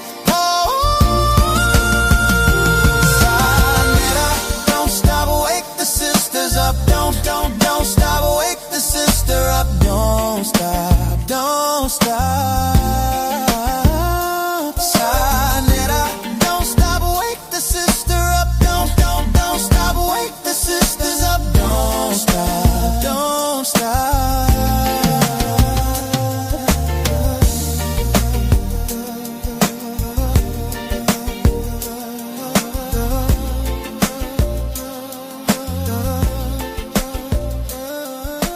All right, y'all not going to tell me. You are not going to lie to me and tell me that y'all don't be singing along. Come on, man. Stop playing. Stop playing. You know y'all be singing along. That's why I'm about to pump it up a little bit for the youngers. Yeah. What?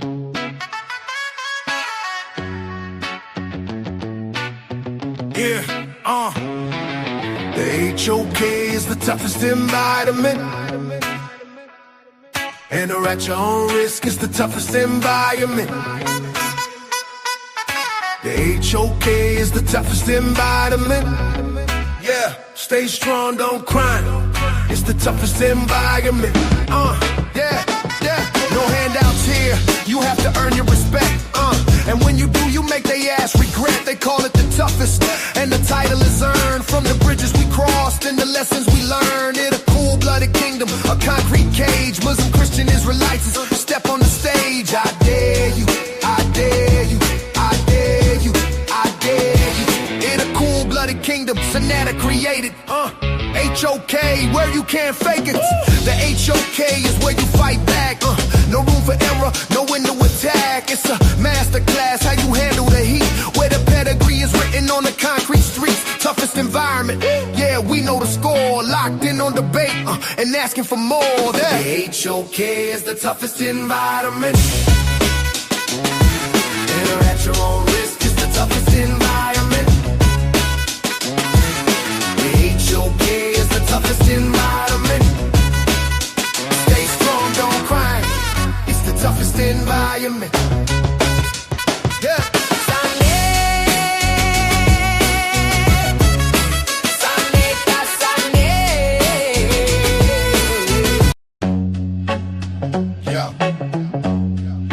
Checking them up. Whoa. Yeah. Who wants to smoke? Who wants to smoke? Yeah. Who wants to smoke? Who wants to smoke? Temperatures going up, the heat is rising. Scholars are showing up, audience vibing. We on a mission, competition is the only desire. Whose information will be facing the unmerciful fire. So what's up, stand up, can you walk through hell? So tough, too tough for the weak, soft shell. Set the fire, fan the flame, smoke is rising in plumes. While the inexperienced debater starts to choke on the fumes. Bring your science, bring your wisdom, even bring us your religion. If you cannot stand the heat, then please don't come in the Paul's kitchen. It's a session, learn a lesson, fight and overcome your fear. Who will be the best debates by the time all the smoke clears? Who wants to smoke? Who wants to smoke? Who wants to smoke? Who wants to smoke? Smoke session, smoke session, smoke session, smoke session, smoke. I gotta remix this one. I'm gonna remix this song. I gotta add another verse to it. Make it a little longer and add another verse to it. And that'll be it. I'm gonna remix this tomorrow. Watch the new sound tomorrow when I remix it. I'm gonna add another verse to it. peace and Black Power family. We out of here. Make sure y'all get y'all tickets. Like she said earlier, you come in late, you're gonna have to be charged extra because I'm not gonna be wasting my time doing that. Peace and Black Power. I'm out, man. Yep.